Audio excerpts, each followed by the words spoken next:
Good afternoon.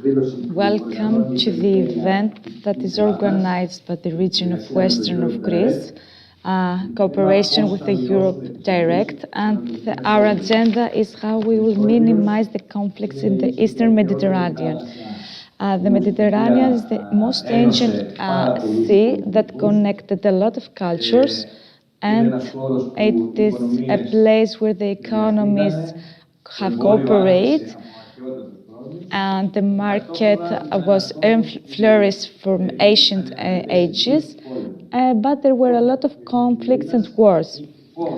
And the agenda of this event is how we are going to minimize all these conflicts, how we are going to minimize all these conflicts and to cooperate in peace throughout all the countries that have the connection with the Mediterranean. I would like to thank the Council of the Mediterranean, named as MEDIAR, and with the cooperation that we've had, and of course the Council of the Mediterranean Commission, CPMR, and all the other and the European Direct that give us the opportunity to transfer this message to all other people. And I would like to say that this event is online through the region of Western of Greece, our site, and the YouTube, and of course you can see this monitor. And I would like to welcome the Governor of Region of Western Greece, Mr. Nektarios Farmakis, that is President, the Governor of Entrepreneurship and in the Mediterranean Commission. Mr. Farmakis, take the floor, please. Thank you so much, Mr. Zaimis. Initially, I would like to say that I'm really glad to be here today, and I would like to thank from here the Deputy Governor of Deputy of Western Greece, Mr. Fokion Zaimis. It is proved that in that part that the region, the local region of Western Greece, can make an event that has to make events for problems all over the world. That means that the region is not facilitating with things for local things, but we have a national or even international point of view, knowing what is going on all around the world, and it's a problem for our west region of Western Greece.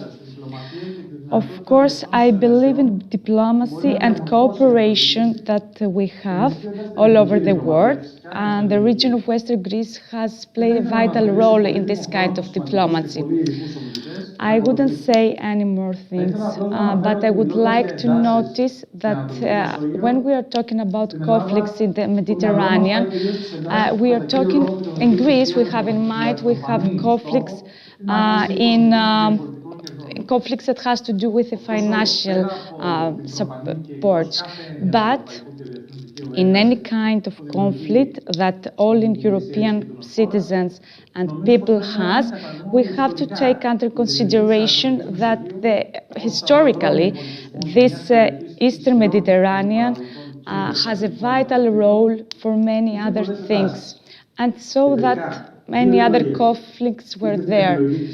So choices there were two, either on the one side to cooperate or to conflict against all the others. I believe that the first one, the cooperation, would be the best with the best solution.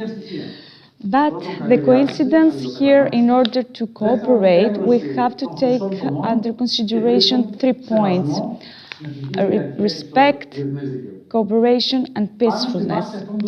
On this basis, I appreciate that this cooperation can develop in a region level or maybe in national level. With that thoughts, I've given the floor to the next speaker, and I would like to say that the region of Western Greece, as a region that is open to this cooperation in all over the world, and of course on Mediterranean, and as a region that its own history has proved that can cooperate, we can cooperate all together, and thank you so much. Mr. Zaimis thanks Mr. Nektaris Formakis, and indeed that the region of Western Greece is a region that cooperates with not only other regions from Greece, but other regions all over the Europe, and we are trying, of course, with our neighboring nations, we are trying to make some programs in order to cooperate with other regions all over the Europe, not only with them, but regions far from Europe, and as, for example, the Commission of Regions, or, for example, the CPMR, or other commissions for the Mediterranean and all Europe. We want to have a discussion, an open discussion with them, even if they are part and members of Europe or not, and we have to discuss about the situation in the Mediterranean in order to facilitate all actions should be taken and cooperate through cultures and exchange and understanding on what each country represents. I would like to give the floor to Mr. Manolis Kefalogiannis, that is member of the European Parliament and has given us a message for this action. We don't know if Mr. Kefalogiannis is ready. Μια πολύ σημαντική πρωτοβουλία της περιφέρειας Δυτικής Ελλάδος, με πολλούς και εκλεκτούς καλεσμένους από την Ελλάδα και στο εξωτερικό, για ένα σημαντικό θέμα που αφορά τη σύγκρουση και τη μείωση των συγκρούσεων στην Ανατολική Μεσόγειο. Πραγματικά είναι το κυρίαρχο θέμα αυτής της εποχής, γιατί έχουμε ένα γείτονα, την Τουρκία και τον πρόεδρο Ερντογάν, οι οποίοι φέρονται ως ταραξίες στην ευρύτερη περιοχή, παραβιάζοντας κάθε έννοια δικαίου, κάθε σχέση καλής γειτονίας και δημιουργούν εντάσεις στην ευρύτερη περιοχή. Πρέπει λοιπόν, με βάση το διεθνές δίκαιο, τις αποφάσεις του Οργανισμού Ηνωμένων Εθνών, τις αποφάσεις της Ευρωπαϊκής Ένωσης σε όλα τα οργανά της, στο Ευρωπαϊκό Κοινοβούλιο, στο Ευρωπαϊκό Συμβούλιο, στην Ευρωπαϊκή Επιτροπή, πάντα με γνώμονα τις σχέσεις καλής γειτονίας, πάντα με σεβασμό στο διεθνές δίκαιο και ιδιαίτερα στο δίκαιο της θάλασσας, να επιλύσουμε τις οποιασδήποτε διαφορές υπάρχουν μέσα σε πνεύμα ειρήνης, συνεργασίας και σχέσεων όπως αρμόζουν σε μια χώρα όπως είναι η Τουρκία, μια χώρα η οποία είναι υπό ένταξη στην ευρωπαϊκή οικογένεια. Η Ελλάδα αναγνωρίζει μια και μόνη διαφορά με την Τουρκία. Και αυτή είναι η πραγματικότητα. Είναι η οριοθέτηση της αποκλειστικής οικονομικής ζώνης και της υφαλοκρηπίδας μεταξύ των δύο κρατών. Έχουν γίνει πολλές και σημαντικές ενέργειες από τη μεριά της Ελλάδος προς την κατεύθυνση της ειρήνης. Διευθετήθηκε μετά από δεκαετίες η συζήτηση για την υιοθέτηση της αποκλειστικής οικονομικής ζώνης με την Ιταλία. Μια συζήτηση που ξεκίνησε στα τέλη της δεκαετίας του 70.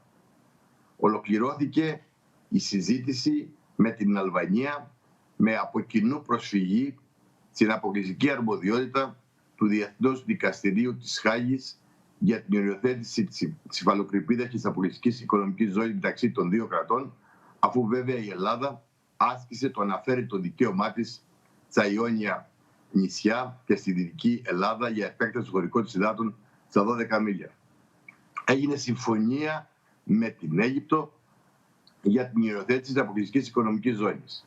Όλες αυτές είναι σημαντικές κινήσεις ειρηνικής επίλυσης των οποιοδήποτε διαφορών υπάρχουν με τις γειτονικές χώρες.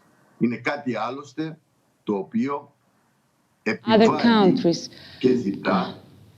And now, the national law of open sea is demanding to respect all this decision, and the decision that the United Nations have made of this open sea, when in 1986 were proven and taken between nations all over the world. We have to eliminate these conflicts, and we have to respect the open sea and the limits that every member has, and in order to negotiate for further limitation and further actions that we have taken in order to avoid the conflicts. And we believe that this cooperation between the nations should be respected. And only through peace and discussion, we can avoid the conflicts according to United Nations made. And Turkey, Israel, United States of America have to respect this law, this right, and Turkey should respect this discussion and the decision made by the Council of Hague. Because it is a right for European and international respect for the open sea. This is the road to have a peace and to have a cooperation between the members of all the nations in Mediterranean Sea. And of course, the Greek have some rights on this area, and we have to respect them in order to have this democracy that us Greek people want to have. We have to research there, and we have to make a lot of things, but we have to be respected. And I believe that all countries would respect this, especially Turkey should respect this decision and make peace with us, have a great neighboring with us. Greece believe that Turkey should respect it and don't have a cooperation, a great cooperation with Turkey. So we don't want to be in a bad place with Turkey and have many other conflicts with them, because they are also a great force financially and a force in research, and we have to respect them in order to not to make other conflicts with Turkey and have any other retaliation with them. So that's our proposal as Greek people. And many people in Greece believe in that, peace and cooperation between countries. All European believe that Greece has to respect and has to negotiate in order to take peace in that places. Mr. Zaimis thanks Mr. Kefalogiannis. Of course, he agreed that he developed the subject of the relation between Greek and Turkey. That is, in these days, it's really a subject of under discussion because there is a dialogue that we are trying to make. But I would like all the other speakers not to focus on to these countries, but I know that they are important, but we have to focus on generally on the European part. And of course, Egypt, Israel, or other countries like Jordania, Cyprus, Italy, and other nations all over the European, to see the frame that we have, all this general frame that we have to relate to Mediterranean. Some speakers may have a small, we will have a small change in our event with all the speakers. it is a great discussion here in Greece. So Mr. Hadjivasiliou would have a small delay, but Mr. Gulan would have their role at the floor, and Mr. Alexandros Malias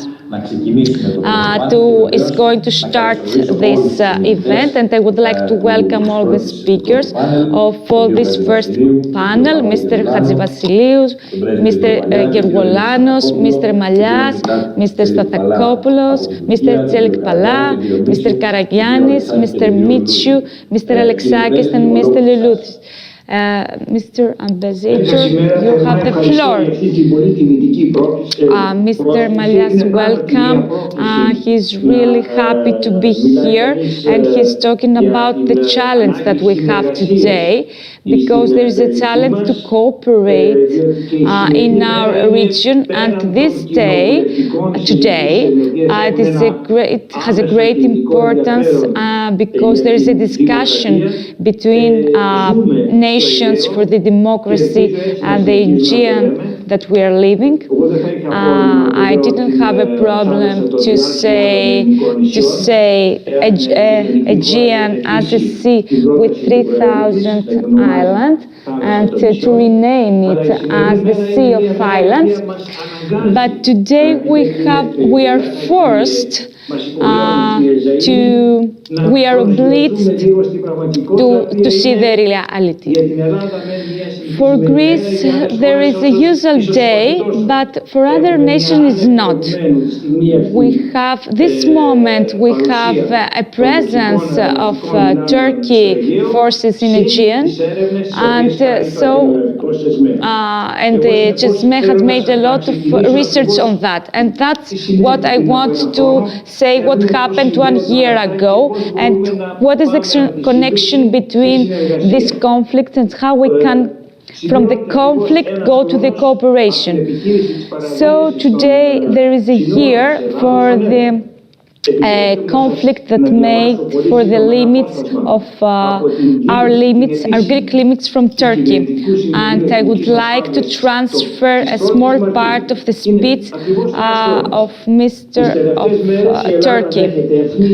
Last days, Greece has a great force between people from all over the Aegean Sea. This movement is improved by Turkey, and under this consideration and situation, there is a great deal with our safety and our assurance, Greek assurance. So we have the obligation to take care of our place and limits. The second part is that in summer 2020, even though there was a German initiative to start a dialogue between Turkey and Greece, there was an event that was with a belligerence part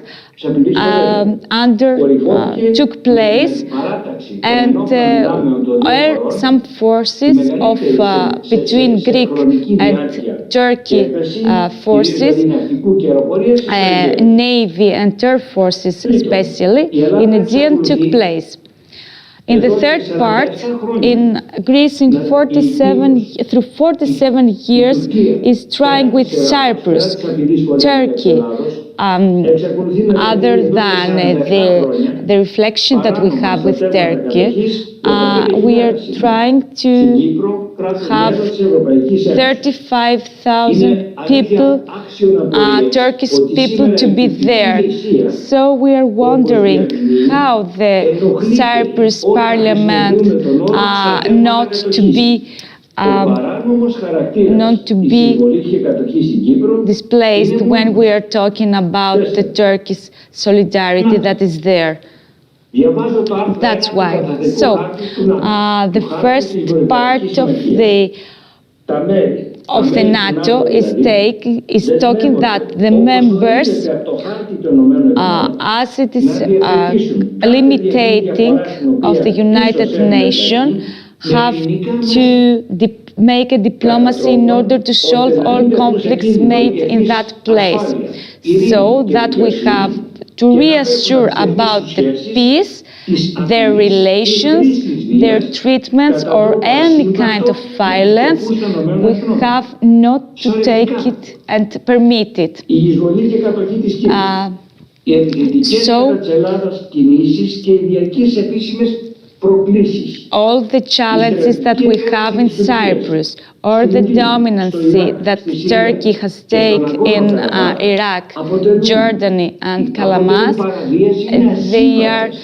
they are belligerents that can't be excusable. So what does this mean?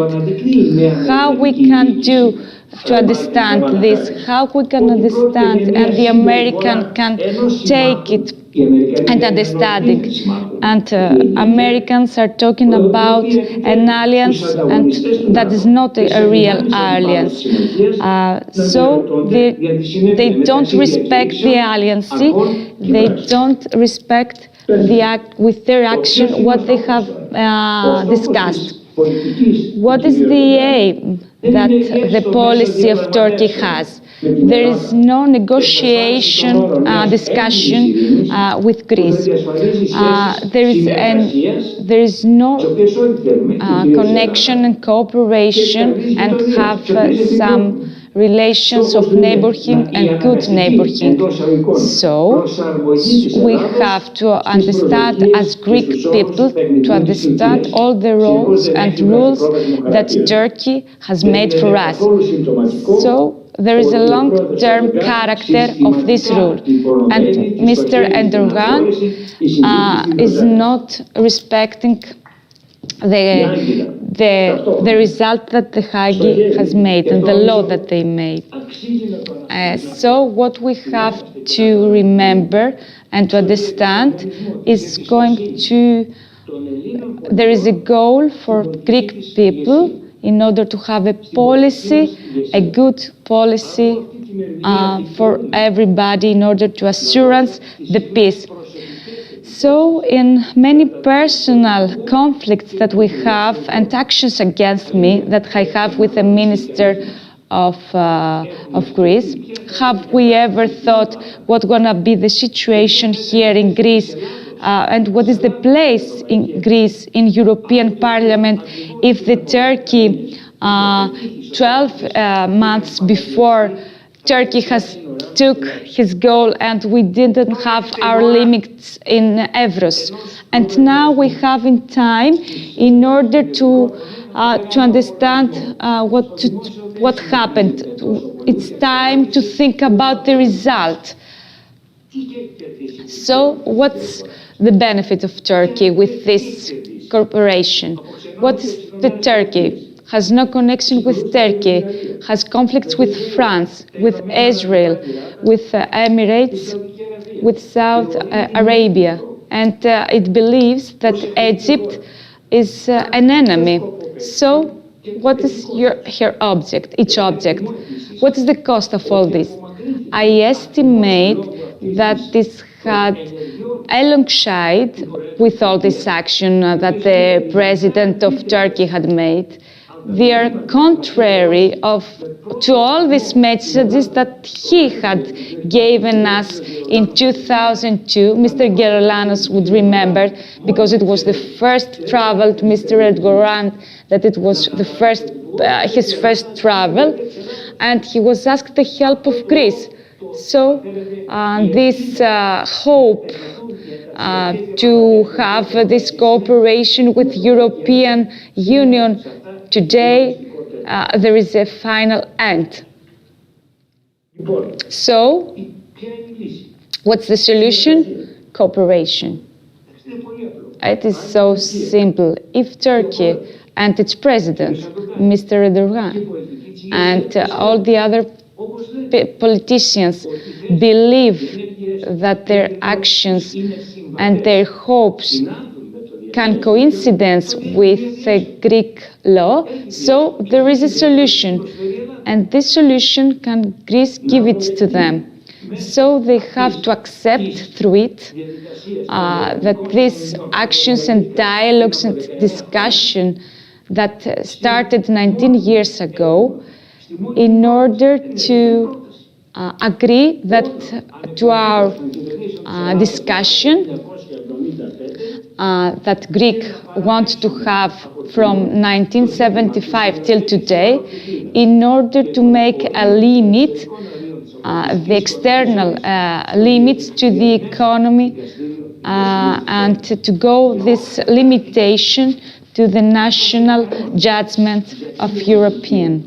So this is the rule for Turkey. This is the rule not to be an obliged place, obliged area.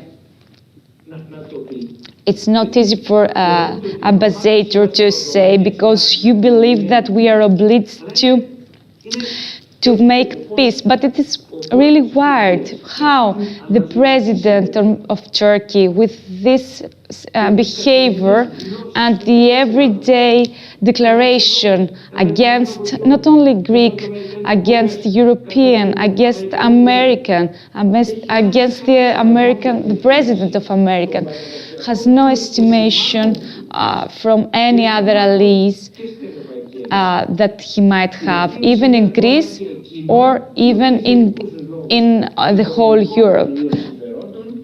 There's some financial benefit that he might have, but not today, not with this behavior. When Mr. President, the President of Turkey, would like to fear us and took us and told that he was a Turkey that has no sense, how would he be respected by other people, by people in Greece, by all other neighborhoods? He's the president of a great country, but he doesn't respect the human rights, the democracy, the difference in expression, in arts, and how he can account on the respect of other people. I would like to thank you. Mr. Zaimis thanks the ambassador, and he believes that his speech was really important. And through its speech, he would like to make a question with the example of Turkey.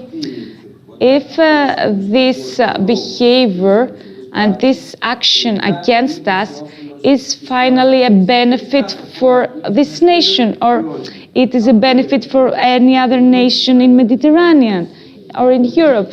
So that was the question, and with that question I would like to give the speech to Mr. Geroulanos. Mr. Hadjivasiliou can't speak this time. He would have a delay, but later he would come to our event. Mr. Pavlos Geroulanos is going to speak. He is the former Greek Minister of Culture and Tourism, and from 2009-2012. Mr. Former Minister, you have the floor. Thank you, Mr. Zaimis, for this invitation. I would like to thank the Governor, Mr. Farmakis, and I would like to give you congratulations that we are talking about all these things. And I think that we have to think again on how we can see all these things, all these problems that we have under today's situation. So as talking for today, we can't ignore that Turkey has a behavior and a belligerence to invade in that place. There is a belligerence that we can take under consideration, not only as Greek people, but as European members, because we have a great retouched in all Aegean place.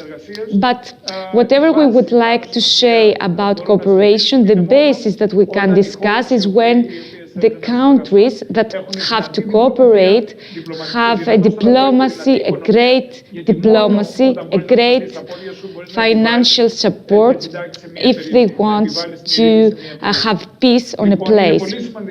So it is really important as Greek people to have a multi-level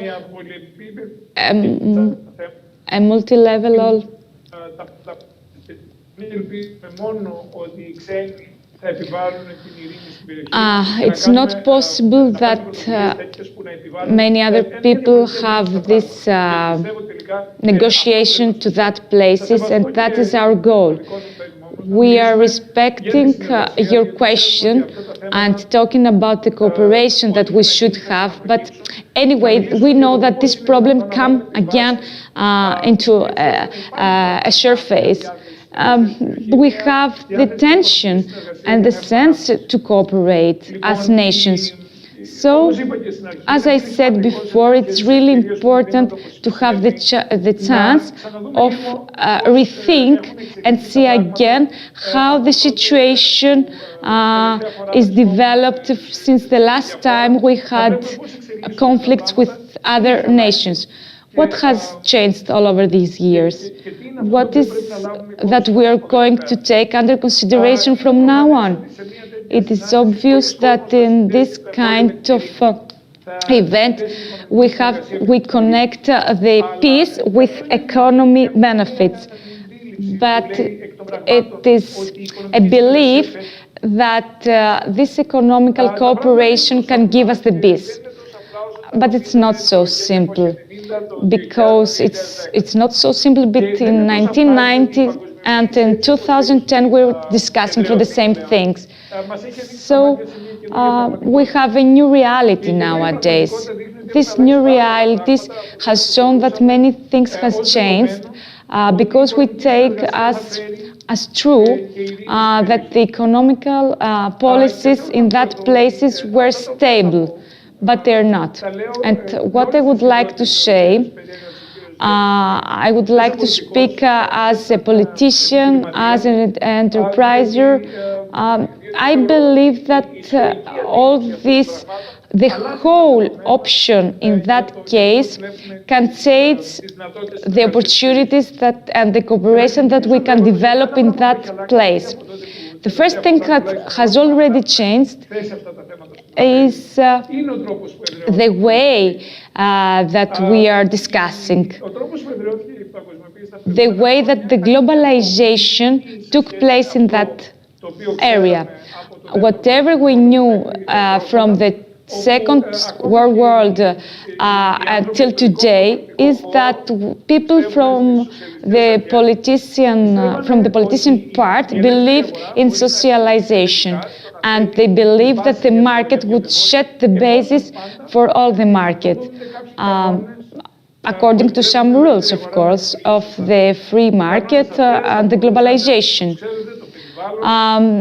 There were also rules on how to protect the environment, about the human rights and job, and how we can work or accept some other things.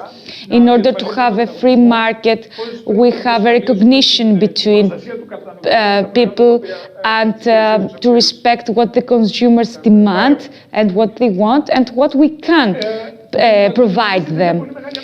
But through globalization, we had a great change, because the market can be used without rules, can placed without rules, and between nations there would be a respect on all the rights and the laws and the conditions in order not to have conflicts between the countries. And that's what we have to, I'm sorry, I have the chance in order to describe it. If we want to speak about the real cooperation, financial cooperation between countries and nations, we have to forget about three myths that we had already had. The first one is to accept that the free market makes peace. It's not true. At least at least it's not in the way that we are thinking about it, about the market today. Free market can give us peace if the rules that we have between nations can be done, can become true. All these rules can take some conditions, can give some conditions to each country separately. And I will give you some examples. Today, generally, we are talking about a European factory that is really good. Through globalization, and that it is based on these entrepreneurs, gives the opportunity to sell this factory or some employees and to sell them in the European wherever he wants. But the conditions they are not correct for the country because it misses invaders. I want to give you an example for my enterprise. We are obliged, as in Greek, we can't give to our faces some ornaments, but we are not checked, but Turkish fish enterprises are not checked if they are giving to them some ingredients that are not permitted in Greece. So the European enterpriser is not protected, but even the European employee is protected, and at least the European consumer is not protected. So there is no balance between these people and these enterprises between Greek and Turkish because there is no protection. And the invaders can leave a Greek enterprise in order to go to another one.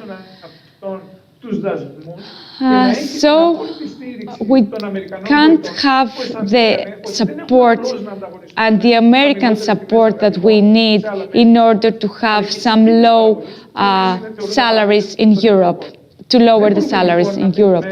We can't wait that peace can come between two places that have a market and produce products under different conditions. There would be a balance between the conditions that can the market and the products be made. We can't have different behavior against the consumers, the employees, and the factories that don't respect the human rights, basic human rights. So the first thing that we have to think is that we don't believe to the myth that the free market can give us the peace. No, it's not true. The second myth that we have to forget is that the competition is good. It's not true. Competition, it is usable, can be benefit in order to have right prices for the product markets, but we know that the competition between people can make conflicts. So we can't think about cooperation throughout the nation without thinking about balance. We would have a market between people and nations that are in peace. And Mr. Malias maybe remember that when we cooperate, we had made a great action with the investors that had to make money to these nations. And of course, these nations would benefit, and we would like to have a cooperation between people. But the competition on its own can't give us the peace, can't give us the right rule and market of the market. The competition would give the obligement for nations to cooperate. The third myth that everybody believes If we want to set a great basis for cooperation, we have to rethink about it, especially in Mediterranean, is that the market covers the consuming. There are some people who believe that the market would cover the gaps that they are created. But do we know how long it will take to cover all these gaps between nations? Do you know how long we need in order to have a cooperation and trustfulness between enterprises, and so as to become behaving like good neighboring a lot of time? Because politicians had their own conflicts, and all society believe in that conflicts, and it's difficult to forget about them. Don't forget that many years we didn't have any relation with the southern ports, and the only way to be connected with other nations was the port of Patras. So that eliminates the confidence that we feel for other Balkanian countries. And we had a problem with many other nations. All in all, I would like to note that the peace in every country should be firstly a political discussion, and then the enterprising and the market discussion. The reality is that at that time, if an enterprise would like to invest, hoping that would invest in make peace, it's a great deal to lose its money. Because we really know that in places where political conflicts are on, we can't invest and make money. What does it mean? We mean that the region of all regions, and especially, and of course, the region of Western Greece has to eliminate the conflicts and the belligerence that in many countries have, because all these conflicts destroy everything, either economically, financially, culturally, and everything, and contrast, of course. What do we mean is that we have to base the peace and the cooperation through politicians in order to use the financial tools and make a market, a balanced market, a free market with cooperation that we might have. And of course, an open market when we can base the confidence between the nations. Otherwise, we have a competition in conditions of a jungle that we don't like. Thank you so much. Mr. Zaimis thanks Mr. Geroulanos, and he believes that there was a great analysis, multi-level analysis, not only in a political part, but a multi-level part, and there were a lot of important things that he mentioned. The 3 myths were really important, and we should take under consideration. He also sets the theme of the globalization, and he did it correctly, and how the relation between countries are changing due to the globalization. He set the subject of cooperation between people, financial cooperation, enterprising cooperation, and of course, all this imbalance that in products, it is a real problem that come through the last decade, of course. I would agree on most of them in what he said, but I wouldn't agree that the market on its own can't take a peace, but I believe that it is an example of the peace, and I will give an example of that, what I'm saying.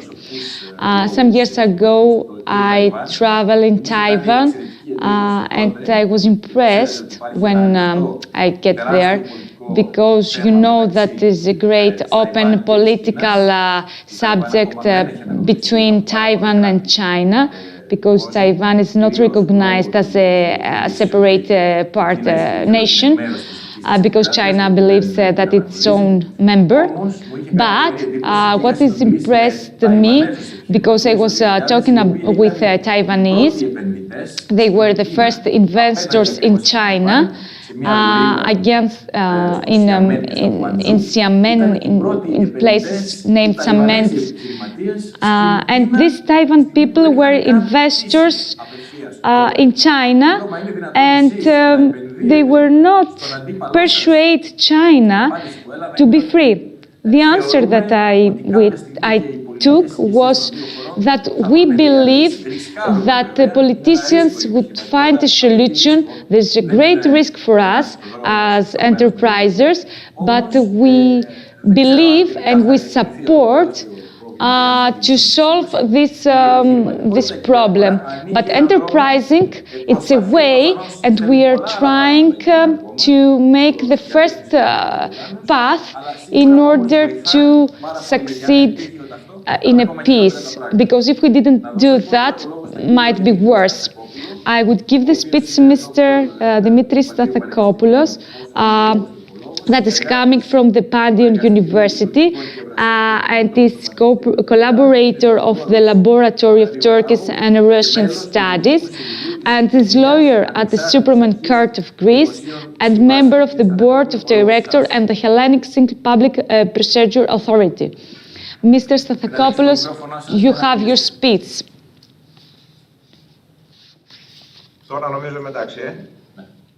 Mr. Stathakopoulos is checking the sound, and he thanks for the invitation on this event. He would like to congratulate the region of Western Greece. Thanks, Mr. Zaimis, for the invitation in this event. It is a national event because I can see the speakers that they are coming from all over the world, from Turkey and from Egypt as well. I heard with a lot of attention of what you said and the other speakers already mentioned. And I heard Mr. Geroulanos, and I saw that he has a knowledge and experience. There was a historic frame that has covered. Mr. Malias had a low profile of this frame, and Mr. Geroulanos set the basis of these events. And I believe in that basis. And with my profession, I believe that as a Turkologist, as the Turkey, I am trying to find his Turkish code, if they have something like that, and if they have a language of cooperation. And as the law believes, we are responsible for what we are saying and for what the others are understanding. So we can be based on the national law that is not a code, as other codes known as the financial code. So there is a sum of connection, discussion, agreements in order to have and to understand the same things, in order to give the same things. There are two people needed in order to stand, in order to cooperate. So all the national members and parts, the law of the stronger, would be recognized more than other nations. We have to admit that these stronger nations would have would see their own benefits. Of course, we know that, and we have to accept that. There's not static values, but there's static, but they're static demands and what every country needs. If we take the history of these people and these beliefs, we can see it in the everyday life, that the promise that had made, and Mr. Machiavelli believed that the promise is something that had taken under consideration. So we can't speak about ethics. But in law, and every lawyer knows that there is a great but. So that is the logical part of the event, of the discussion. We can give our best behavior? Is ethic to give us great thing? And I have to mention some historic part as a member of Greece can know. Every politician should know. And any lawyers can give some counsels to other people if somebody doesn't know. Not even diplomacy and ambassadors know a lot of things. I know a lot of ambassadors that can't speak about law. You are not obliged to have studies in national law, but you have to be specialized and recognition and understanding of the law. If you understand other people, doesn't mean that you are in the same part of the other, with the other.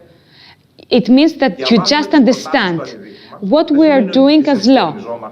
We just read whatever the other people would like to say, we understand them, and what it's believed, we add some things in order to gain. If we don't find a gap in what it's understood and we just accept that it's not right, we can't win. It is a great possibility not to win. We have to really understand what the other part wants to say. Mr. James, you mentioned that the Eastern Mediterranean, you mentioned that it is the center of the historian conflict. There are great competition in that place. We all know that historically the Easter, and as we know, the Greek great Alexander the Great went eastern. Arabians came to Europe. The Stavrophorians went to Easter. Turkish went to Rome and Vienna, and generally from Turkish period and now on, from 1980 and then, where the Osman came, we have the Osman leaders till 1923, till the 29th of October 1923, when we have the first President Mustafa Atatürk, that they are the others allies of what they are. It is realistic, but we have to recognize that. Indeed, the Eastern Mediterranean, there are a lot of benefits for other people. Other people and countries like the Italians, Spain, Eastern countries, that they have the opportunity to, through the Dead Sea, to come to other markets. Take as an example the Russian. We, as Greece, that we are the center of the interest, and all other countries that want to have an access to Turkey, the Egypt, for example, and all other South African countries, we have same interest, as you know, but at the same time, we have different quality characteristics that are codes, law codes, set as an obstacle in order to solve the problems and in order to be understandable as the United Nations want for the problems that in Mediterranean had made. Why that happens? Because we have a different historical starting point. So, if we want to understand the agreements that we have made, we understand them in a different way. We can sign the same agreements, but understanding differences. Now, I am saying yes, and through the time I'm saying no, and then in the future I might do the opposite. But in the back part of your mind, you say yes now, and you mean no in the future. And we all know that these agreements, we can meet them in every time, in many cases, and I'm seeing them practically, and I see in diplomacy, it is really true. It happens all the time. What do they believe? What Turkish do believe? The politicians. They are not obliged to be specialized in law. So, what do they believe? What do Turkish citizens believe? What they listen through the news and media? How they are being informed. There are a lot of days, and we are going to celebrate the revolution, the Greek Revolution.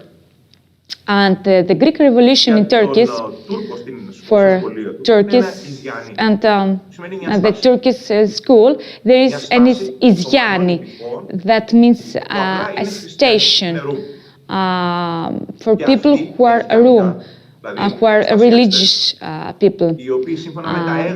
So, according to the Turkish history, they are doing a lot of conflicts and belligerence to Greek people. There is a written book that I use it all the time, and I show it. Just a moment, I would like to find it. This book describes the Moratian moral clery, the moral Turkish who suffered, and they are mentioned that there was a religious jihad where all the revolutionary flags and the revolutionary actions were for the faith and the nation. So they believe firstly in religion and then in the nation. I am trying to understand what they believe, and theoretically, on the other part, we have to say from 1213, all places that were felt relieved, there were center citizens. So Turkish believe that Greece didn't set free Greek areas, but what? But invade in new countries. They believe that through religion, they understand that. That's what we meet every day, and even we don't take under consideration, we have to rethink about. Because the new Turkish people have a new code, and they understand the United Nations law on what, and they are taking whatever they want, part of this code, and understand it and rephrase it as they want. So we are meeting this action every day, and of course we can meet it in the president of Turkey as well. Some people are specialized to understand the urgent situation and the situation that happens all the time. So every day we have challenges in Dallas that we can translate it as a belligerence, a conflict, a clash, and they believe that they are doing that because they have to do that, because they are showing the flag that I have rights here too. So who is doing that? They are doing by people who want to have an integration in that area. They are saying that you have to give me a part of this area, or otherwise you have to pay for that. So they insist on the national code and taking part on them, and they win all the time. We can see the South people that when they mentioned on that, they won. We can see that Turkeys mentioned on Cyprus. They want to speak, so they take under the law that I need the discussion, they want to make a discussion, but we don't have to forget that in 1939 happened to forget in Syria and in Turkey happened. So this disagreement on the Aegean Sea, they want to take control of the Aegean Sea, and they are trying many years now to take this control. So you see the Chesme and all this navy that take actions in Aegean Sea. But if we react as Greece, we won't have to gain something. And if we react as Greek, we don't know what we're going to have.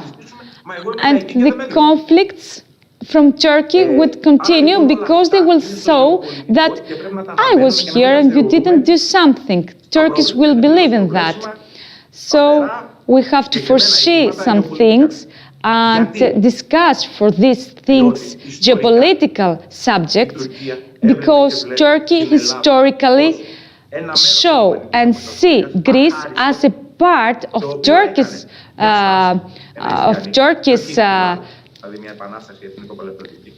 nation, because they didn't want people in Greece, and religious Christian Greece didn't want to be in part with Turkish.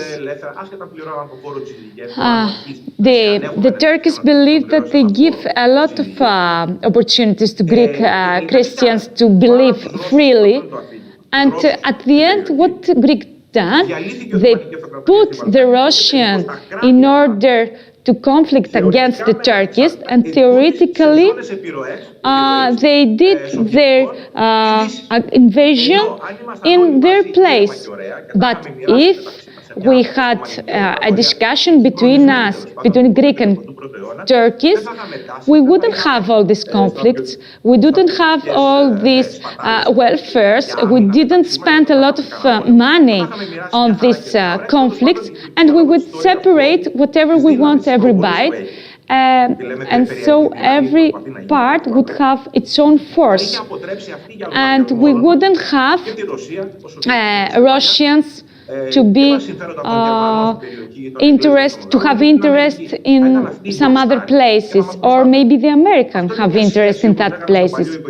So as we said in 1981, there was a relation between a couple, between women and men, in only one family. This participation wouldn't be 50-50, but would be 20-80, and we took a great part. But except from this geopolitical subject that we have to discuss, that they are really interesting, and it's not a code, and we don't do something about them. You are not obliged to follow this code. You can follow it, but if you want. but you have to oblige other people to accept it and to respect it. We have to make some allies in order to make other people to respect it and accept it. So there are a lot of kind of relation between European countries, but Turkey has its own belief, its own action.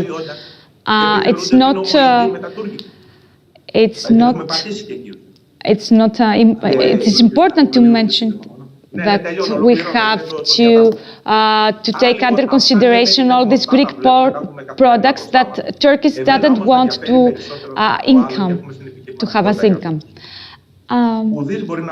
So I would like to close with the opinion that we don't have to stop all the relation that the English and Greek products have. In Greece, in 2010, with the law of 4412, mentions that all enterprises can make a new product, but we don't have a European accept of who the enterprise can invest in regional actions. But we don't know, and we are not obliged to take some enterprises from all over the world, not only from European countries, but also from Turkey. So it's can't make us an impression that Turkish products can come to some national, can become some national products that many enterprises use. What interests me is that when in the future there will be some competitions for some things that come into consideration, and if Turkey comes here in order to take and check, have the check and the control of every air or navy transportation in Greece, we have to think if there is a solution between our relation, between the relation with Turkey and Greek. But we have to think that Turkish believe that our relation would have the name of woman, man and woman in family, and man would be upper than the woman. And what we are trying to do here is to discuss the problems that Greece has and what are the problems that Turkey have, and find a solution, but not to have a flag because a Turkish flag because Turkey has a great force.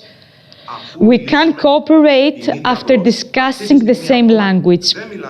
This time we are not talking the same language, and as Mr. Gerolano said, it would be a long time, it would pass a long time in order to speak that same language and have a confidence between these two countries. Thank you for your time. It was great to be here with you today. Thank you, Mr. Stathakopoulos. Of course, we believe that the confidence between the nations and enterprises is really important between many countries, and this confidence has to do with the trustworthy of the nations and the countries have between.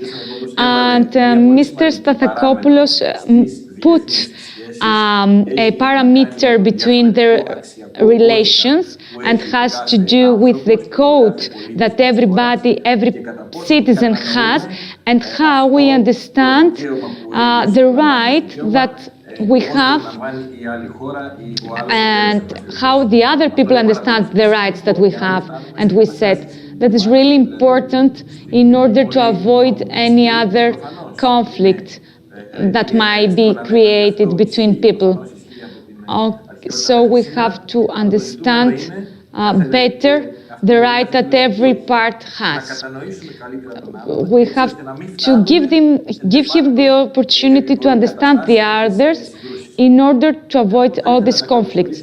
So I would like to welcome the next speaker, Mr. Miktat Tsekpala, who is the Vice Rector. He is a professor at the Faculty of Economics and Administrative Sciences Department of International Relations, and he's going to speak about understanding competition in the Eastern Mediterranean. Is it possible to cooperate? Okay, thank you very much. It's my pleasure to discuss this issue with my colleague from Greece, from the other side of the issue. Therefore, I will try to understand the mindset, and hopefully I'm going to try to contribute a little bit to the Turkish mindset. Not of course we have personal view, but Turkey's approach and understanding of what's happening in this Aegean and in Mediterranean in general, and what Turkey is expecting. What can we do? Of course, we have historical experience on the conflict and as well as cooperation between two nations. We know each other, we live together for a long while, therefore we have an experience to discuss and understand what's happening in the region, and there is always a room to find to cooperate, to have much more broader and bright futures for all of us. And as the other previous speakers mentioned, this is a kind of a long simmering competition between Turkey and Greece, not only the Mediterranean in a broader perspective, but the Aegean and Eastern Mediterranean as well. But this long simmering competition has just entered a new phase, as first of all, recently signed new maritime delimitation agreements, NAVTEX and exclusive economic zone announcements. Those are very effective on Greek public opinion as well as the Turkish public opinion. And then secondly, of course, high-pitched political statements and by the leaders of both nations. Of course, my Greek colleagues mentioning Turkish leadership too much, but it is the same for the Greek leadership as well, and they are not contributing very positively to direct the public opinion on the cooperation polar of the dichotomy. And thirdly, of course, increasing military exercises have raised the temperature between these two NATO allies, not only Turkey, but the Greece as well. All the increasing number of military exercises provoking each other, and therefore we are just losing our chance to cooperate, and the wording or the loud of competition is rising all over the environment. And regional competition is rapidly transforming from a matter of sharing CRS and newly discovered natural resources to a more general and geopolitical strategic confrontation. And this is the issue that we have to take into account very carefully, because it's getting worse and worse day by day, and the parties are just accusing each other to take a kind of a competition, the side of competition, and even fighting with each other. This is unacceptable for all of us, and it doesn't serve any interest of Turkey and Greece as well as the other partner countries in the region. It is an issue of geopolitical and strategic confrontation that we would like to change the flow of events from this perspective. And while both Turkey and Greece, the two major actors in this drama, are currently acting in a kind of a controlled manner to pursue their goals in the region, their uncompromising diplomacy can result in escalation and conflict very quickly, and especially in an environment where historical grievances continue to dominate public discourse.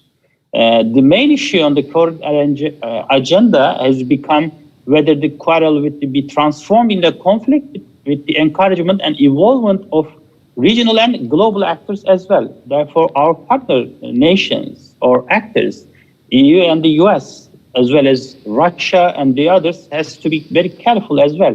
There is no need to ignite or to push both of those actors in the side of confrontation instead of cooperation. But as a perspective, political perspective, state perspective, I have to say that Turkey has from the beginning, attempted to resolve the issue bilaterally with Greece without outside influence. This is a Turkish perspective or strategy, and this runs counter to Greece's efforts to solve the issue, which has involving newly established regional alliances, these energy alliances or bilateral cooperations, as well as the EU in order to internationalize the issue. And both actors, as I mentioned, are NATO countries, and this is also an issue of global. But beyond that, we have an experience to cooperate in late 1990s after EMEA or Kardak crisis as well, after the earthquake. And we have many common and commonalities, and therefore there is a room for cooperation. From that point on, what Turkey wants, let me say those points, and then afterwards we may discuss the other issues. For Turkey, Eastern Mediterranean has never been only related with energy or gas. The primary issue has been how maritime zone delimitation has been a source of conflict in the region, and consequently Turkey's sovereign rights in the continental shelf and as well as protection of Turkish citizens' equal rights are at stake. This is the perspective. And we have many maps around, Turkey's map, Sevilla map, or Greek map, or Cypriot map. Therefore, those maps are pushing each other towards the clash of interests. We forget about to discuss any kind of a cooperation from this point of view. And this is the reason why we have a blue homeland or Mavi Vatan in Turkish as a doctrine that creates a kind of a uncomfortable feeling within the Greece as well.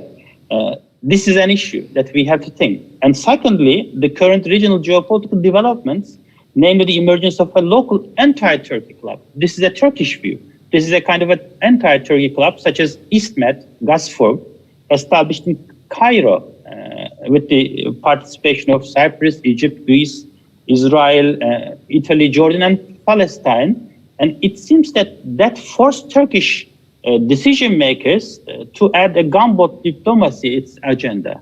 And this is the reason why we see a very aggressive Turkey in Libya, with Israel, in Cyprus, in the Eastern Mediterranean.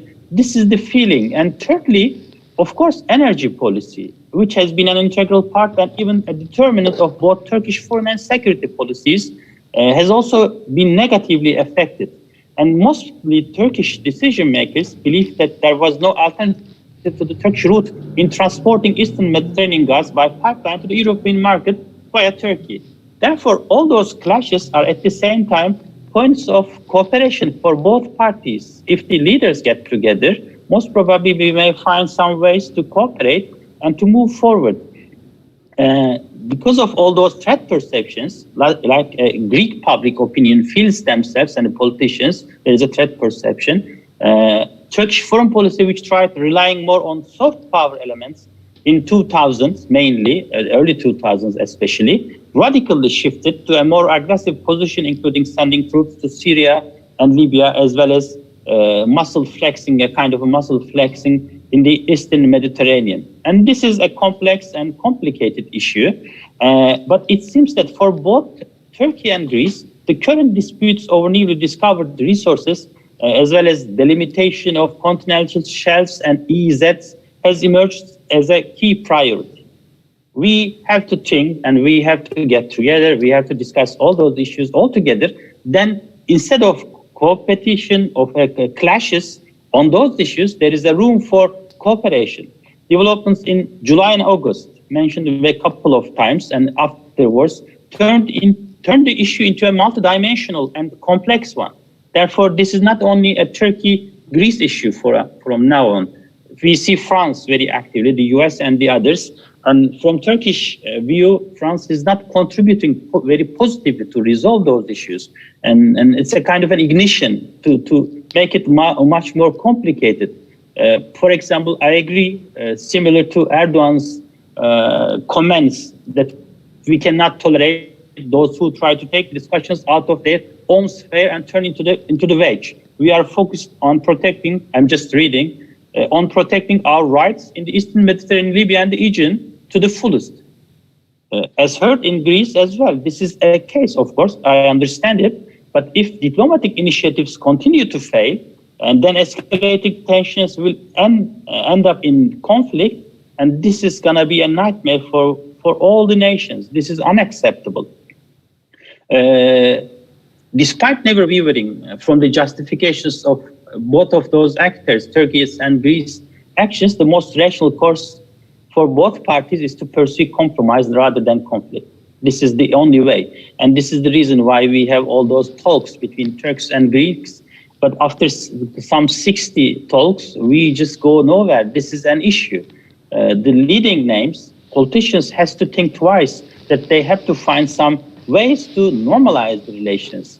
And there is no other way than to take the diplomatic steps with the necessary flexibility that included fast transformations and close monitoring of diplomatic maneuvers. We have to be careful as a public opinion or the nation, members of our nations.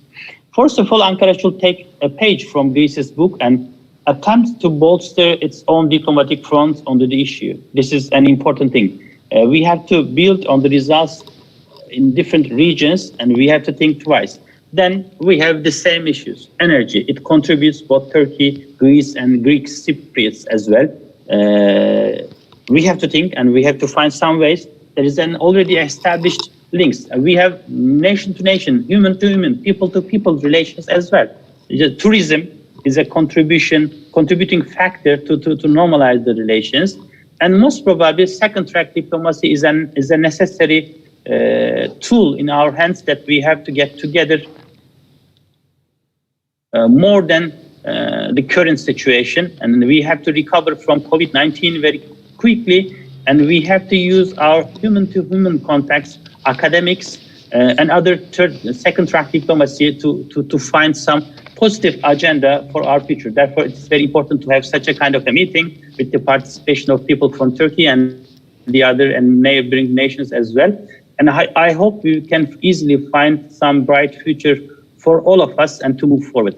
Let me stop here, and I would like to thank you again for allowing me to share my view on this topic. And I hope we can find some bright future for both nations in the coming spring. Thank you very much. Thank you, Mr. Professor. I really enjoyed your speech and try to decode very quickly that we have to try to abstain from actions from both sides that cause trouble. I would like, Mr. Zaimis thanks the professor that he presented his opinion that we have to avoid both sides, movements that can provoke conflicts, and he mentioned on how the part of Turkey can see this action, and he mentioned some examples and how we can avoid it.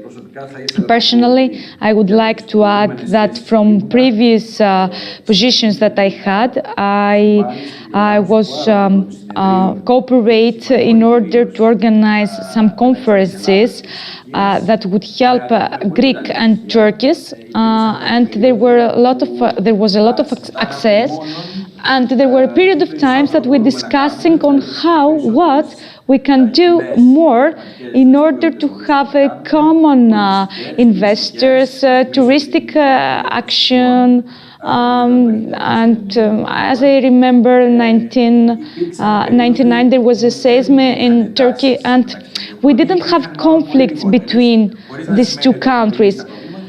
Doesn't mean that we didn't have problems, but the conflicts were avoided for a great period of time, and we had the development of cooperation in many fields. I don't want to say more things, and I will give the speech to the next speaker. Mr. Karagiannis is going to have a delay, so we are going to Mr. Ioannis Mitsios, who is a political scientist, international relations specialist author, and he's going to speak about the Eastern Mediterranean roads to peace and prosperity. Mr. Mitsios, the floor is yours. Thanks, Mr. Zaimis, and you may change the title, yes, and I'm going to speak about the roads to peace and prosperity. So, thank you so much for this invitation. I would like to congratulate the region of Greece and, of course, your personal role of this meeting, because it is really contemporary on what is happening these days. All speakers have already mentioned the historical importance of Mediterranean and from many years, and at the same time has a vital role on the culture and political role of all nations. Europe, Asia and Africa had great culture, and Mediterranean had created this culture. There is a philosophy on different things. Mediterranean Sea creates this success, but at the same time there were a lot of changes and deaths, as for example the cultures or many other religion beliefs and many political factions. Mediterranean is the ideal place to create some artworks, because it can light every part of that is created there. Nowadays in Mediterranean we have 21 member nations. There are nations that are members of European countries and members of NATO and members of United Nations, as for example the France. After all these wars that are happening till today and hasn't finished yet, its geopolitical importance, it is undoubtable. And there is a lot of conflicts between Rome, Israel in 2010. We have South Africa conflicts and Libya. After Gaddafi's death, there is a great implementation in other nations. So there are a lot of competition between these countries. And we have everyday policy. In the everyday policy and gender, there are many conflicts and issues of that thing. United States, Russia, China, and many other nations are mentioning the importance of the Mediterranean Sea and what these nations are trying to understand. So this meeting today, in this meeting we have to understand better the issue of the Mediterranean problem.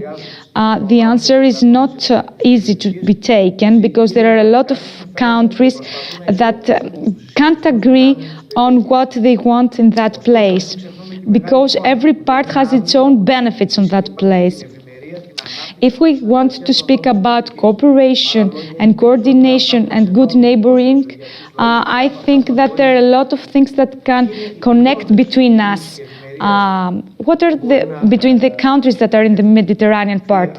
What are the pylons and the great bases that we have to shed on that place? As I mentioned, the Mediterranean Sea was the path where many cultures were meet together. And today, that would be the basis of the peace that we might have. The first one is energy, the second is market, the third one is the touristic action that we can take in that place.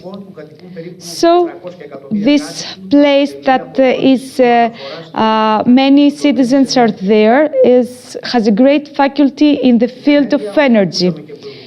In energy, as already mentioned, there were a lot of discussion because the competition is great, as many parts and countries of Europe want to take a part there. And because in Israel there is gas and energy for everybody, but it's really important, as Mr. Mitat mentioned previously, the vital role would play the Americans and of course the European Union as regards of all these energy resources. Of course, the ports that are in Mediterranean are a vital role in market. And of course, I have to mention that the energy from all the crises that we are living today can unite nations in peace and wellness. And as we said about the market, I would like to show you a slide from ancient times. As you can see, south of Barcelona, there is this Chabrava, that it was the center of market. It was created in 1507 before Christ's birth. So the ancient Greek were building new ports in order to have this market live and in order to travel. So, as you know, Mediterranean Sea is a place, a basis of all this market that took place in many other ports in all countries and connected south and north and the international market. As the Mediterranean Sea is the center of this market. The Suez, the Gibraltar, and all other countries are using Mediterranean Sea in order to transfer products. In our second slide, we are going to see the Worship Council, and as you can see, the Mediterranean is the third in transmitting the products and marketing worldwide. The first one was the North Atlantic route, and as you can see, the market is divided in three: the North Pacific Ocean, in the North Atlantic Ocean, and after the Mediterranean is the South Indian, and then comes the North Indian part, who has less market transmission. So from the greatest market of transmitting is the line of Shanghai, and last years we can talk about a great development of the port of Piraeus that may become the first port in Mediterranean. I will go to the fourth slide. Has to do with the tourism, that is a pylon of cooperation and wellness between countries. And as Mediterranean members, we are a tourist operation for many people. So if we had 1 million of tourists every year all over the world, a lot of them would come to Mediterranean places. So it's a great income for all Mediterranean countries to have tourists on their places.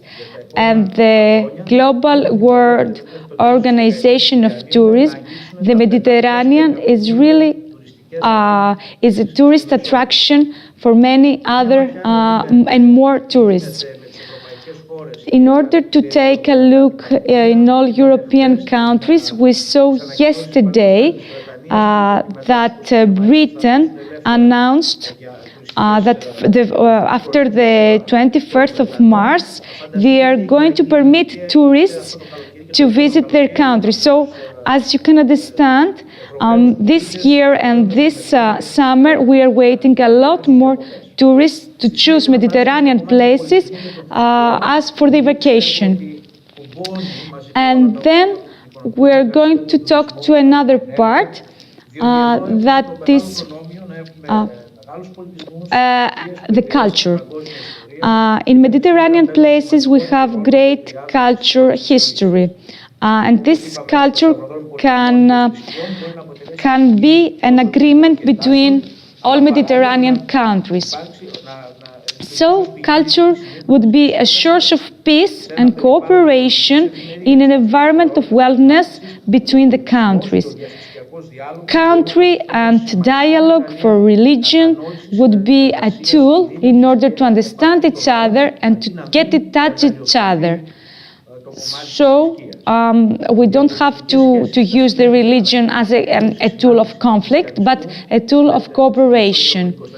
So, as you can see, Rome and Constantinople are the main parts and pylons and bases of religions and culture that every Mediterranean country respect. So we can use them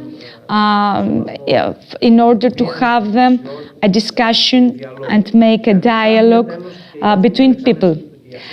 Also, Alexandria and Athens can have a vital role in this discussion because here in Greece was developed the philosophy of cooperation, of democracy and knowledge and culture. So, if we want to make them true, there are a lot of solutions and ways in order to make them. And as we are doing today, let me give you an example, is a cooperation between all agencies and councils that we have, cities, ports, and forums and conferences that are made with this issue, the market, of course, the politicians, the citizens, and of course universities and educational field that can enrich this cooperation. And of course, if we want to do that, there are a lot of political conditions in order to take under consideration. And the most important is how to solve the part of peace.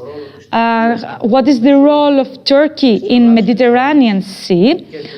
And of course the problem with Cyprus, and if we can go eastern, we can talk about the future, about Israel after the discussion that we had last year between Israel and Arabian. And of course, we have to solve the migration, and we have to really think about it and discuss about things in order to find a solution, to give them the opportunity to these countries to be developed, and so not to have a lot of migrations in every country. In any case, my personal view is that we have to see, as I said at the beginning, to see what are the things that connect us with the Mediterranean, and to find some ways of diplomacy in order to force them and to make them better in order to develop more. The things that we have here is that we have a lot of interest there is interest for many countries in Mediterranean, so diplomacy would be under consideration. And thank you so much for inviting me today.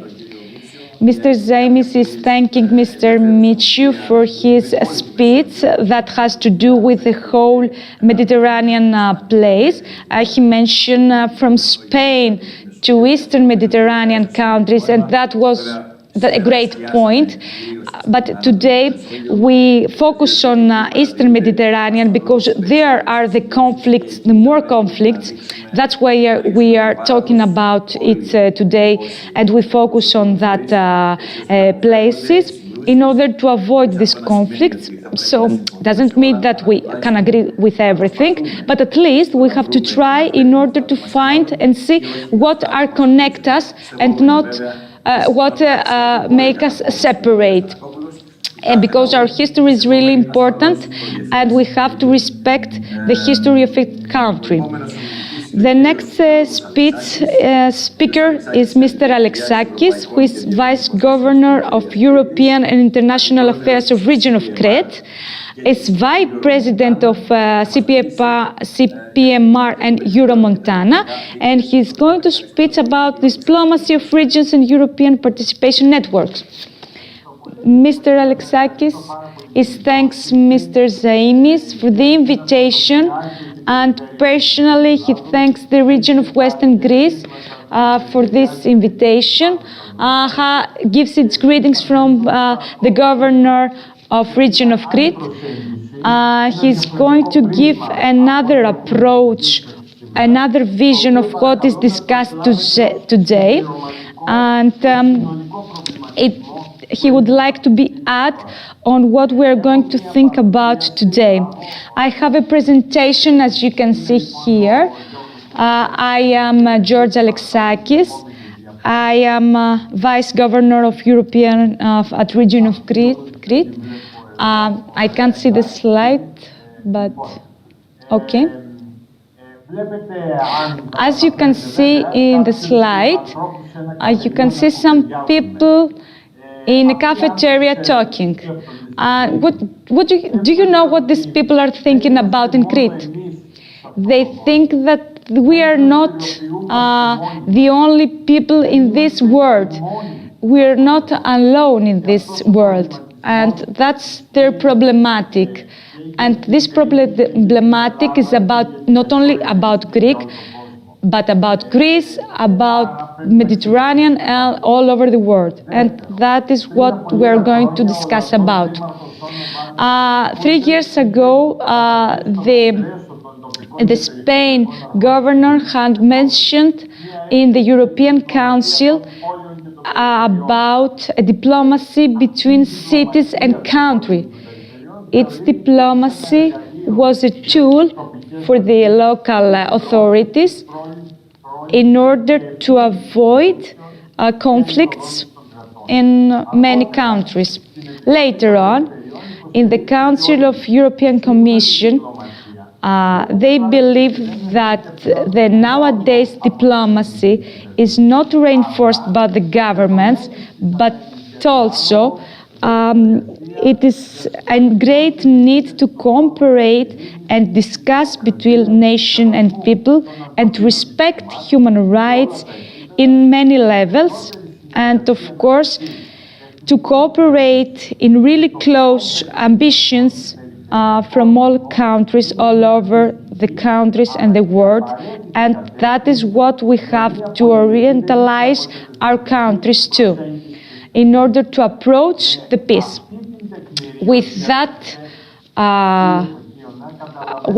statement, Mr. Fakionas, we can understand how important it is to have a diplomacy in all regions in any kind of way that some regions want. In the next slide, we are going to see the type of diplomacy, the domain and the field that the diplomacy has to take part.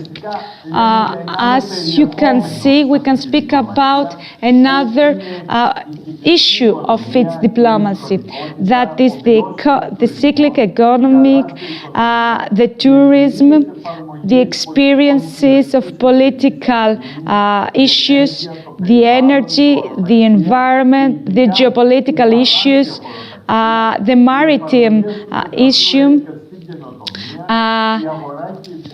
the market, the enterprising,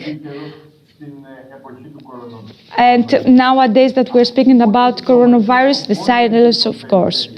So these are the diplomacy of all regions that are not eliminating in the field of assurance and conflicts, but they are engaged in the field of economy, on IT performances, scientists and technology. In the next slide, we are going to see the most important issue of the in Mediterranean, and is the energy diplomacy, because the energy has a great development with a great value for every country. So we need an energy cooperation that is going to give us the assurance, the balance and the wellness. There is a need of cooperation and to exchange all good practices that every country follows. We have to create a common vision for the energy in all Europe. And if the European Union wants to be the leader in this energetic transportation and the Greek development, we have to make a green European deal, and we have to develop a Mediterranean European energy basis in order to unite all connections. The second issue that is worth mentioned here is the migration. You can see, and I would like to speak about the importance of CPMR, which prepares this plan of the European Council and gives a new treaty about the migration. Ms. Anita later would mention a lot more about the CPMR because she's the president of CPMR, but I would like to just briefly mention that 20 presidents of CPMR are asking to approvement of a treaty and a budget that would be good for the migration. The answer that CPMR gave in order to meet the expectation of this migration, and of course the discussion that we have for all the financial funds and support that are given from religion parts. So these discussions are not mentioned in the media, but it's important to discuss how the regions do and act for the cooperation. Here, I remind you the background of Crete in the meetings that took place with the President of America, Mr. Bush, and recently the Minister in American with our President meet together in 1983 in Eluda with the Gaddafi, where they face a crisis, and 2018 the President of Egypt and Cyprus and Greek met together again, and of course the Princess Carlos came to and visit our island. All these things are mentioned because I would like to give you the monitoring of the background of the discussion that we have with other countries. Our issue nowadays is how to develop this diplomacy through regions. This kind of diplomacy, I would give them the name of a conciliation of general and worldwide relation, because we have to meet agreements between people and regions and international level. All European Commission should cooperate in order to have a great agreement, even if nation and international organizations meet its agreement or not. That is a great goal that we have to achieve and we want to achieve. In the next slide, I'm going to briefly present you the strategies that we have the last 10 years and we focus on in the region of Crete the last 10 years. And we are observe the participation because we have to know about all European relations and we take part in all European programs. We develop a region-to-region relationship and with our region and other regions. And of course, we have in mind all the agenda of 2030. Our next slide, you can see briefly how we connect, a region of Crete is connected with other organizations in order to gain the experience and in order to gain the practices and different thoughts that many other organizations might have. For example, we are connected with CPMR, where I am the vice president in order to in maritime issues. Of course, we cooperate with the region of Western Greece. We have a participation in many European projects and networks in the AREPO, the Union of Region that has to do with the products, the European Local Inclusion and Social Action Network.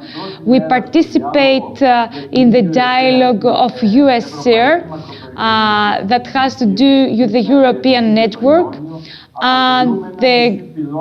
We are an island, greening the islands, that is a pilot island for all Mediterranean, and of course the network with all the traits between the culture of this organization. Here, as I mentioned all these programs because I have to focus that all members has the opportunity to discuss together, and we have the opportunity to discuss the with regions that has to do with other European countries or not. There's a great success for all this networking, and I believe that not many regions has this opportunity.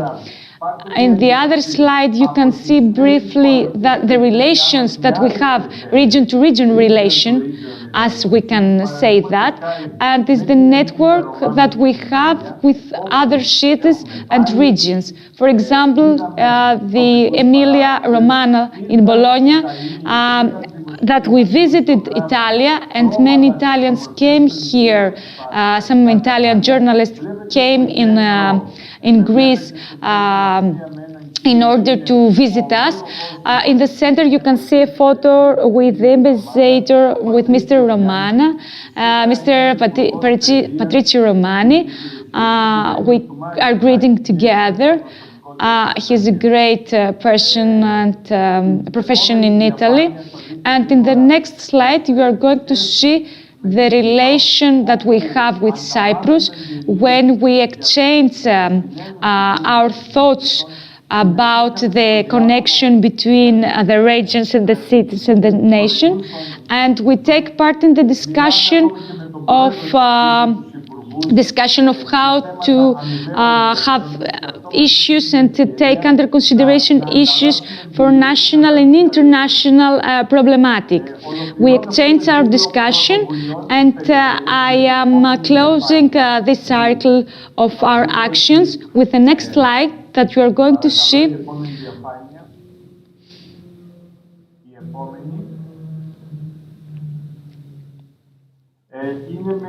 You are going to see a meeting that we had with regions in China. China is not part of the Mediterranean area, but is a part that persuades the Mediterranean area. So that's why we take some action in order to meet some people from the regions in China, in order to meet and visit them and discuss with them. In the next slide, you are going to see our neighboring in Mediterranean area. This is our neighbor, and it's a small neighbor, but at the same time it has a lot of problems, a lot of obstacles and opportunities that we as a region have to face. These obstacles are common to many other countries, and we have to discuss with a lot of other regions in order to solve some of them. As a region of Crete, we are the most appropriate level in order to take practices and actions and find new strategies in order to discuss about a development in democracy.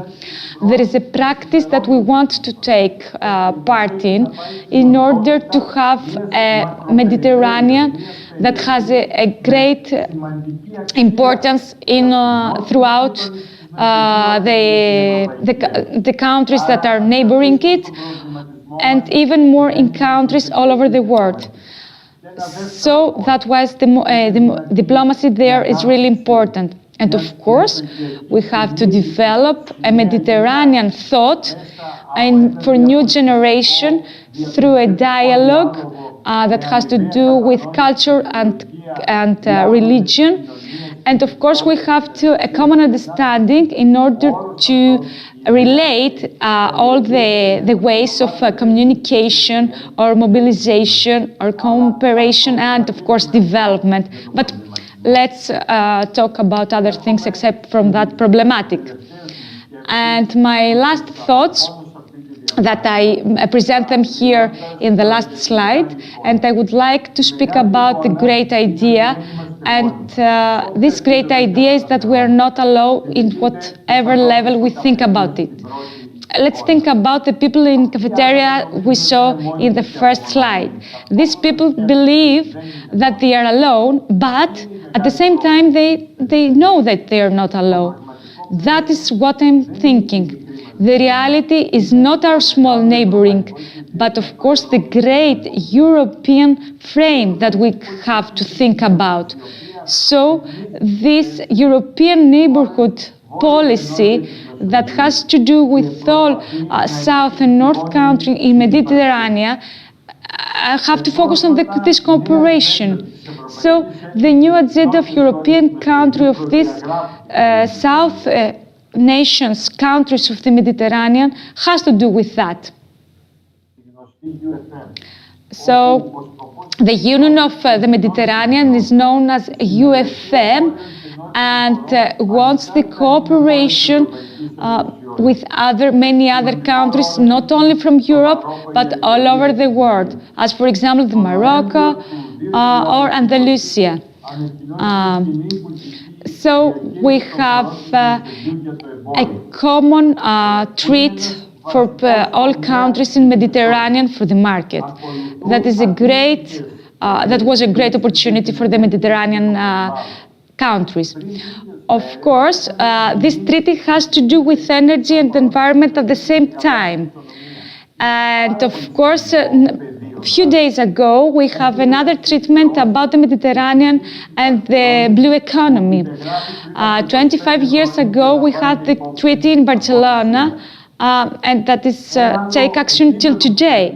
Another level that we have to think about is the new plan of financial and investment development in Mediterranean. And of course, this is persuading, this has a founding persuasion all over the countries in Mediterranean. Of course, the United Nations has 17 goals of development. The European Green Deal is a great achievement too. And I will give you an example. We are talking about a Europe of 2020 that has all members cooperating and coordinating at the same time. But is it this balance? Is it possible? Because we have to take under consideration the balance between neighboring and all the countries can be connected in this goal. We can observe the West Med, but the USR, the region strategy for the Union can help this cooperation because the members were 8, they're going to 9, and now they're going to be 10. That is really important.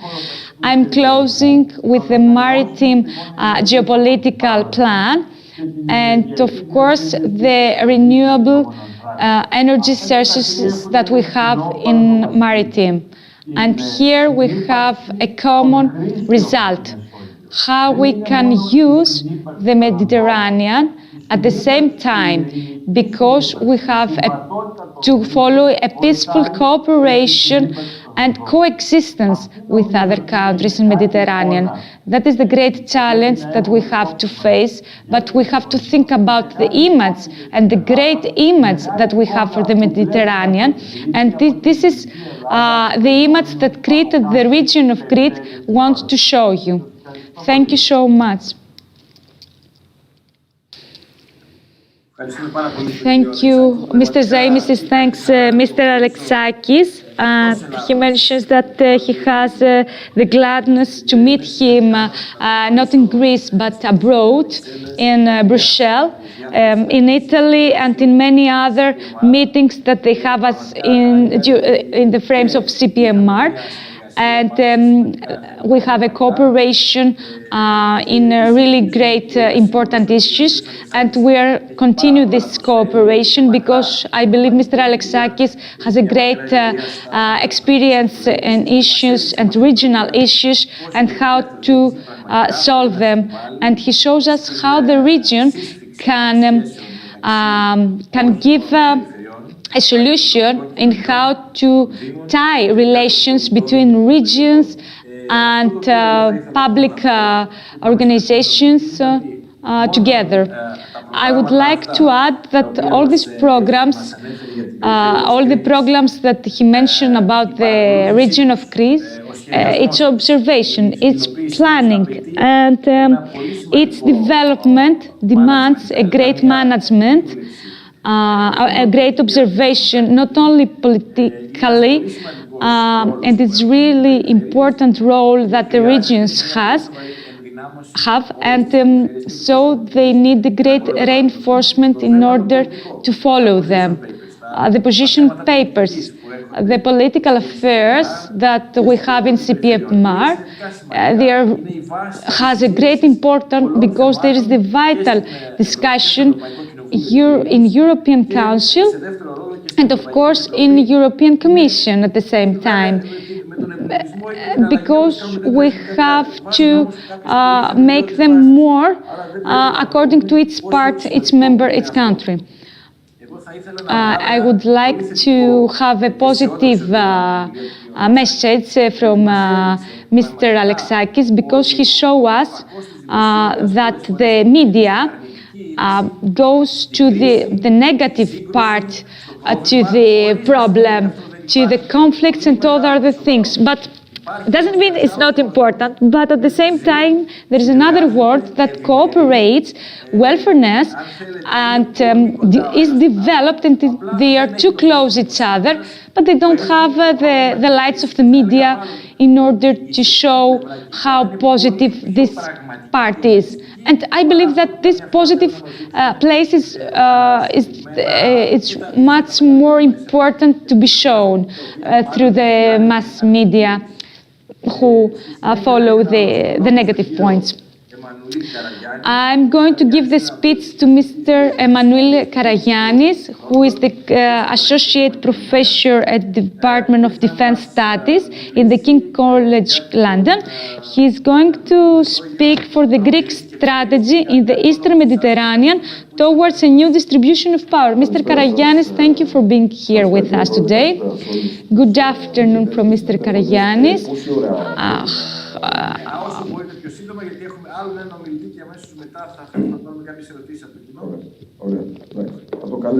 Mr. Karagiannis is going to speak for 10 minutes.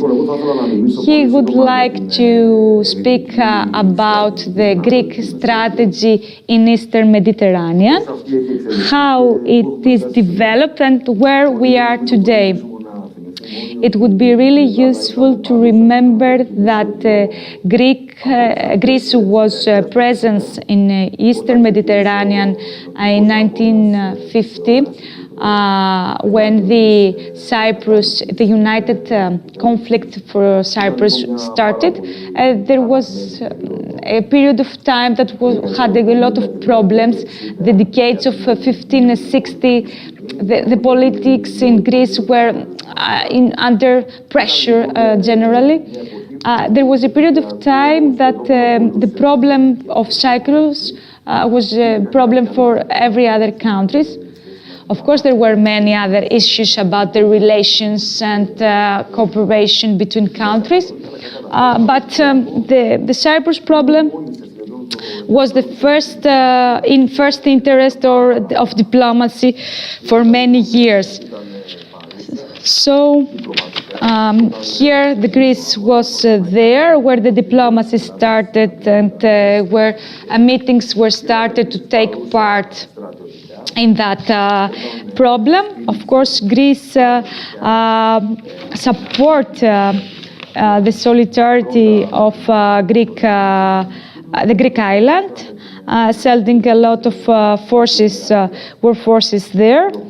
And of course, as you know, in 1968, they left the island. Greece tried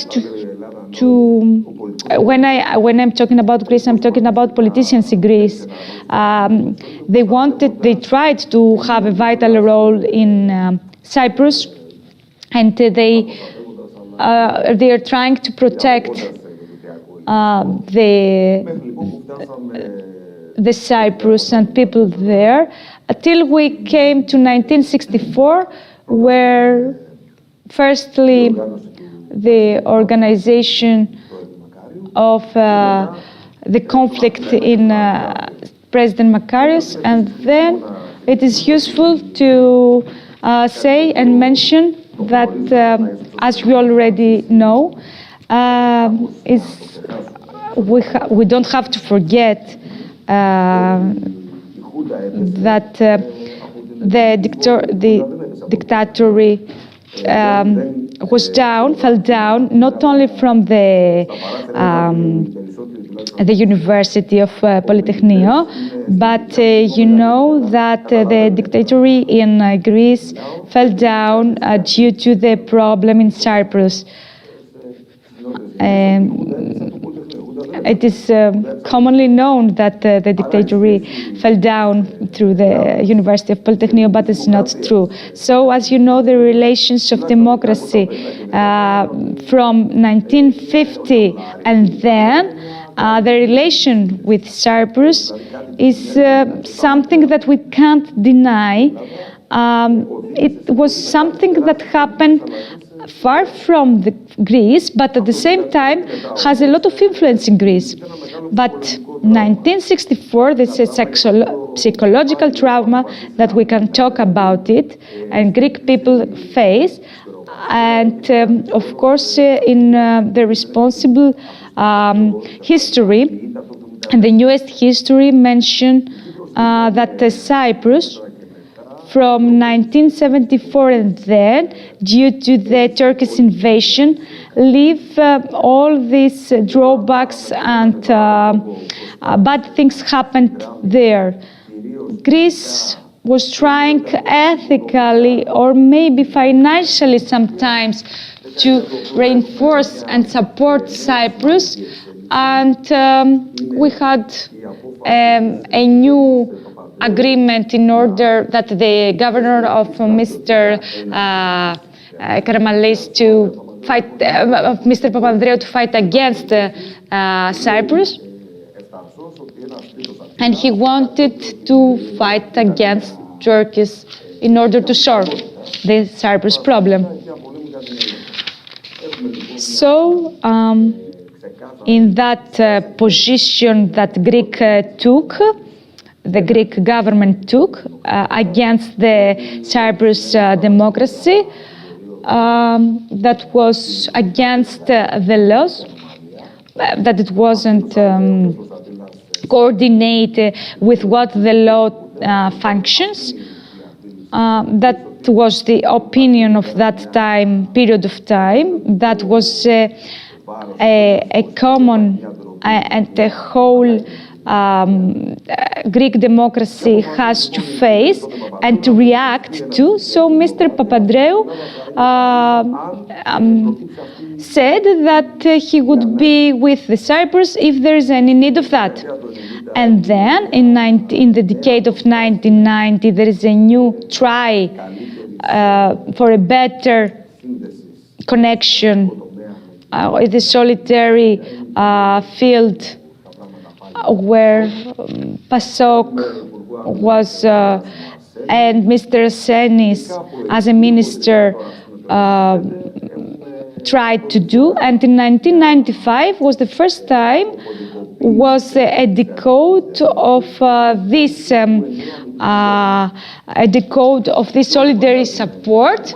And as we all remember, this history some years ago, in 1999, the governors of Mr. Simitis decided not to go to Cyprus, but to go to Crete. I am talking about them because I would like to remind you what happened the last decades and how bad was the problem of Cyprus and how affected other countries as Greece.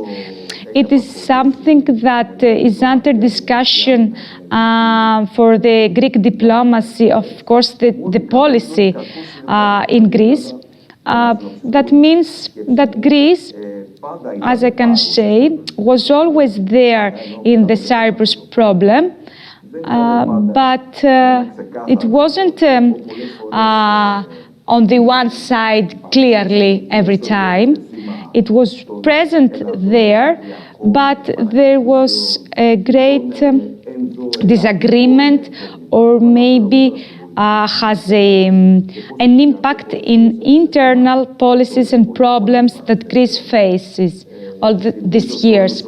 I would like to remind you again that in 1960 there was a great issue and a problem because the center was supporting the Union and the West supported the conditions of London. So the Cyprus problem was identicalized with the conditions of Greek people with problem, with conflicts, with disagreements and whatever.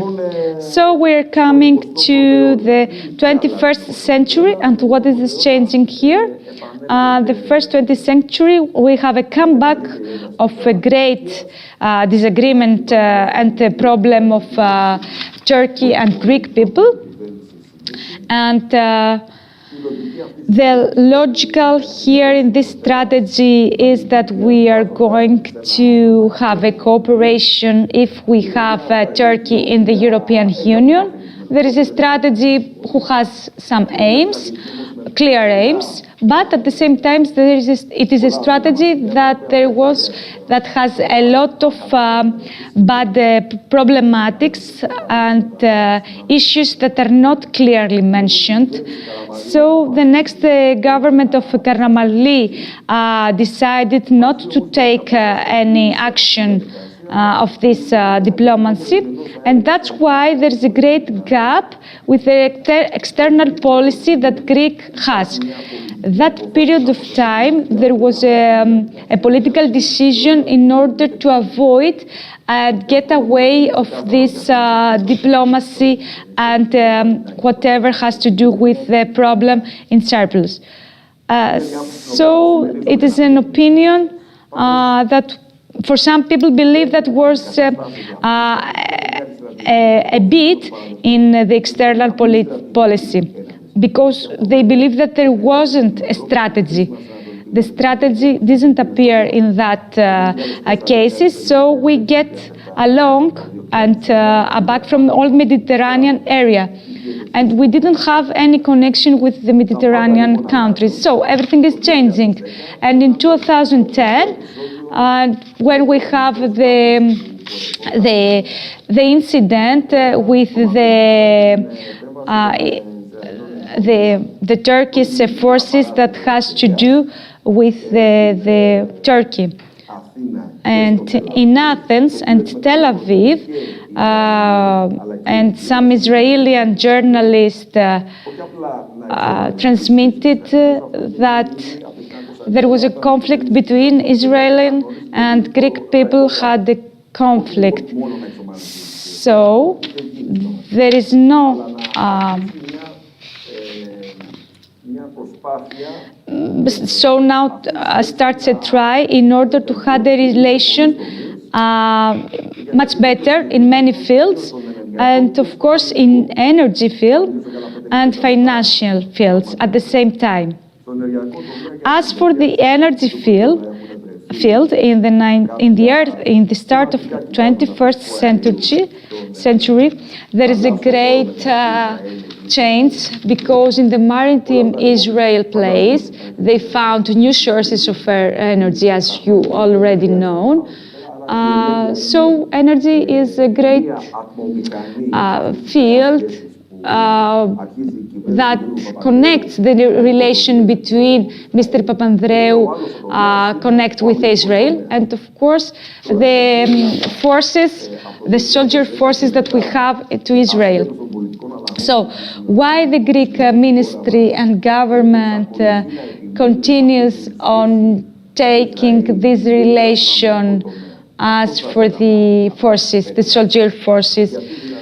Why Greece don't try a development in solitary connection with another country, as for example Italy? We don't know why this happened. We don't know why we choose Israel, or maybe Israel choose us. We believe that some people believe that Israel choose us because Israel was afraid of Turkey. And we believe that Israel and we have a connection and relation many years ago.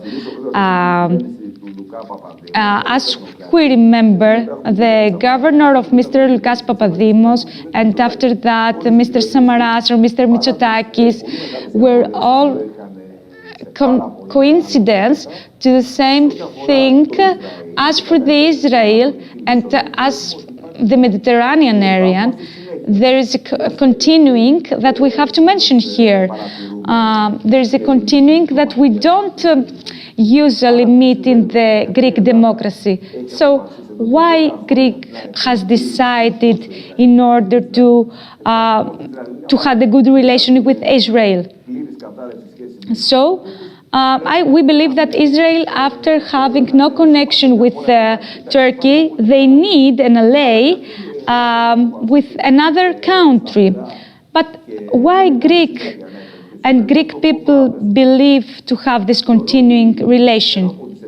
In my opinion, I believe that except from the field of tourism or maybe economical fields that we can find in Israel, we want to invest in Israel and of course in other countries, but maybe most importantly in Israel, is that the fear that Greece has for Israel. In 1974, the Cyprus democracy didn't lose its own freedom. They weren't killed so many people there, but many other things happened. And we didn't write them down. We didn't have the courage to write them down as Greek people. There was a great trauma in our psychology, in the psychology of Greek people, that Turkey made us. Because Cyprus was part of Greek nation, and that's why Turkey made us so much fear. Because Cyprus was for many years part of Greek nation. So the shock was great for us too. The solitary and the defensive forces that we had there was a great defense against the Turkey.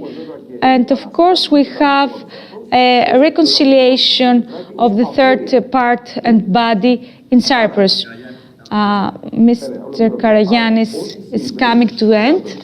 So whatever happens in the Mediterranean area as part of Greece, whatever allies we are building with the Israel, first of all, and of course other countries, I think that they came from a great fear that Greek people have in order to balance and support a fear that we have against the Turkey people, because we believe that Turkey is a neighbor that we can't defend.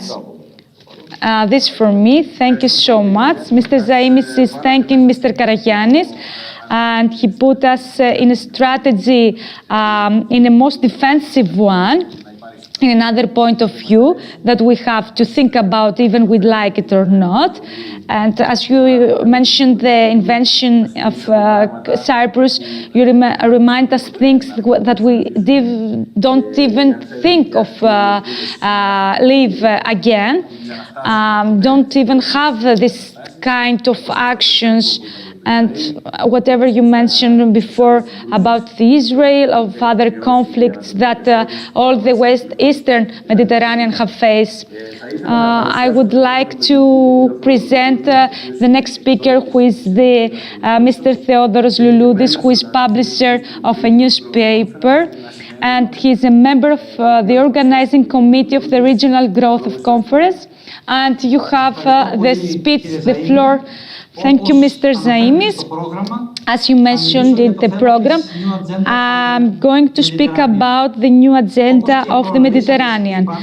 As many other speakers mentioned before, the 1975, the United Nations, with the treaty in Barcelona, come to an agreement in order to protect the Basinian Balkanian, in order to have a financial support and stability in this place. More than 26 years have passed, and as we know, this agreement, it is really coming nowadays into the light again, and has a great importance because there is a strategic need for all the European countries, because all these people, we have the Arabian era that give us a lot of challenges to face.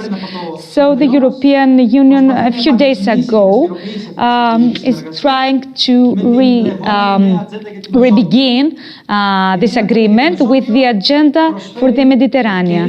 This new agenda offers opportunities for new cooperation and is based on the action that the development in Mediterranean area and the general development have a coincidence, the cooperation throughout the Europe. The new agenda has strategies, new strategies for all the European people, as for example, the green development, and was to relate the agenda of 2030 with the agreement in Paris, and generally whatever has to do the development and initiations that would take place there. Of course, the European Union set some common values for the financial agenda, has to do with fields about the governments, and of course the sustainability of the environmental issues. They're really difficult, but at the same time important fields and pylons that we have to think in order to achieve the aims that they have set. And of course, they need a great challenge. They are a great challenge for all of us. And of course, my opinion is that there's a great effort that we have to do in order to achieve all of them. Briefly, I would like to mention 3-4 bases and parts of this new agenda. The European Union has designed a financial and investing plan for neighboring and all the countries in Europe, because it wants to help all the financial of all these countries. The second part is that we have to do something in order to face with the green transportation and the protection of the environment, in order to reinforce this drive. Of course, the European agenda is talking about a new issues about a government that has to do with the migration and immigration, as some speakers already mentioned. And nowadays we are talking about new cooperation with European members separately, that they are giving and analyze great opportunities that many countries have, and of course the issues that many countries face due to migration and all these problems that they are creating.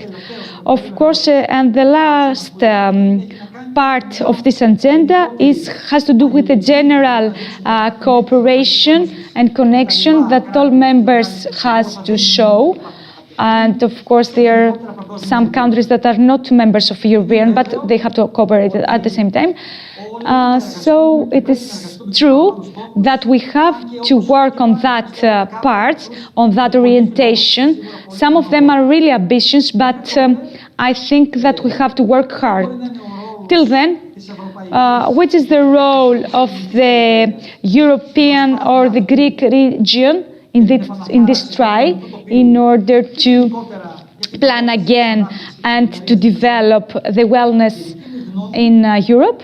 My opinion is that the regional parts and the regionals in Greece can and have to be those who would have the vital role in this try. They have to be the first part because they can have faster results. Why? Because they are taking actions immediately. They are focusing on the problem right away and straight away. They don't have to have the experience, the great experience. And of course, because they are faster in order to understand and live in the problems, in the common problems. They have the same challenges, they can face them. I have to remind you that this regional development is reinforced by the Mediterranean parts and members.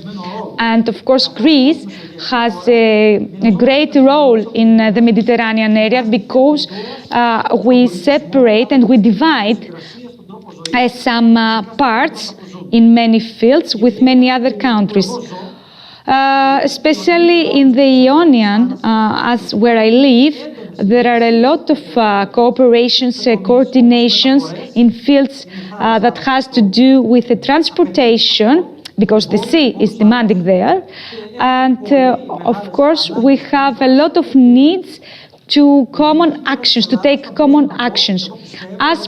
As a member of part of the region of Western Greece, I think that we have a lot of development chances because, you know, we can't speak about the South Greece that has the same chances to be developed as we have in Western Greece.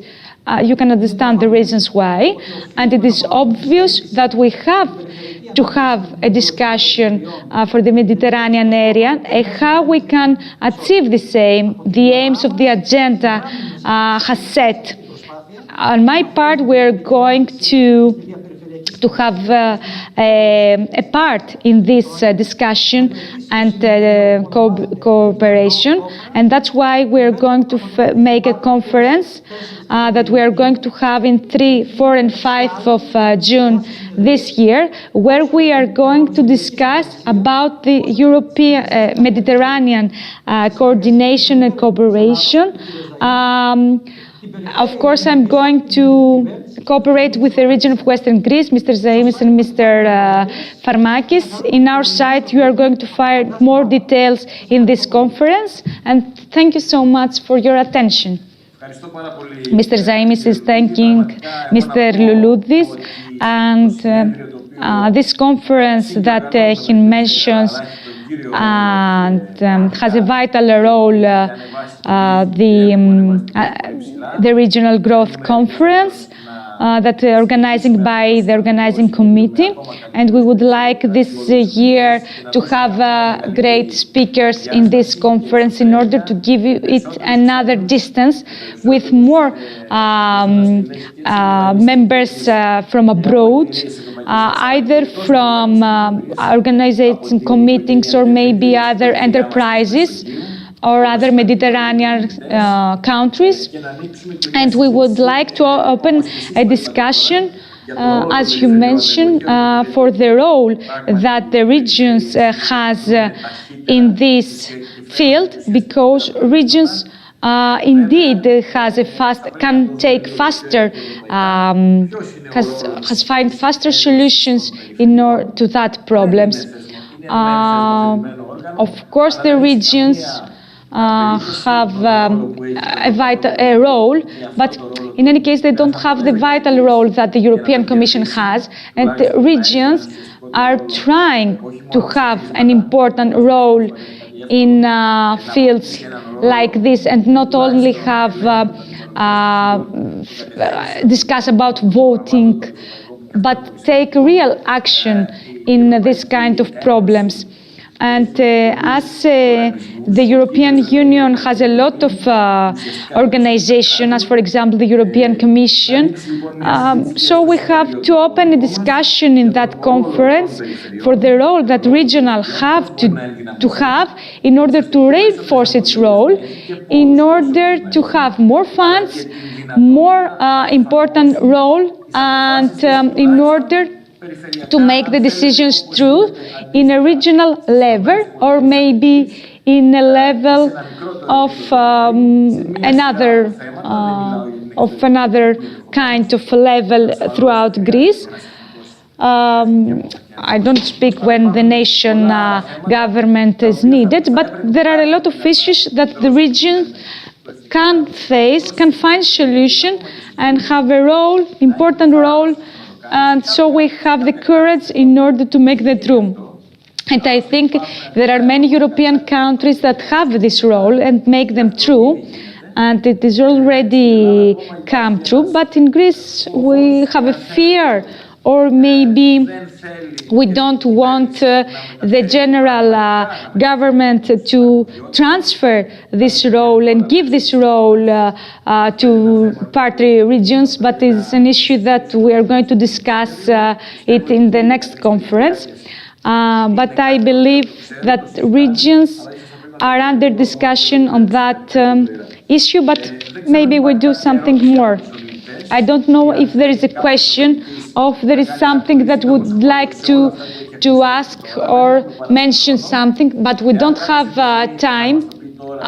If you want something to say something briefly. Otherwise, I would like to thank you. I would like to thank Mr. Pavlos Geroulanos, Mr. Alexandros Malias, Mr. Dimitris Stathakopoulos, Mr. Mitatsel Plak from Constantinople, Mr. Karagiannis, Mr. Mitsios, Mr. Alexakis, and Mr. Theodoros Luludis. And we are going straight away to the next panel. We don't have the opportunity to have a break because the time is really limited, and we're going to the next panel. If we have Mr. Kairidis is here, if he's connected. Yeah, Mr. Kairidis is here and can hear us. Έχω ανοίξει το βίντεο, δεν ξέρω γιατί. We are waiting for Mr. Kairidis. He's in the Hellenic Parliament in North Athens. Mr. Kairidis is going to give us a view of the Hellenic Parliament. He's thank Mr. Zaimis. I can see the ambassador, Mr. Malias. Good afternoon. I'm Mr. Dimitris Kailidis, and he's a member of Hellenic Parliament for North Athens. I am glad to be here today. I am in the middle of a discussion for the sexual discrimination that is taking part now in the Hellenic Parliament. We had a try not to discuss about, not to make any other conflicts between this, for this part, but anyway, I would like to thank Mr. Zaimis that who invited me in this event, because I would like to speak about problems that we have from Greek and Turkey. I have a great tie with the Western Union because I was married there in 2011, and I have the organization of a summer school in ancient Libya, and I love Elia, Achaia, and Etelocarnania, and I was really glad to have my marriage there. And all my family from Salonika came down to Peloponnese. And as for the Turkey, to be briefly to my speech, I think that the basic thing and the basic issue of my speech is that I have to note the fact that beyond the persons that have a great importance, a role in that field, as for example Mr. Erdogan has, mainly because he fight again the traditional Turkish Ministry of External Policy, and he made it less predictable and less, as we can say, with no so many surprises or maybe orientation, and it give it another flame of more extremist, as Turkey become had the role of all the muscles in Turkey.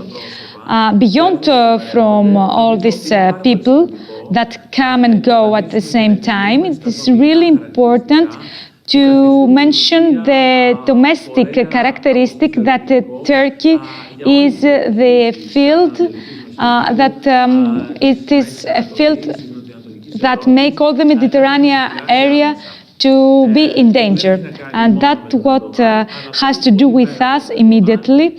And far from Mr. Erdogan, or maybe it has a great continuing after him in many years, there are some characteristics that we have to think about, and think about Turkey, which is a community that it is cultural, and there are a lot of people there, and its population is 98 million of people.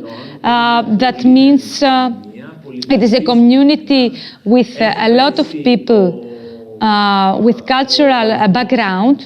Even if the development rate is low, it knows a lot about what happenings all around it, and of course it knows what happens in Mediterranean area. And of course the development in Mediterranean area has a low developing rate anyway, as you know, in the contrary of some other countries, as for example the Chinese, or maybe Japan, or France, Spain. It has the worst demographic profile, has the burglary today, that has to do with the 6.8% rate of people. They have the low development profile, and of course the great migration that faces these countries. So the balance between the Asia and the Balkanian countries goes against Turkey. The last 20 years, Turkey has a great development in many fields because it has made its ape at the third, multiplied 3 times its ape, because that means has $3 billion asset cost. She wants to be a member of G10 as a member of G20 and has exports close to $3 million products, and most of them goes to European countries, and of course in machines, in furnishing machines of the house. They have car industry, and they have other kind of industry that flourishes in Turkey these days, and nowadays covers the 70% of the army. They made also the exporting arms and weapons for the wars. And they saw their opportunities that they have, all the army explosion in a lot of places in Israel. As for the crisis all around the Turkey, especially in Arabic world, that has to do with the domestic and static crisis, that has to do with wars and Livi, Yemeni, or maybe Lebanese. But anyway, the last decade was a catastrophic period of time. And I believe that things would be worse because the fuel and gas, that is the main problem, where people have to, maybe Arabians people want, they have to face the drawback of gas costs and exports. So generally, all the Arabian people have to face real problems with these cost laws. And so the Arabian people have to rethink about the Arabian Saud in South Arabian places, because European Union has to play a vital external role against them, with the cooperation with the American people that Trump would like to do, but he didn't start something, but maybe he made the first path on that in order to take advantage of this Arabian. So demography, economy, crisis in all around Turkey, and of course another governance that starts from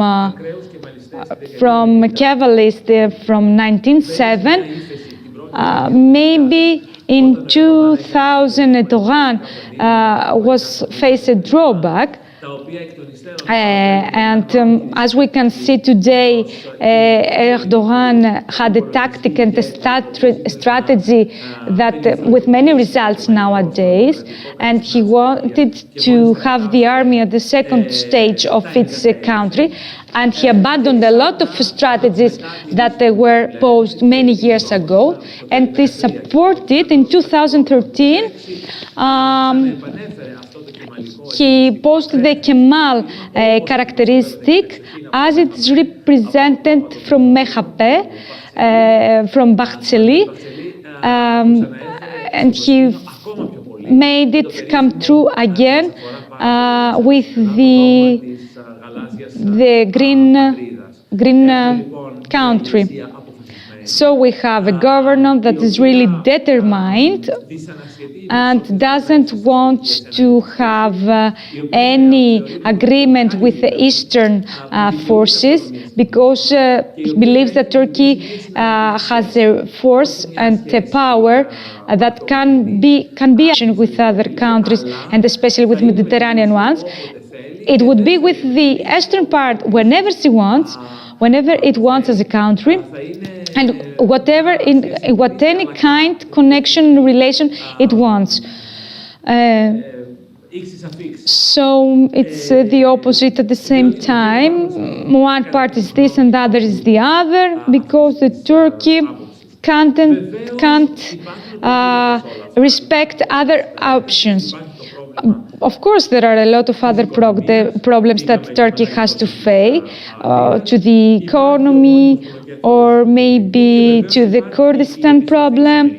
Of course, the return of American, that is changing what we know till today, because American didn't want to permit the Turkish all this autonomy that they are asking for, and we don't know how they are going to negotiate, and under what circumstances they are going to negotiate. So, even if Turkey is trying to eliminate what they are, and they are trying to find some allies and communicate with Greek people, but we don't know if they are really vital. Turkey is going to have a progress to become unpredictable, and maybe we can say dangerous in some cases, because we don't have a great development, even as European members, or even from America. There is not a great development in Israel issues, and in the degree that we could fight against them. And Turkey, so as its provisions was about to fight against them, as we can see 3 times till today. And that's the general image that we have. In Libya, in Syria, and in Karabakh, we have 3 messages that we have to take under consideration. And of course, the relation with Russia and all these actions that took place in Iran, and the businesses that Iran has, as you can see, the whole bank, the bank that face a conflict against Erdogan. And as you can see in the Turkey, they have a lot of migration, and they want a connection with Russian, and they are trying to make the greatest army program that costs $1 billion. And he didn't give the secrets of F-35 to Russian. That would be really vital and immoral to give it to them.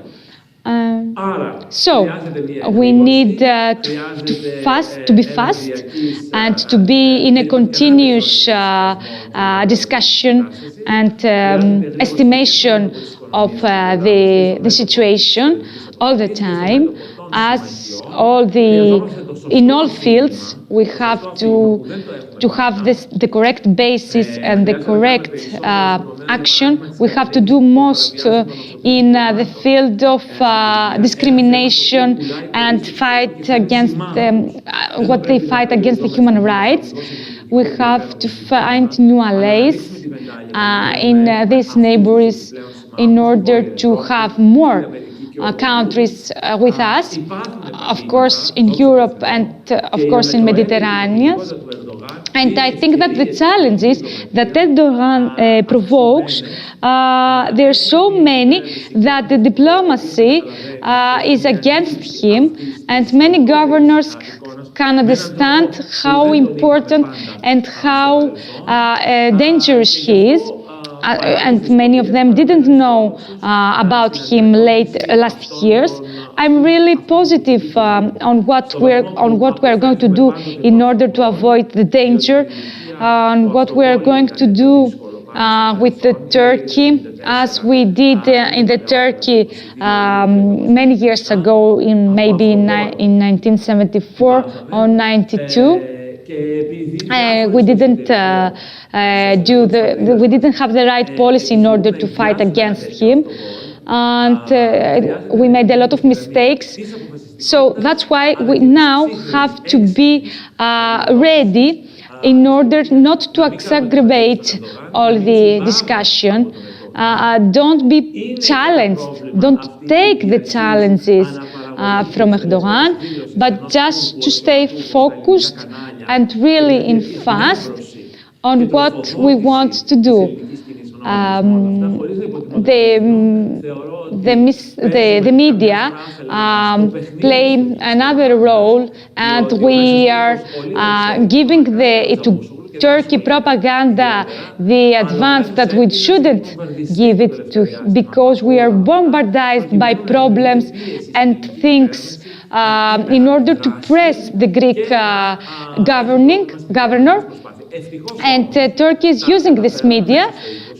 But finally, in 2020, we succeed in many fields in order to face Turkey and to maintain to our positions without conflicts, war conflicts, I mean, even if we have a lot of differences to Turkey democracy. But we maintain on what we believe, and we need to face this problem that follows the Greek many years ago. And of course, you know, 200 years ago, we had the Greek Revolution against Turkey. And so many years we have this problem, the long-term problem, that can't finish as it is. And with that sense of the time, we can rethink and maintain in order to face it. That was what I want to say. Thank you for the time. Mr. Zaimis thank Mr. Karaidis. He's probably a journalist because he's all the time the channels. We believe that it is a great opportunity, a great for him to be in the political party. To have Mr. Kailidis in his political party, because he knows a lot about the international issues and the conditions that some countries are following the last years. And as for the time, I would like to mention that if we don't take under consideration the time that the government has in order to face some problem, we have a decade. In the last decade, we are in a better position than in many years ago. But I would like to note two great issues that he mentioned. The first one is the Turkey and how big it is, the population that it has, and of course the financial it has with being in the G20. So it is a great shape of this country. And Mr. Erdogan was talking about the centralization of Europe. And of course, we have to take under consideration the part and the position that the IPA, the United States, has. And we are going to the next speaker that is going to speak about the migration challenges and, of course, the human rights in Turkey. And that is a great issue that many people have to think about all the time. Of course, I would like to give the floor to the president of Region Second, the chair of CPMR, Mr. Anika Anerbayjansson, who is the president of CPMR, and is responsible for the migration challenges and task force on migration. You have the floor, Ms. Janssen. Δεν σας ακούμε. Το μικρόφωνο σας πρέπει να ανοίξετε.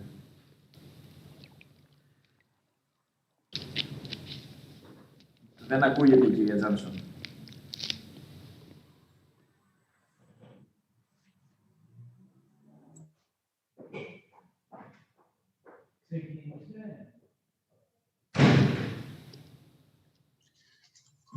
Open your microphone, please.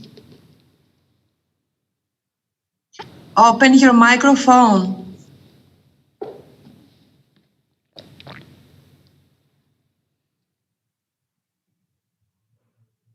Hello. Hello. Yes, we can hear you now. We can hear you You now. can hear me. Sorry, it went back. I did unmute it, but it went back. So you didn't hear that I was thanking you, Mr. Simis, for inviting me here. And you are also engaged in the CPMR as Vice President of the Inter-Mediterranean Commission. So you know our organization well. I want to connect to what my friend Georgios Alexakis talked about in the previous session, and that is the role of regions. I myself come from a country far from here, Sweden, where I'm the president of my region. And since I know that this is a topic that you will enter into later, I would just like to tell you that region, Sweden is with very strong tradition of regions and strong regions. But today I'm here as a representative of the CPMR and its task force for migration management, which I have the honor of being chairing since it was set up in 2015, right after the tragically renowned events in Lampedusa. The CPMR began working on migration in the wake of the refugee crisis, when many of our frontline members on the EU's external borders in the Mediterranean were facing a situation where they had to provide emergency reception for people arriving on their shores with very few own resources. At the request of numerous of the CPMR regions and of our Inter-Mediterranean Commission, we therefore set up a specific task force to work on the topic of migration management. The task force currently counts around 40 members, among which 25 are very active regions from across Europe. Our work has several areas of focus. We propose measures for improving the practical immediate response to the challenges of humanitarian emergencies in CPMR regions. We look also at the long-term impact regarding integration and inclusion within our territories. And finally, we promote support for dialogue among cultures and the conditions for sustainable development in the countries of origin of migration flows through decentralized cooperation actions. My response to the topic addressed today would be resumed in the following keywords: cooperation, partnership, and solidarity. These are the values that all CPM member regions share. The arrival of refugees in Europe has required us as a region to understand and adapt to the changing phase of our societies. Regional authorities are providing responses as key actors in their efforts to integrate refugees in their host communities. The recent EU Action Plan on Integration and Inclusion of Third Country Nationals, published by the Commission last November, has attempted to take on board the challenges facing regional and local authorities in this regard and recognizes their important roles. As a destination region, my own region of Skåne has taken in a large number of refugees. As a matter of fact, Skåne region is the region in Europe that hosts the largest number of asylum refugees per capita. Our strategy on integration and inclusion has been to set up multi-level governance systems to ensure a holistic approach with an emphasis on the health and well-being of individuals. Our actions are based on cutting-edge research that shows the importance of considering an individual's physical and mental health and a sense of personal well-being as a crucial factor for successful inclusion. This is particularly important for refugees that have often experienced severe physical and/or mental traumas. This approach is proving to be quite successful, and we are promoting and transferring our know-how within the CPMR network and beyond. Here I would like to emphasize the importance of cooperation. Within our task force, we are sharing experiences and collaborating on projects to foster the integration and inclusion of refugees. Region Skåne in particular is currently participating with 5 other CPMR regions, CPMR member regions in an AMIF project led by CPMR called REGIN, Regions for Migrants and Refugee Integration, to develop indicators and tools to improve regional policymaking and performance on integration. This work has the potential to be mainstreamed and replicated all over the EU and beyond, in third countries, and in particular in the EU neighborhood area. As well as the interregional cooperation on migration being led within the CPMR network, our member regions are also developing decentralized cooperation activities with peer regions and other local or territorial stakeholders in countries of origin and transit outside Europe. And this brings me to my point on the importance of partnership. According to the OECD, 65% of the 169 targets underlying the 17 Sustainable Development Goals will not be reached without proper engagement of and coordination with regional and local governments. Regional governments are very often involved in peer-to-peer learning to reinforce subnational capacities in areas such as health and education, economic development and governance, as well as migration management. Many European regions have also undertaken the global challenge of promoting sustainable development, peace and human rights, as well as to foster better understanding of the causes of underdevelopment, poverty and conflicts. We believe, therefore, that regions are important contributors to international diplomacy, since they can be instrumental in building sustainable and effective partnerships based on mutual trust and a win-win strategy. Moreover, building trust is perhaps easier at regional and local level, which is closer to citizens and gives visibility to concrete, sustainable projects that have an impact on people's everyday lives. Finally, the CPMR has been highlighting the message of for necessary solidarity to alleviate pressure on frontline states and regions since the humanitarian crisis, when unprecedented numbers of refugees arrived on Europe's shores. We are all now aware that the current EU asylum system is broken. It is itself generating a source of conflict and tension, where frontline states and regions are left bearing the burden and unable to cope, and ultimately creating a situation that is causing undue suffering among migrant persons that are blocked at the point of entry, and putting pressure also on residential populations. The solutions that have been put forward by the EU so far are insufficient. What is needed is an overhaul of the whole EU asylum system. The new EU Pact on Migration and Asylum, issued last September, has attempted to address these shortcomings and has made solidarity and responsibility a key aspect. It is now in the hands of member states to adopt this solidarity-based approach. We believe that part of the solution also lies with the creation of more safe legal pathways for persons in need of protection. This would reduce the need for individuals to embark on perilous journeys and help to tackle the problems linked to person smuggling. Meanwhile, many voluntary regions at their own level are already showing solidarity with other states and regions by demonstrating willingness to participate in the relocation efforts of refugees from camps both in the EU and in its neighborhood. Some have also publicly expressed they would be ready to provide safe havens for rescue ships. Solidarity with the refugees themselves is being manifested, since regional authorities are important donors providing humanitarian aid to refugees and displaced persons located in areas outside of the EU, through the links they have with actors and the territories, such as charities, NGOs, and local authorities.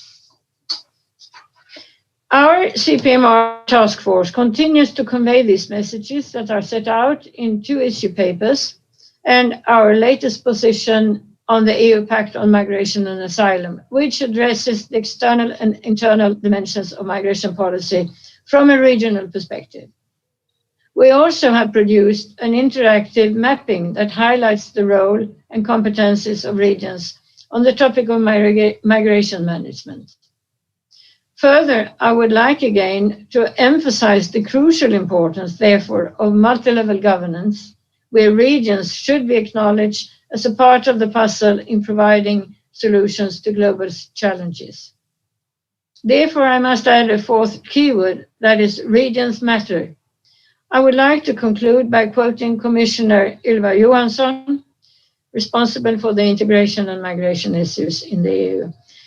Quote, integration happens in every village, city and region where migrants live, work, study and take part in activities. Local and regional authorities deliver essential services in healthcare, housing and education. They organize sport and cultural activities where newcomers meet people and make friends. So regions matter when we talk about migration, as well as when forming cooperation modes for in developing democracy. So for those who would like to know more about CPMR work, I invite you to take a look at the CPMR and the region project websites, where you can find all relevant documents and the mapping, or to free, of course, to contact the CPMR Secretariat. Thank you for your attention, and thank you again for giving me the opportunity to talk here at this event. Thank you. Mr. Johnson, dear Annika, thank you so much for your time and for your representing not only your region, but especially CPMR. And we really, I have to say that the region of Western Greece has signed these policy papers for the refugees after we have studied carefully, and we've signed those papers, and we look forward to see how the state members will pursue those policies, especially on the solidarity issue. And I really take your word that the European Commission has been insufficient answer right now, and we hope to change it, because Greece really suffers, and especially the east side and the islands of the Aegean, and specifically some of them really take all the burden of this refugee wave, and it creates a very big problem. We respect totally the human rights of all the refugees, but we have to follow and we have to make some more serious action. And my idea would be, and with this I will give the speech to the next speaker, is to try to focus the problem on the source and not in the sea. On the source, meaning where they come from, and try to develop the areas where they come from, so they wouldn't have the need so much to leave and try to find a better life somewhere else. Thank you very much again. And I would like to introduce now Mr. Suleiman Ozeren, who is a professor in the George Mason University, and he will speak about the relations of our countries. And I would ask him also if he wants to comment, but very briefly, because we have not so much time, and we have some important speakers after as well. Try to be brief, but also if he wants to comment on the previous speakers, please do so. Thank you very much. Mr. Ozeren. Thank you. Thank you for inviting me to this very important and timely event. So I will try to summarize the fundamental issues about the refugee crisis, and I will also propose some policy recommendations. The refugee crisis and the abuse of securitization in Turkey are two major concerning issues. Turkey has been hosting over 4 million refugees. 3.6 million of those refugees are from Syria. And for the last couple of years, there were kind of evolution and changes in the perception of the Turkish people toward the refugees. Starting from the early conflict in Syria, refugees, Turkey considered them as guests. Hospitality the people of Turkey showed them hospitality. But in recent years, we see a significant shift from the idea of being Ansar to the Muhajir, meaning being a host to the refugees from Syria. Now the public perception has shifted toward more of seeing them as a potential risks. So I will share some of the current surveys as well in terms of the perception of the people. The AKP government has denied a status to the refugees in the first years of the conflict. Now the trend also changed in that arena as well. Now we see that the government is trying to give them some kind of recognition, for example, a temporary protection status. But in recent years, especially for the last 2 years, there has been a significant shift toward more of a nationalistic, nativistic perception toward the refugee crisis. And this is really, really concerning because now we also see another trend in which the AKP government has started using refugee crisis as a weapon, as a leverage against the European Union and, of course, against Greece for that matter. Turkey has been a transit country for the refugees, but now we also see a kind of new trend for the last couple of years, especially after in the aftermath of the coup attempt in Turkey. We see that Turkey has become a source country, a country of origin for the refugees, for the asylum seekers, who are the Turkish citizens. In fact, in 2019, in Germany, the highest number of asylum seekers were from Turkey, following Syrians and Iraqis.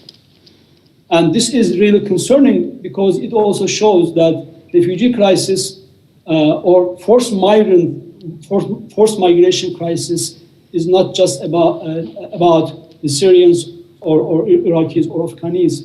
And now, increasingly, Turkish people also are trying to leave their country because of the grave violations of human rights, erosion of rule of law, and backsliding from democracy. So these are the concerning issues that I think put forward and present new challenges for the people in Turkey, for Greece, and for the European Union. So what has been going on and what are the other dynamics or drivers of this crisis? Of course, the Syrian conflict. And the AKP government, while AKP government saw the crisis in Syria as an opportunity in the first years of the conflict, now we all realize that that was not actually the reality. Now the reality on the ground is that Turkey has been in collusion with almost every party in the conflict, whether state actors or non-state actors, including Russia, Iran, Assad regime, the United States, the Kurds, all of which are directly related to and relevant to today's discussion in this panel. Because the kind of idea that this conflict is going to continue and the Syrians are going to stay in Turkey for the coming maybe decades in the future pushed the AKP government to take other extreme measures, and one of which is weaponizing and leveraging refugees against the European Union to make certain concessions. So now there's an ongoing blame game. On the one hand, the AKP government is blaming the European Union of failing to pay the money that was promised. And on the other hand, the European Union authorities and officials are blaming the AKP government for blackmailing. And indeed, in between, the refugees have become a sort of a tool, a leverage against the European Union on the side of the AKP. That's a really concerning issue.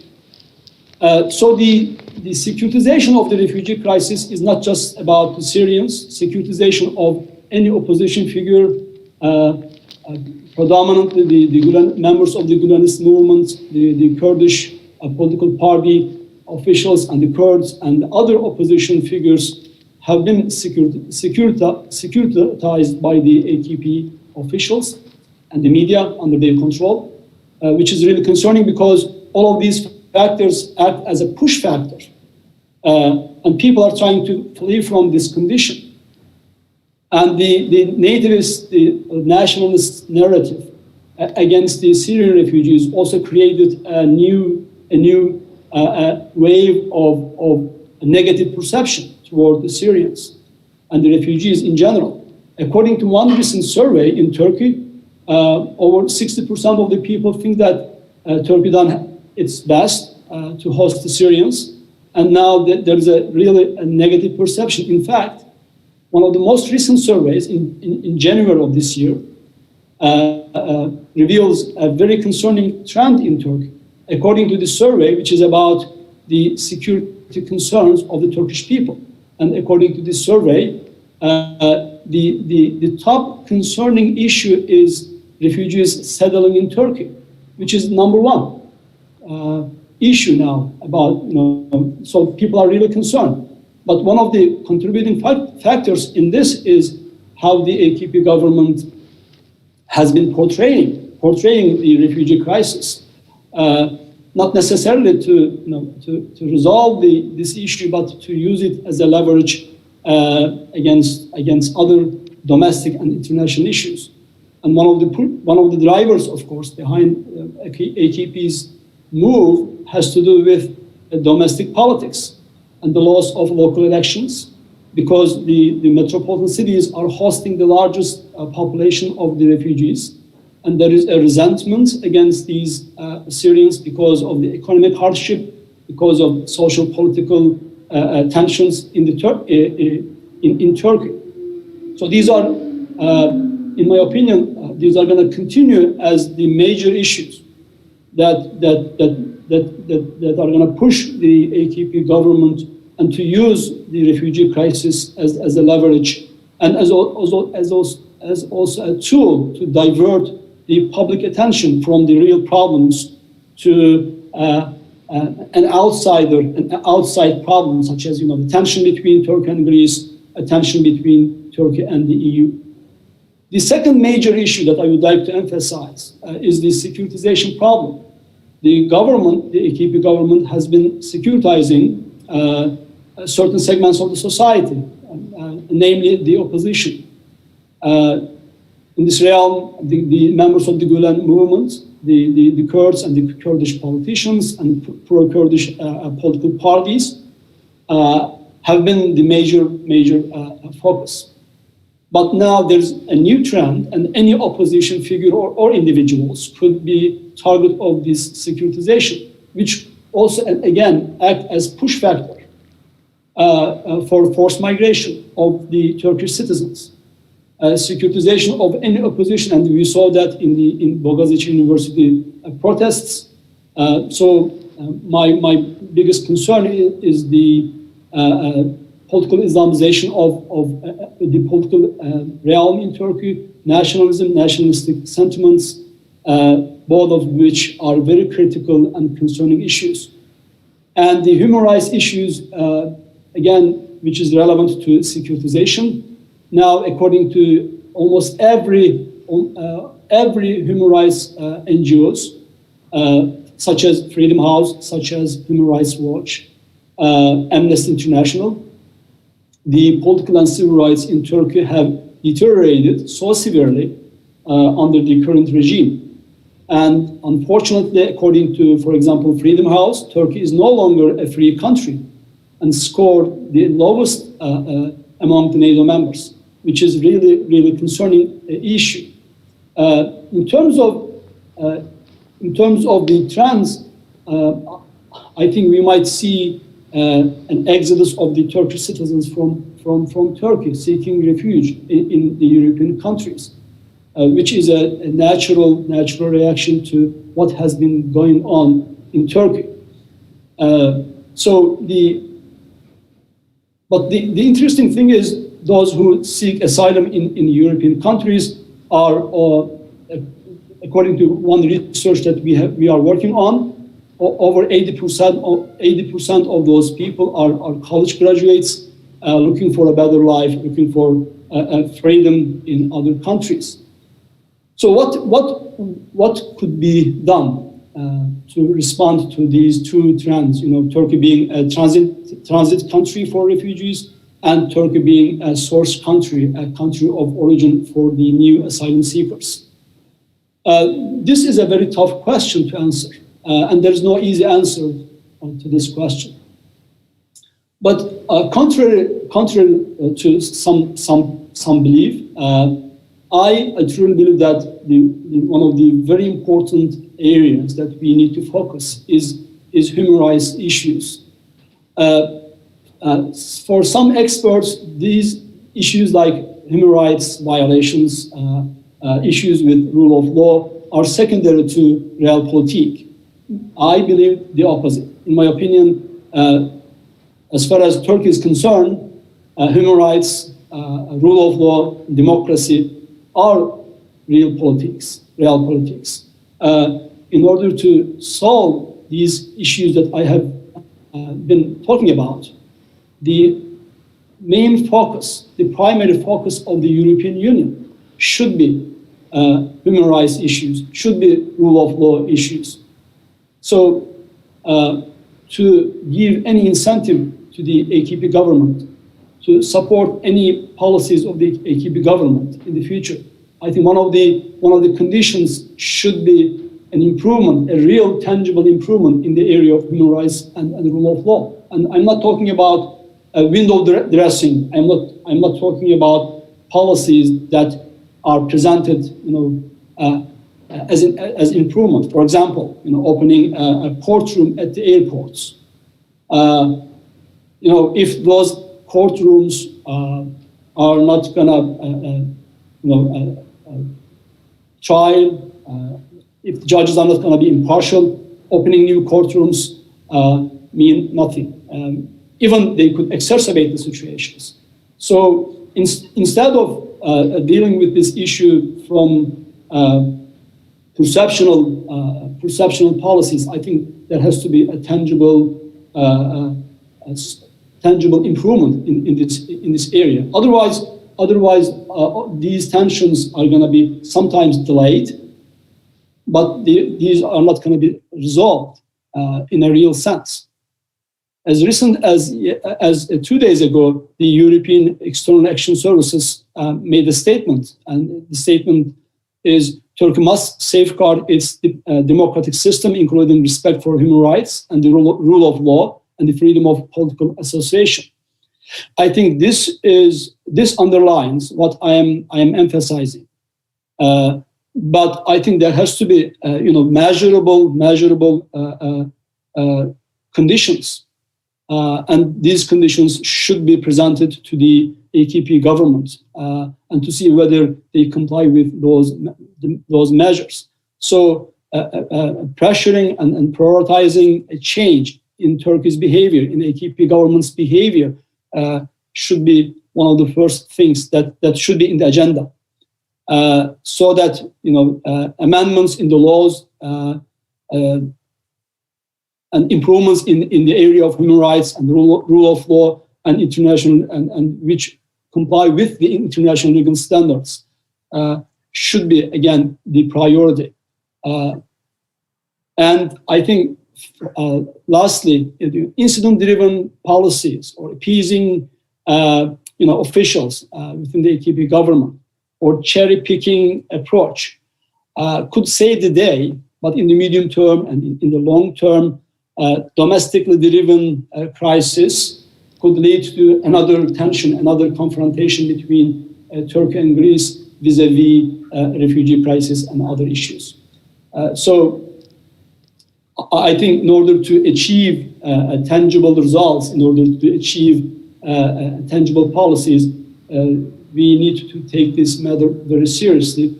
And I think regardless of what has been going on in terms of the tensions, I think the civil societies and NGOs should continue their efforts. And I think events such as this one could facilitate better dialogue, not necessarily maybe between the government officials, but more importantly between the people and at the grassroots level. That is very critical in my opinion. And thank you again for giving me this opportunity. It has been an honor to be part of this very important event. Thanks. Thank you very much. Thank you, Mr. Professor Süleyman Ozeren. We're very happy that you participated, and I have to say to the people that it's very early because you came out from Washington, D.C., and it's very early in the morning there.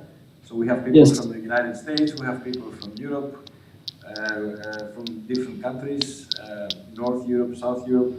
So we're very happy that you all came to our event and discussed this today.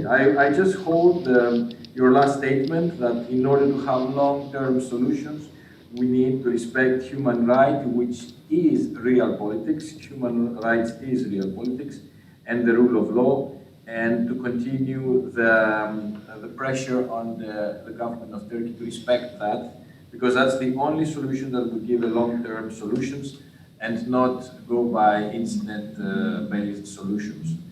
And I have to say that similar problems we have in Greece, because as you mentioned, the brain drain that has our country suffered so many years, we see that same phenomenon going in Turkey, because you said that Turkey suffers from a brain drain. That means that the educated people are leaving Turkey, and this is a serious problem on the long term, because you will have to face a way to bring these people back in the future, because they're very valuable to the economy, to the innovation, to the technology, and the development of the country.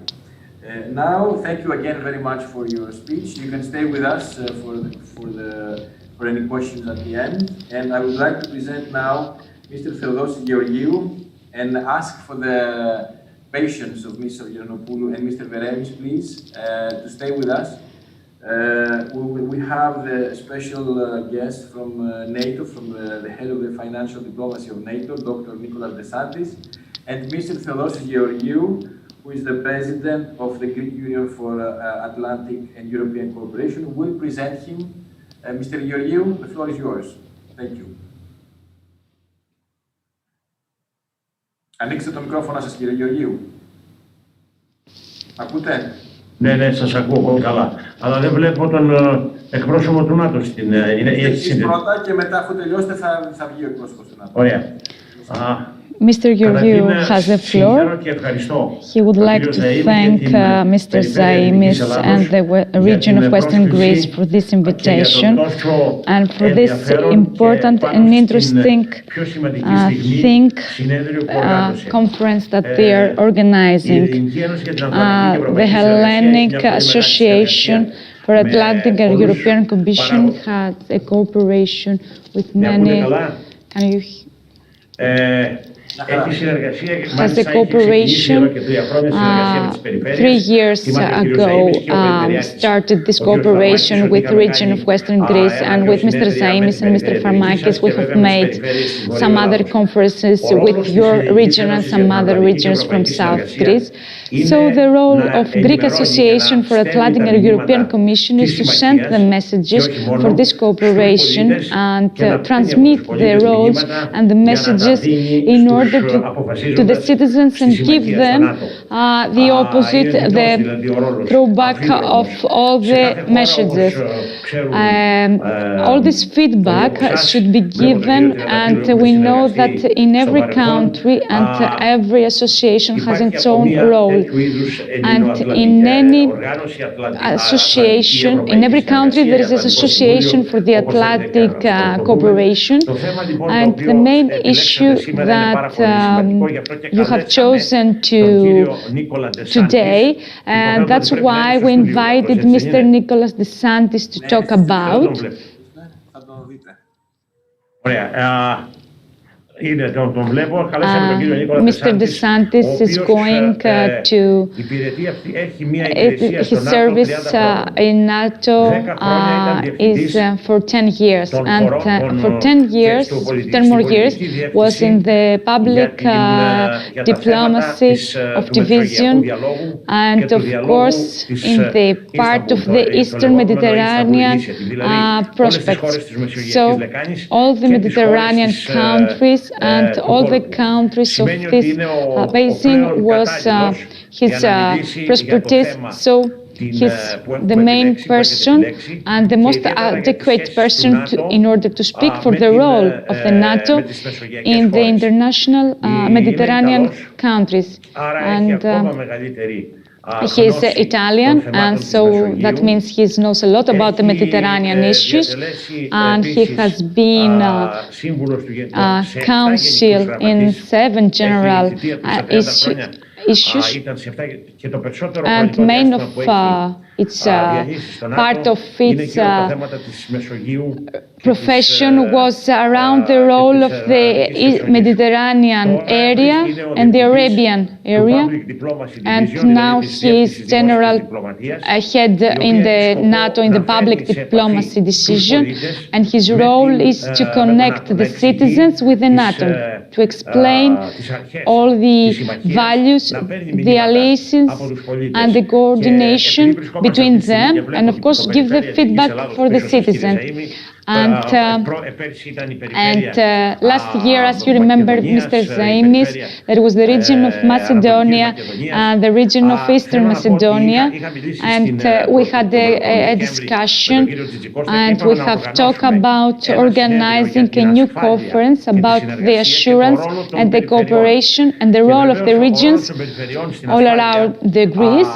And of course, the role in this assurance and security is really important of the regions, and this time it's high time to think about the dangers that we are facing, and NATO is discussing about this, is the climate change, and it's something the regions have to take under consideration immediately, and of course it is important, it is vital for the NATO and for the regions at the same time. It is one of the issues that the NATO will discuss in the next decade, and it is one of the opportunities that we are going to examine with NATO into 2030 and more. I won't say more. I would like to welcome Mr. DeSantis. He's going to speak. Thank you very much.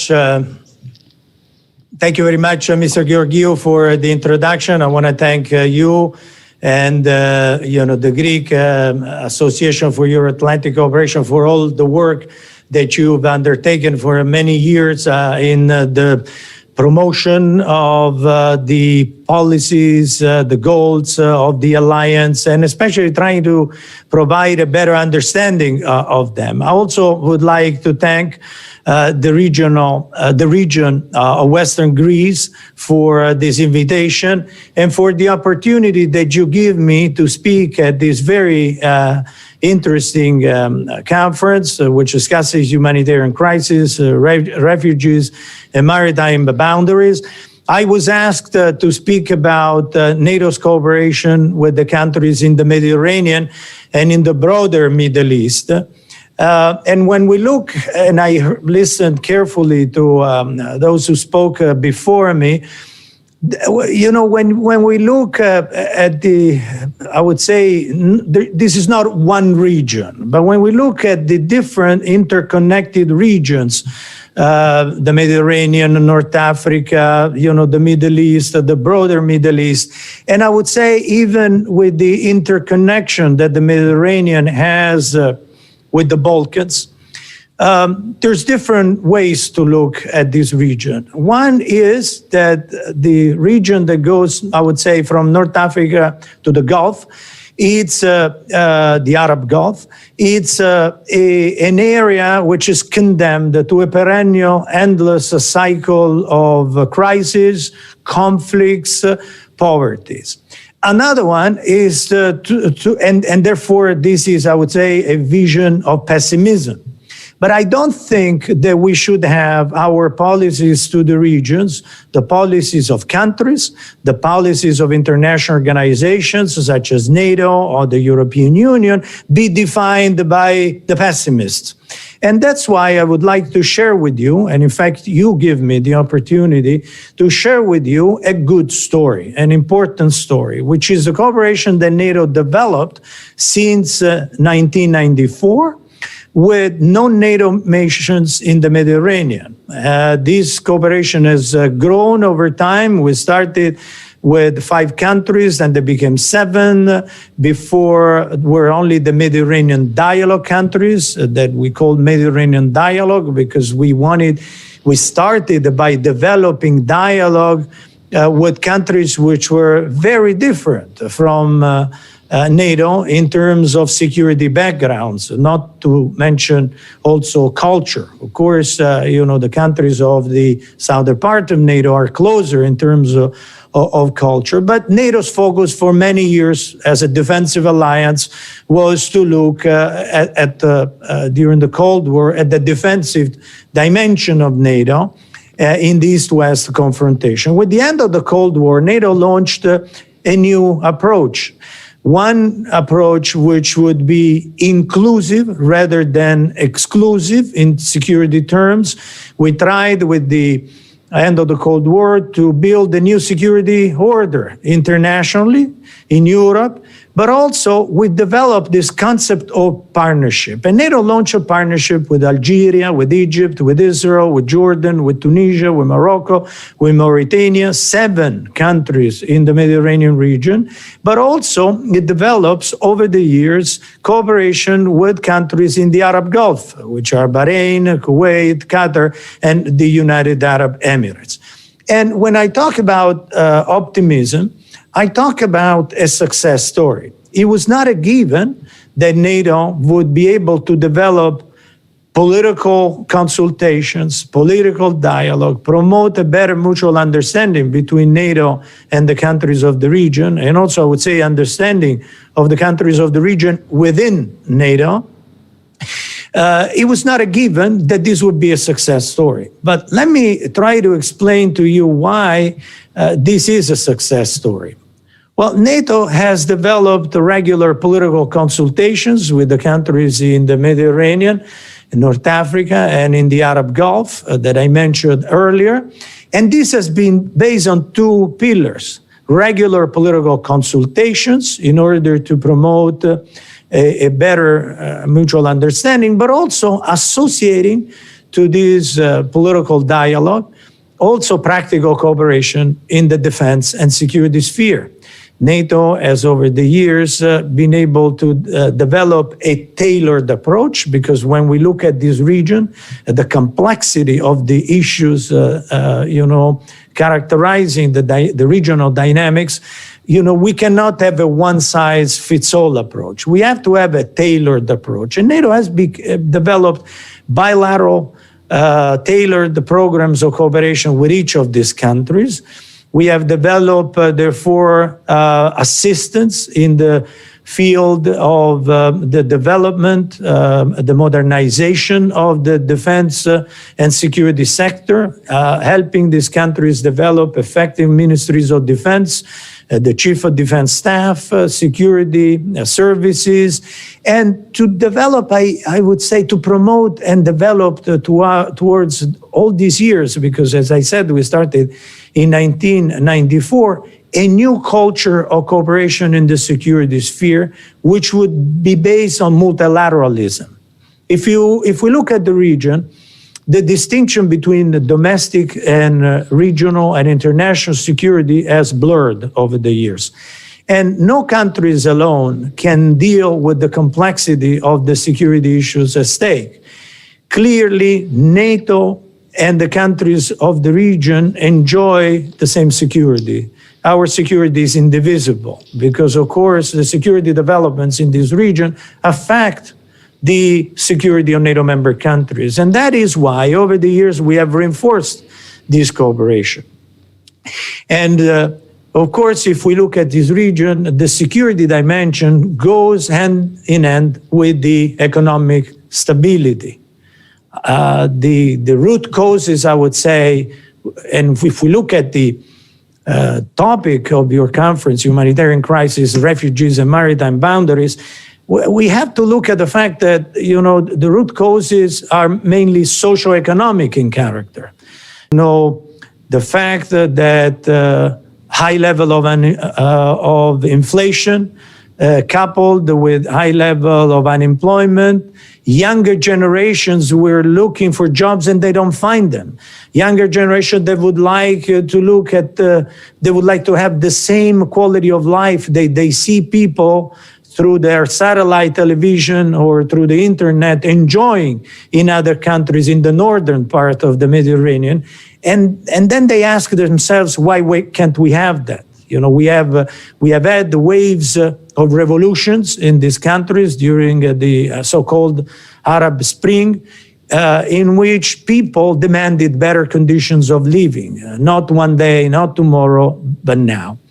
And so the cooperation that NATO, but not only NATO, because of course in the socioeconomic dimension, NATO is not a socioeconomic institution, but the European Union, for example, had developed policies of assistance to the region. So complementarity between NATO and other European institutions and other initiatives for the region, those of the EU, the G7, the OSCE, for example, are very important because through a complementarity and through a multilateral and collaborative approach to security, we can work together with the countries to improve the conditions. Now, NATO is doing that by helping countries, as I said, strengthen the resilience of their security and defense institutions vis-à-vis the threats that each country faces domestically and on an international level. And the result is increased security. It's increased security for NATO and it's increased security for the countries of the region. But also I would like to stress the fact that over the years, the countries of the Mediterranean and the Middle East, which through the Mediterranean Dialogue and the Istanbul Cooperation Initiative have developed these tailored partnerships with NATO, these countries have moved to be, I would say, security users through the cooperation and assistance provided to NATO to become real security providers. They have contributed to the crisis management of those crises that under UN mandate NATO has managed over the years in Bosnia and Kosovo, be it in Afghanistan and even in Libya, where 4 countries of the region work together with NATO under UN mandate, to Operation Unified Protector. And even today, these countries contribute to international operations because they have understood that there cannot be security in a world which is interconnected if we do not play our part, not only in the prevention of conflicts, but also in managing when they occur. And one important character, in fact, of our partnership over the years is that political dialogue that sometimes don't understand. How can you address the security problems through political dialogue, through political consultations? Well, you promote a better understanding, a better mutual understanding. And by doing so, you build confidence. There's no better way than to build confidence by practical cooperation, by enlarging the benefits of multilateralism in such a way that this partnership would have a preventive character. Preventive because by promoting better mutual understanding, we prevent tensions, and tensions are at the basis of conflicts, as we have all seen. So I think that as we look at NATO 2030, the idea that this region is an important source of engagement is something that we have to look at much more. We have to enhance the cooperation with the countries of the region, and we have to do so in the mutual interest of NATO and our partners in the region. Because by doing so, it's only by doing so that we will promote better conditions of security and stability, by addressing, in concert with other multilateral institutions, the different components of security and stability of the region. NATO's contribution, of course, will be in the security sphere. Other organizations will give it in the economic dimension, in helping also the development of human rights, the development of democratic institutions. So through this multilateral cooperation, I think we will be able to promote better conditions for the years to come. So there are all the reasons to look at this region, regardless of the crisis, regardless of the difficulties and the problems, through an approach which has to be an optimistic approach. So let me stop here. Let me introduce also this dimension to your conference, and I would now be ready to and available to take any question you may have for me. Thank you. Mr. DeSantis, thank you very much for your speech, and Mr. Georgiou also for making this possible. I think that it's very important that NATO speaks about political dialogue. My comment would be, I agree with you totally, and my comment would be that political dialogue never stops, even at the utmost crisis, even in a case that a conflict has started. And during the conflict, in the history, in the centuries of history, political dialogue never stops. If people who know and read history understand that it never stops. The question is, who is doing this political dialogue and how much they are respected and how much they are heard by the decision makers. So I believe that the role is very important. The diplomacy of NATO that you are in charge of is very, very important. If we can find and keep it always alive, this political dialogue, always respecting the international law, of course, but also respecting the values of these countries, respecting the local societies as well, respecting the problems that have occurred, be realistic, of course. I know that you have to leave, you don't have much time, so if anybody would like to have a question, a quick question to Mr. DeSantis or Mr. Georgiou, anybody of the previous speakers, please do so now. Or send me a message, I could do that. Otherwise, I will just make a quick question for you. And also I will tell you this. The region of Western Greece is signing a contract next week with the Ministry of Defense of Greece in order to represent the country in a research institute that you have in Brussels called the Von Karman Institute. We have taken the responsibility to support the Von Karman Institute, which is about research and in high technology. And we will pay the scholarships of Greek students that go to Brussels for a year. I believe it's 4 scholarships per year. And this is another also path that helps to bring closer the areas. Research and innovation is very important in a different series of areas, and the area of Western Greece has a very important ecosystem of the University of Patras, local research organizations, and we would like to bring closer all this community of technology with other countries, of course, with the Institute of NATO, but with other countries as well. And NATO could also enforce and bring us together with other countries. And I would like to also remind you that we also have 2 important industries here, defense industries.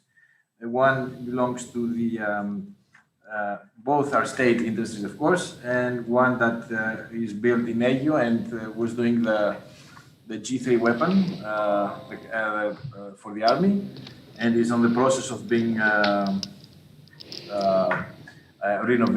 renovated. And also we have an industry of near the airfield of Araxos, which I believe is very specialized. And there are many other industries of that in Europe and in NATO countries. And it would be a very good idea to try to bring them a little bit closer on the research on the research part, because I saw that there is some kind of a gap of communication with other countries, etc. And we as a region is not our role, but since these factories are in this area, we would like to see them thrive and develop and bring more people to work there, more high quality people, especially on the technology issues. I don't have any question. Thank you again so much. You want me to answer to your point? Would you like me to answer on the Foreign Currency Institute proposal? Yes, please. Yeah, look, I am very familiar with that institute, which has been a partner for NATO for many years, because, you know, in my, would say, past work at NATO, I also worked in close ties with our colleagues, which were a part of the scientific and environmental division of NATO, and the institute was part of their programs. NATO, together with the first two dimensions, which is the political, the first dimension, the military, the second one, and we developed, you know, a third dimension, which was the one of scientific environmental cooperation. Originally, during the Cold War, this was cooperation which brought together scientists, you know, and for example, even during the Cold War, it would bring scientists from NATO countries and from the countries of the Eastern Bloc, you know, to promote, you know, I would say unbiased, you know, dialogue among scientists, which will be based on science for the advancement of the knowledge, scientific knowledge. Over the years, NATO also used the third dimension to close the gap between the most advanced and less advanced countries in terms of cooperation. And the Institute was very much part of that network.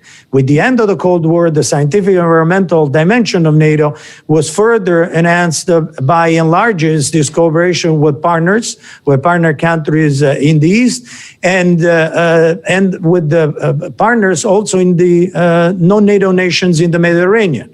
So with Arab countries and with Israel as well. Over the years, of course, the majority of our partners in the East have become members of NATO, and this cooperation now continues through our emerging security challenges division, which has absorbed the scientific and environmental cooperation. So you can take advantage of this cooperation. We just have to look at the ways in doing.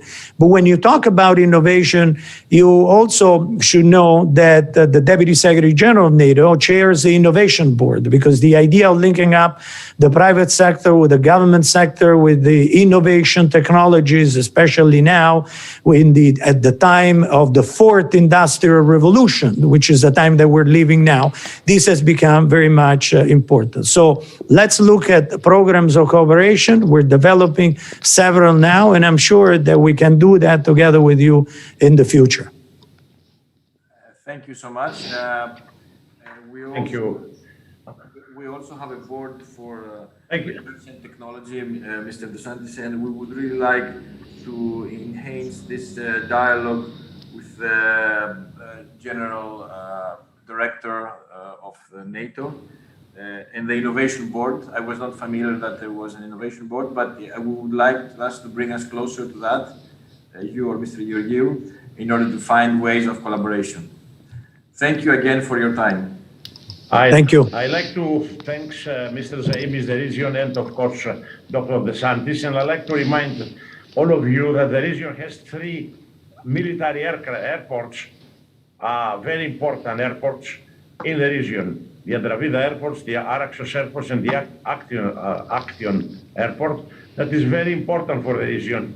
I don't know if other regions have so many airports can use for military, sometimes exercises and things. So thank you very much.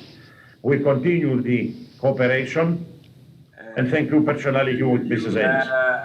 You have all, we say, I have just been visiting all of the 3 airports, because these are airports of joint use, as they say.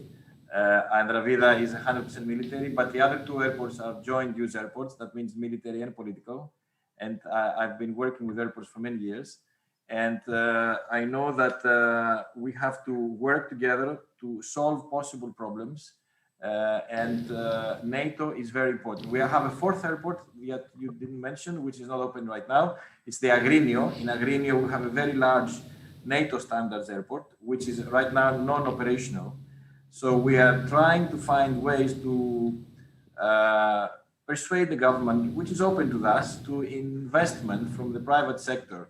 Because if you have a huge facility which is not being used, I don't think this is a very wise thing. And this airport could be part of the development of our area, and there is interest from the private sector for a series of ideas, especially now that we have the coronavirus pandemic. They recently actually contacted me, tried to intervene and to find ways if we could use this airport. And we would be happy if we would that bring more jobs in the area and more private companies operating here. So thank you for that comment. Thank you. Thank you again, Mr. DeSantis and Mr. Georgiou. And I would like to pass the floor. Θα ήθελα να δώσω το λόγο τώρα. Δεν ξέρω αν έχουμε... I would like to pass the floor to Ms. Davgerinopoulou, if we have... no, we have Mr. Veremis online. Mr. Veremis is the Vice President of the Board of Directors of Hellenic Foundation for European and Foreign Policy, and he's also a Professor Emeritus in the Department of Political Science and Public Administration in the University of Athens in History and International Relations. He has a lot of give a lot of speeches on the relations between Greece and Turkey. And of course, he's going to speak now for the humanitarian crisis, refugees and maritime boundaries. You want me to speak in Greek or English? He's going to speak in Greek. First of all, I would like to say that I am talking about the relations between Greece and Turkey and the positive and negative views in Greece and Turkey today. My concern is what we have on relations between the two countries, because last days there is a great concern, because I have the impression, without being assured, that Mr. Erdogan is ready to do an action against other people that would be blamed on him on his own, because he's going to miss the next vote, and it is obvious that he made a lot of bad things against Turkey and economical and financial problems, and he's doing creating some problems on his own country.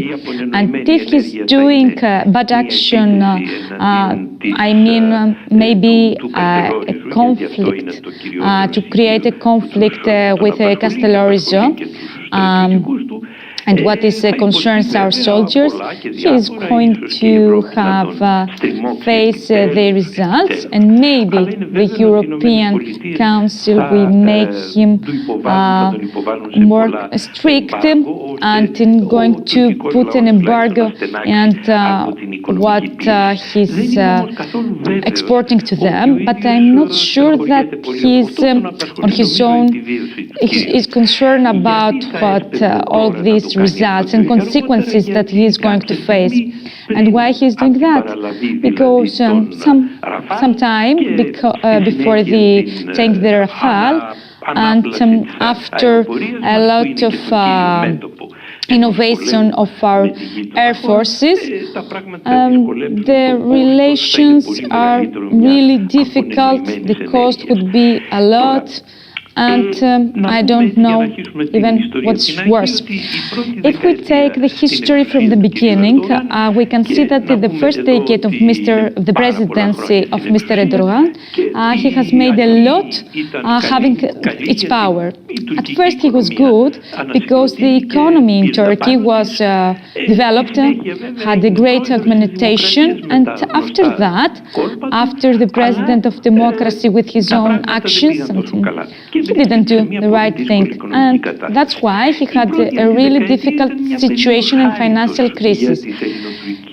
This first decade was a period of accordance with the Greek and Turkey relations, because there were no army forces, no army detachments.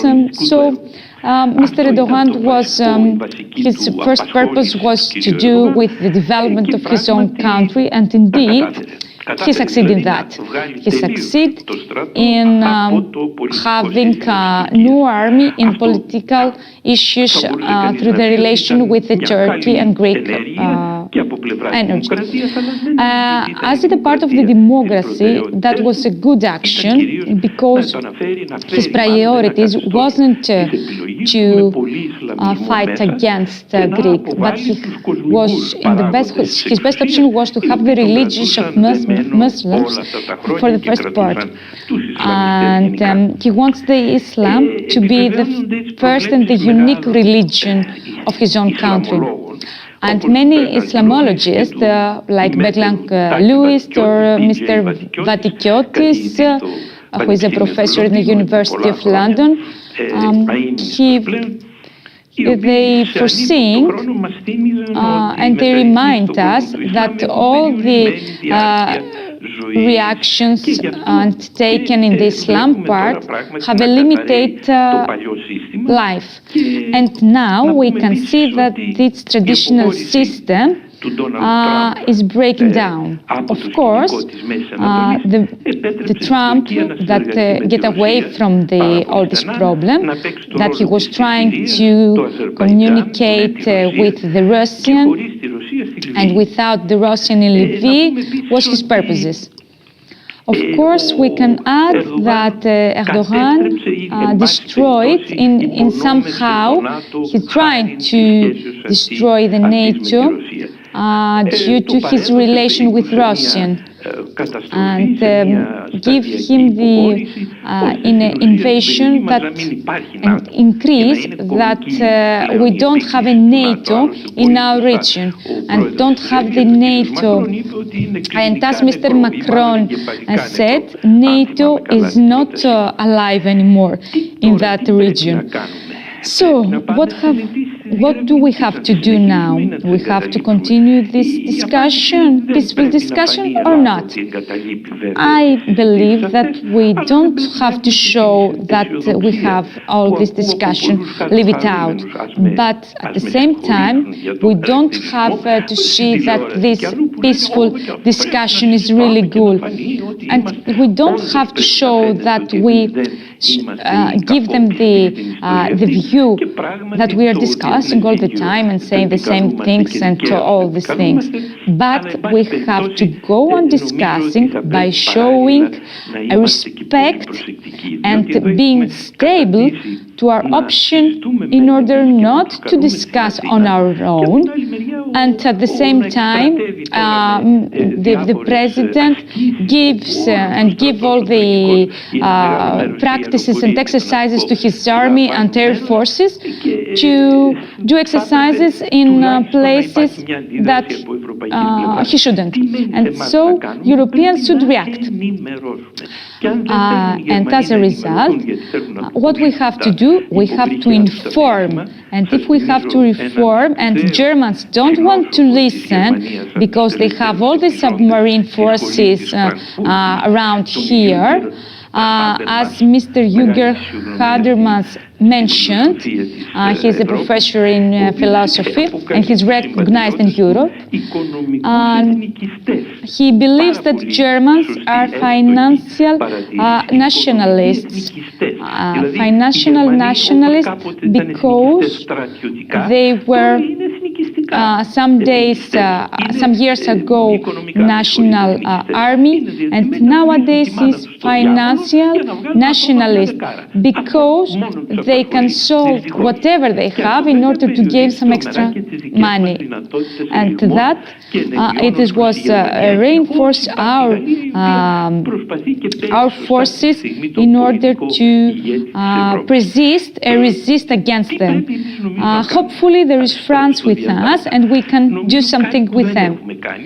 What we can do now is something we have never done, and as the minister, Mr. Delias, has also mentioned, he didn't do the action that is real obvious. To send whatever we have as science in order to inform the Americans and the Biden's governor in order to show a severity and a seriously against the Turkey actions. What we have to say is that they have to put some attention on us, and that this area is our area, and NATO should be established there and not destroy it at all. And don't let the Turkish do whatever they want. So Greece is the next victim on that situation. I think that things would be worse. As Mr. Sirwots mentioned, we have to take under consideration all this national issue. Mr. Sirigos should be in America. And many other professors and scientists should be that time in America in order to discuss for this issue, in order to explain to the Americans how the situation is. I'm afraid that we have a great ambassador in Washington. It is a great woman. It is really good at the Mediterranean issue, but we have to consist a group of people that is really important and know about this affair really good, and to inform the Washington on what is going on here and what we are predicting here that is going on. And in order to reinforce the dialogue between the issues, and as my colleague Iliamep, Mr. Bardinakis mentioned and has already foreseen due to his experience, and as he was the vice president of the Ministry of External Policy, he's written that the third road of the discussion with Turkey should be under European constructions. All the members of European Council should be signed all these things. First one, accept the maritime boundaries and the Treaty of the Maritime Boundaries. We have to sign about restrict limits in maritime life. Secondly, we have a real action in respecting the relations between the two countries. He has written that in 7th January 2021, and he believes that Turkey insists on wanting his return to the European view. But he doesn't believe in that, because Turkey doesn't do something in order to become member of the human rights and doesn't respect the NATO in his maritime treaty. And if the Europe could understand the problem, would support us in that domain. I believe that Turkey is doing that because he wants to to get away all the coincidences that they might have, of the consequences that they might have from the European Parliament, because they are engaging consequences, and Turkey is trying to avoid it because they made a huge mistake with this action against us because they wanted to take the Castellorises. But for the same Turkey, won't be permitted to go there. We don't care if Turkey would be avoided and extracted from the Castellorises, but in my concern is that we don't miss any other human lives due to these conflicts and reactions, and of course not to lose this island due to this misunderstanding or misconfliction, or what maybe lose the island, and then we're trying to find some excuses in order to excuse these actions. I would like to say so many things, but if you have any further question, I would like to ask. Mr. Zaimis is taking the floor. Ακούω πάρα πολύ μακρινά. Τώρα με ακούτε, ξέρω αν θα μπορεί η ηθική κάτι να κάνουμε γι' αυτό. Τώρα με ακούτε? Κάπως καλύτερα.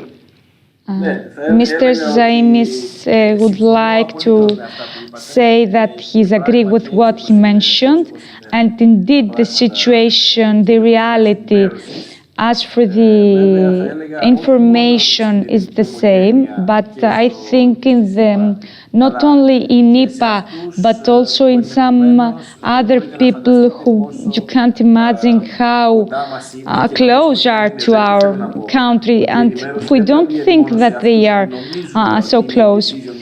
And the information goes to some people who think are the decision makers, but at the same time, it's really important to inform all other countries, because there is a climate that is created that is really important in order to inform all these people and other governances on these issues, because if we don't inform them, we don't pass this option and this opinion on what the Greece is doing. So what I'm saying is not to eliminate the information to 2 or 3 people, because we have to take under consideration, because in political affairs a lot of changes are made. Mr. Veremis is agreed with Mr. Zaimis that we are informed many other countries. Maybe it has some doubts about the Germany, because German is not so they are not ready to be persuaded that Turkey are dangerous. But on the other hand, France, yes, we have to make a more effort with them. Spain has its own problem, Italy the same, and they had made a great investor in helping the Turkey, so they are afraid of losing their money. But at the same time, we have to inform them respectfully and severely, and I can't see the mobility that we are making to that countries. And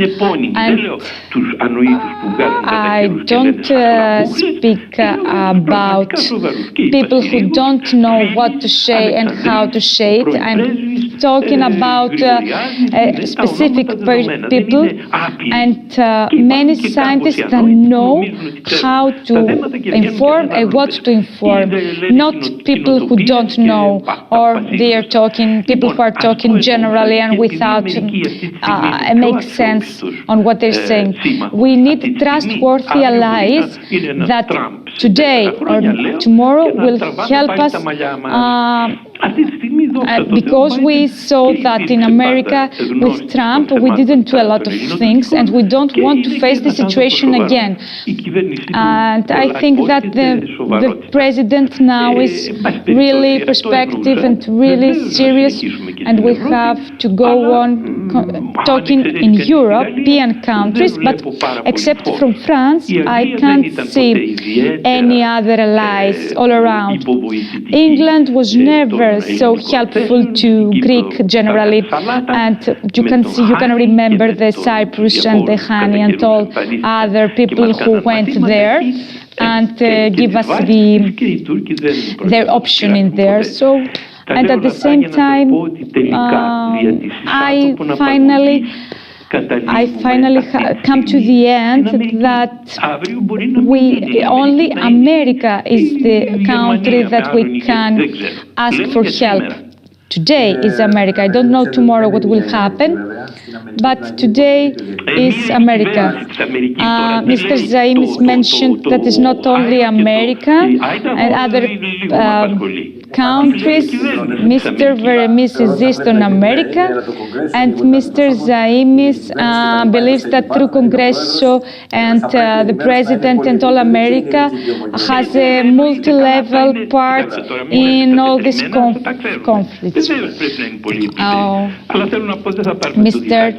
Veremis is going to mention again and insist on his opinion about the American help and how the American part and Parliament can help the governor of Greece.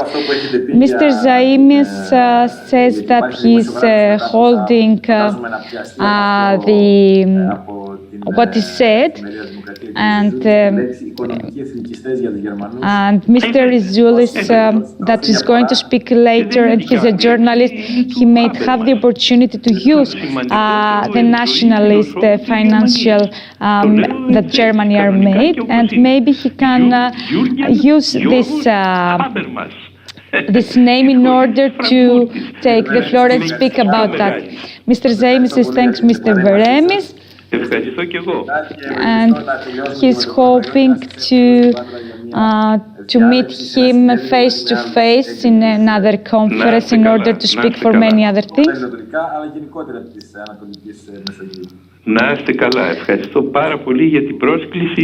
Mr. Veremis, thanks for the invitation and the chance that he has today in order to speak about many important things. Mr. Zaimis gives the floor to Mr. Dimitris Triantafylou, that he's waiting from the Constantinopolis. He's a professor in the Department of University of Kadir Has, and he's going to speak about the changing and the paradigm in the Eastern Mediterranean from tension to cooperation. Mr. Triantafylou is thanks Mr. Zaimi for the invitation today, and Ms. Kostopoulou for the support and her help about that gave him today. They're all really important things, whatever is mentioned today, and I've listened for many of the speeches that we have made today, and it is really interesting to mention the different approach that some speakers are today coming to face this problem. For example, Mr. Veremis, that he's a nationalist, has a great role in his profession, but I disagree with them because I think that there is a fear and financial fear, and that's why we react to the actions that Turkey make regularly, that they have strategical vision or maybe tactical vision, and whoever they made. And I'm going to explain by giving you an example about the tactic that I was mentioned earlier. And Mr. Ozderem mentioned something that I would like to mention on. The last months we have faced a double danger, a double action. The first one was the relation between Greek and Greece, Turkey and European Union and Greece, and whatever happened to them. That is a systematic change that we are facing nowadays. And what we knew 30 years ago about this system and about this kind of war, now we are facing another scene of faction. Every country is trying to make its own rules in order to communicate with other countries. And what I mean is that Turkey is trying to make a peripheric force, and with these terms, to speak with the whole European. And that's what that we are facing today. And of course, the pandemic of coronavirus is against us because we don't have the communication that we used to have. There is a great difference to have an online communication or to have a face-to-face meeting with other alliances, other people, enterprises, and that's a great problem that limits the way on we are going to think a lot of things, and it gives a great importance on our fears and make them worse, and there's the Turkey and the fear of Turkey that historically we have and we are facing with them. There is a great danger that there is a compartmentalization in Turkey to many other countries, and many other countries are supporting the action that and the revolution the Kurds have. And of course, we have another logic on how we are going to reinforce our opinions. We believe that we have the need to communicate with other people without fear. This morning, I have a lesson based on national relation, and I showed them a film, and the film was about the invasion in the decade of the war. And the name of the film was the Name After, and it was a film that was shown in BBC, and all Americans, most of 1 million of Americans were there to show this film, and that's what I was to mention. The nuclear war. The film is it's about how all this nuclear war is influenced by the nuclear war. And then there was a discussion in TV, and the Carl Sagan, that is as an astrologist. He's not alive today, but he was the right person who could speak to the general public and explain some things about the astrology and talks about the realism. What he was mentioned is that imagine yourself being in a hole, in an aula full of fuel, and in that aula would be only two people. The one hates the other, and the one has only 1,000 of clips, and the other has 7,000 of clips, and the only thing that they thought was how many clips everybody has, not anything else.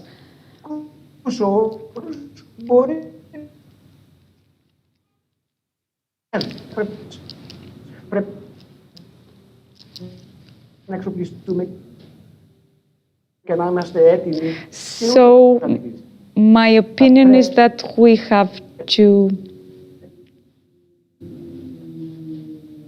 Έχουμε ένα τεχνικό πρόβλημα.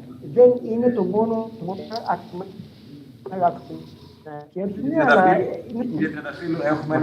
We have a small technical problem because we didn't listen, Mr. Triantafylou, because we have a problem with the sound and the internet connection that we have with Mr. Triantafylou.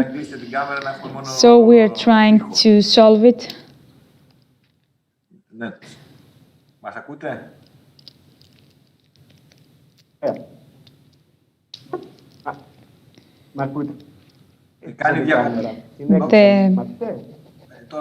Mr. Triantafylou is online again. Μ' ακούτε? Κάνει διακοπές και αυτό που έλεγα είναι ότι έχουμε... Οκ, τι θέλετε να κάνω? Τώρα σας ακούμε. Ωραία, ωραία. Mr. Triantafylou is going on what he said, and he believes that we don't take any action in order to support ourselves against Germans or many other countries. We are members of the European Union because we believe that we can be supported by the European Union, and so the strategies that are created in European Union should be faced and horizontalized to us, to Greek. And of course of that, we have to think logically and how we can contribute and how we can help for the blame game.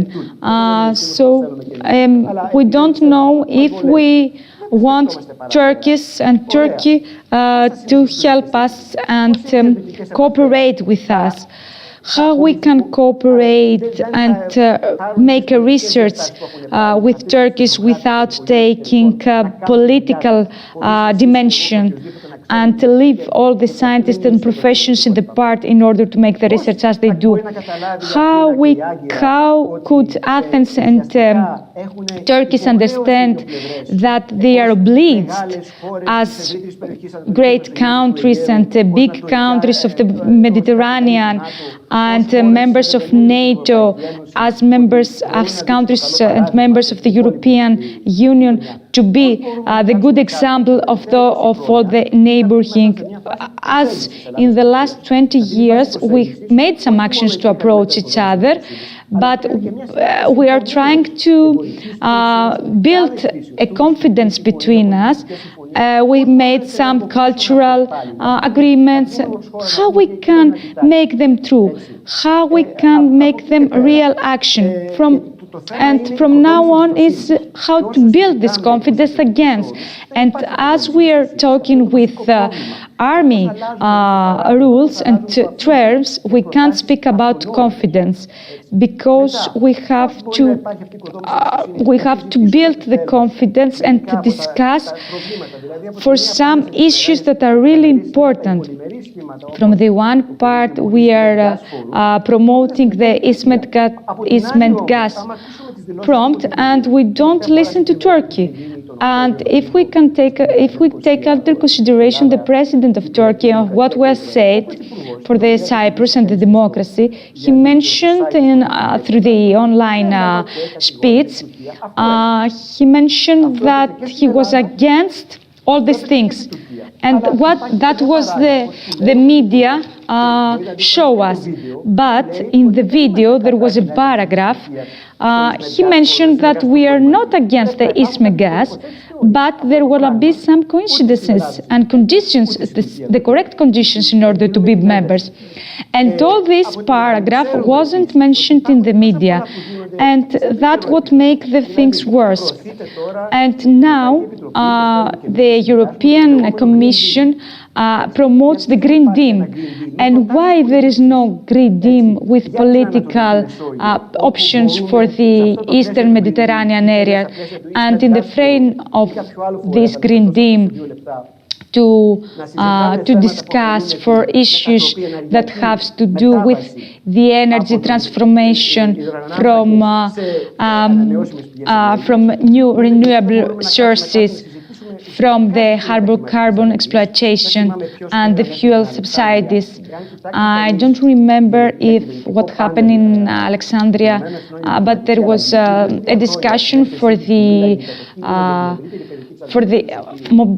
the group of people who support this energy transportation, and they believe that the first cities that would have this transmutation would be the Alexandria, because 4,000 citizens should leave all the coast cities of Alexandria and to go in the inner part of the country.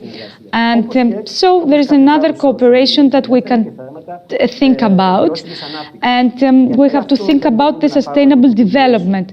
Why don't we take some real initiative actions? We're talking about the tourism and how the period of tourism is coming and how to develop the 5,000 million tourists that we have in all the Mediterranean area, and how can we take this sustainability and this balance with Turkey, have a coincidence, a cooperation, and in order to have a sustainable tourism development.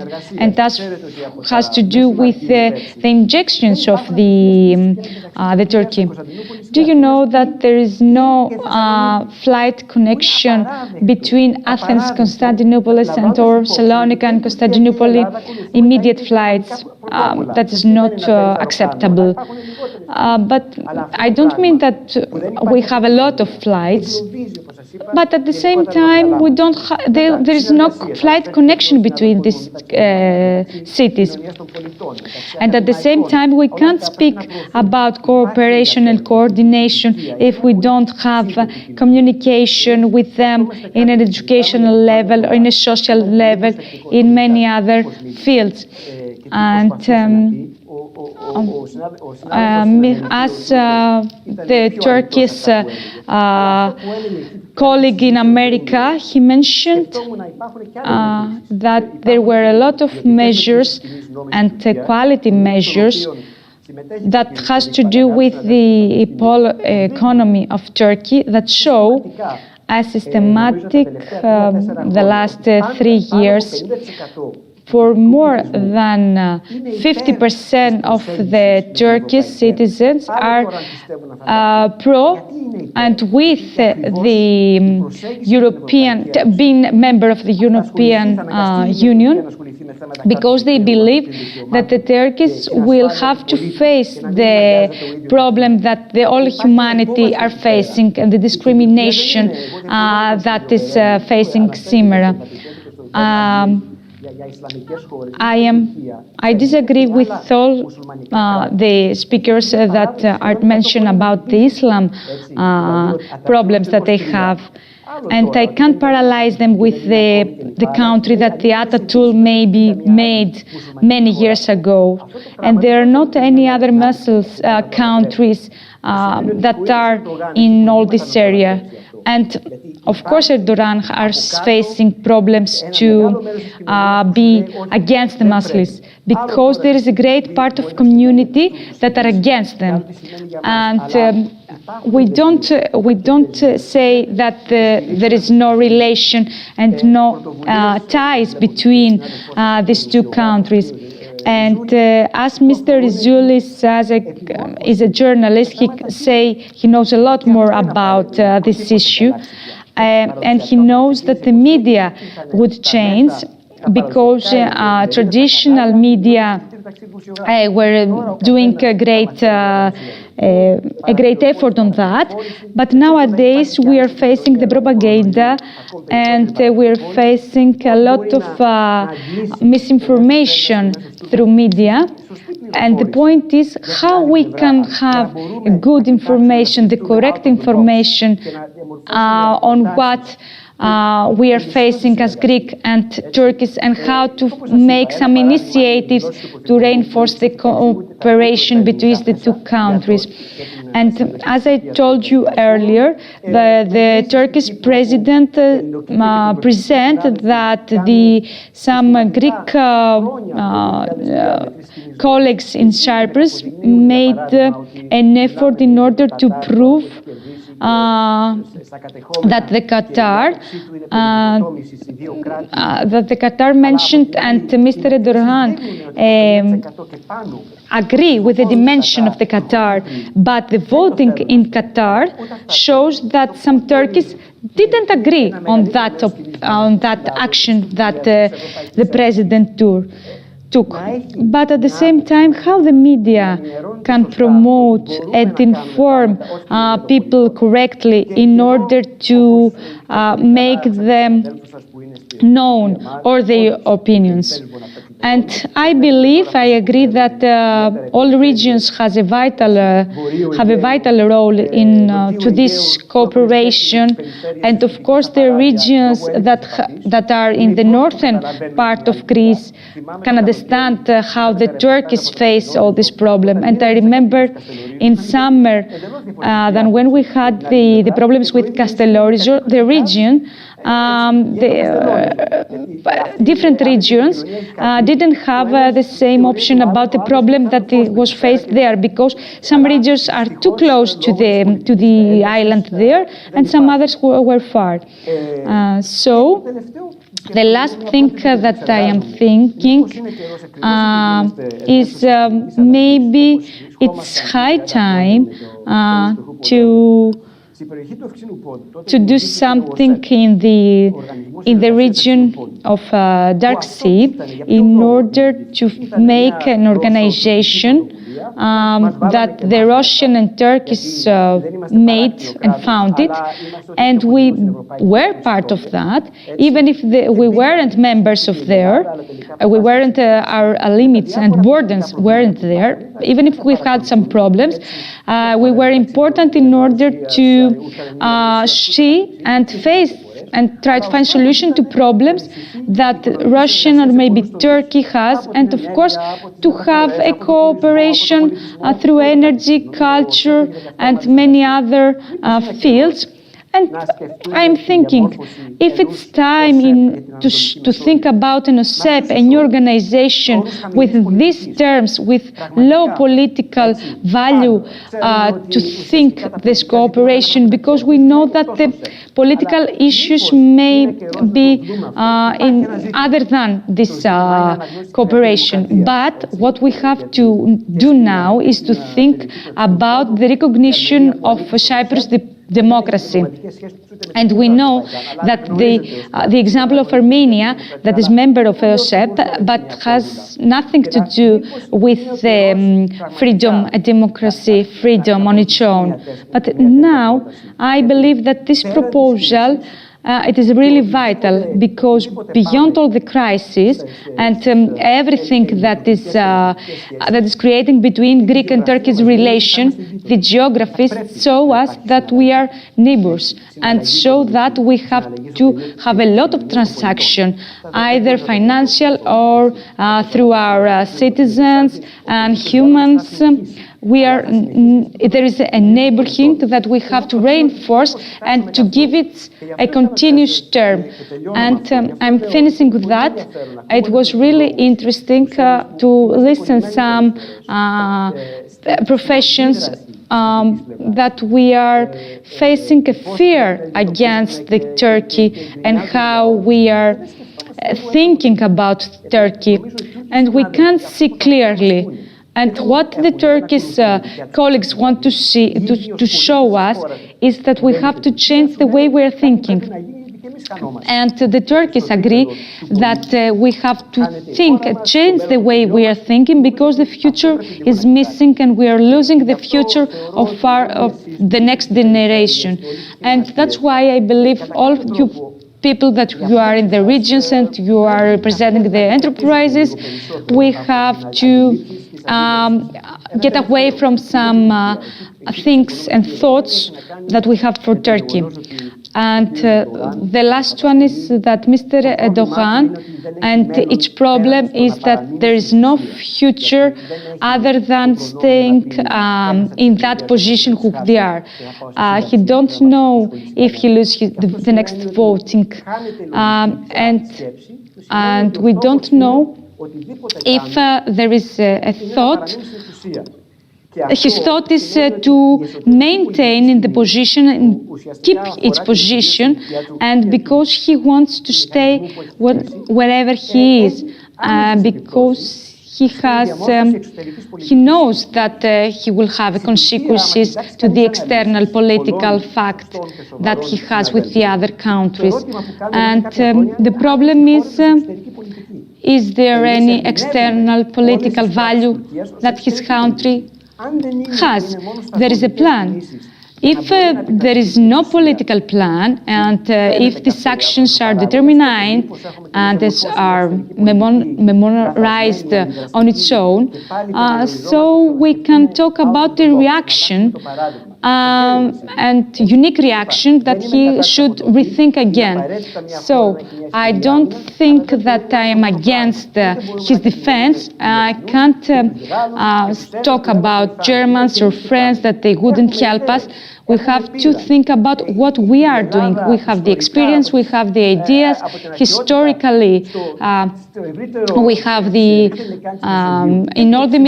have a presence in all the Mediterranean area, and all the ports all around the Mediterranean were Hellenic, had the Hellenic experience, and through period of time there were many conflicts that we had there, but that is what is in our DNA at the same time.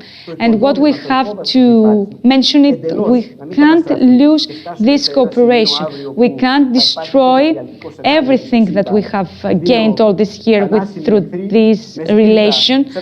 And don't be an enemy with Turkey. Don't be two enemies that try to kill each other. Mr. Zaimis is thanking Mr. Triadafilou.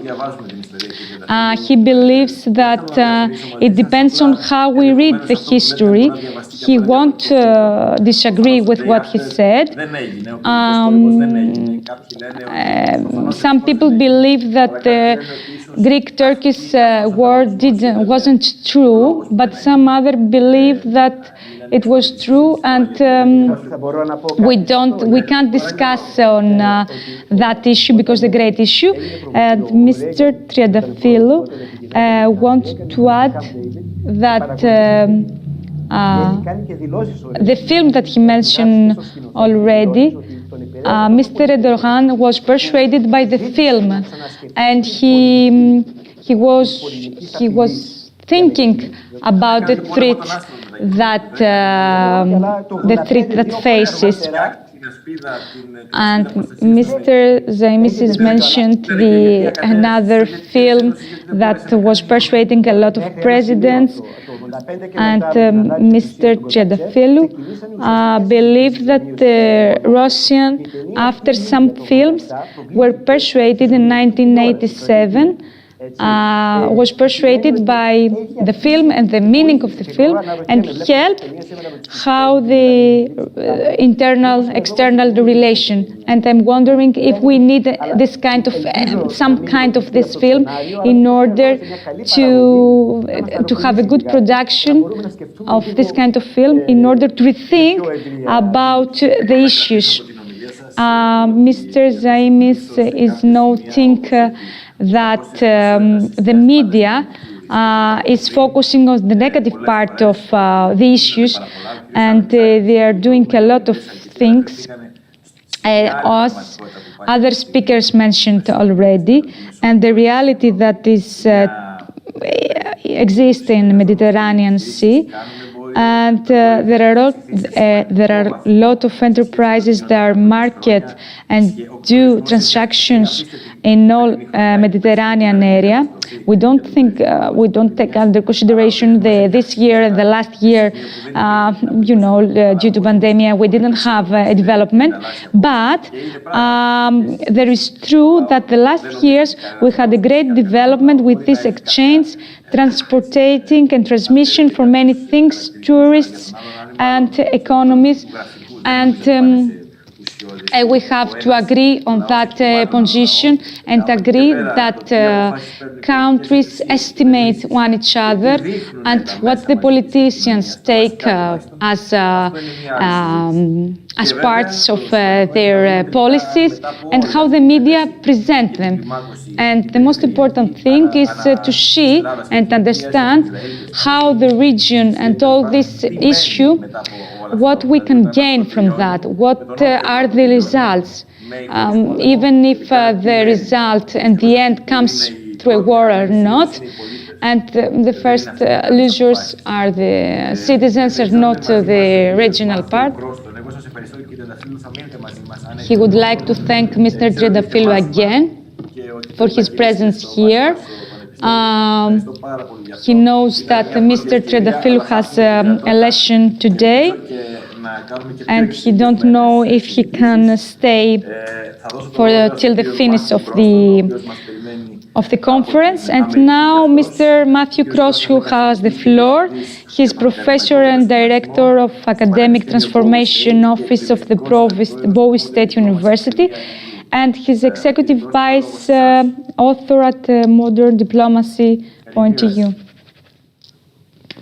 Thank you very much. I appreciate the invitation. It's an honor to be here with all of you. The topics we're covering today are incredibly important, and we're constrained to try and speak in 10 minutes when I think the things we have to talk about, we can honestly spend a year, if not more, on each individual presentation. But I will do my best to stay within the time limit so that we do have, where I know we're running a little late, and I'd like to have as much time as possible for our audience to have questions and discussions with us. I was presenting on something that I've called the hydrocarbon hybrid war, not for hyperbole, not trying to make it overly dramatic, but it's the hybrid part that is actually most important. And in hybrid in the sense of it amazes me and fascinates me so far when it comes to the tensions and the conflicts, the potential conflicts in the Eastern Mediterranean, how much misinformation is being propagated across certain sides.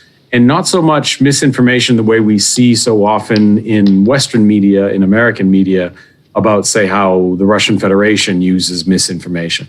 This seems to be almost misinformation to hide individual actors, individual countries' true intentions or their true concerns behind certain maneuvers revolving around these hydrocarbon resources that are being discovered all the time in the Eastern Mediterranean.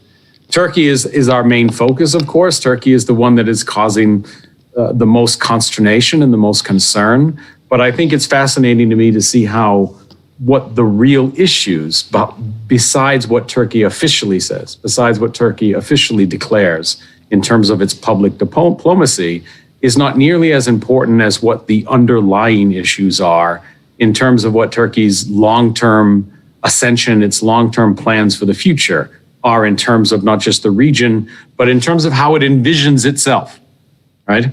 Turkey, until all of these discoveries, and we've had these massive natural gas discoveries in the Egyptian EEZ, in the Israeli EEZ, in the Cyprus EEZ, each time sort of taking a little chip out of the long-term plans of Turkey. This idea that Turkey had this vision for itself of being the true regional hub for energy, not so much talking about its immediate neighbors in the Eastern Mediterranean. It was actually looking as we're going to try to outflank and outposition the giant gas behemoth to our east, the Russian Federation. And so this idea of being a regional hub for all these brand new pipelines and being the source that brings natural gas en masse to Eastern, Central, and Western Europe has slowly dissipated with all these new discoveries. And that's one of the dangerous things we see, obviously, when you're talking about natural resources and science, is you just can't always predict that the present remains that way as we move into the future. You can't always anticipate what new things come about.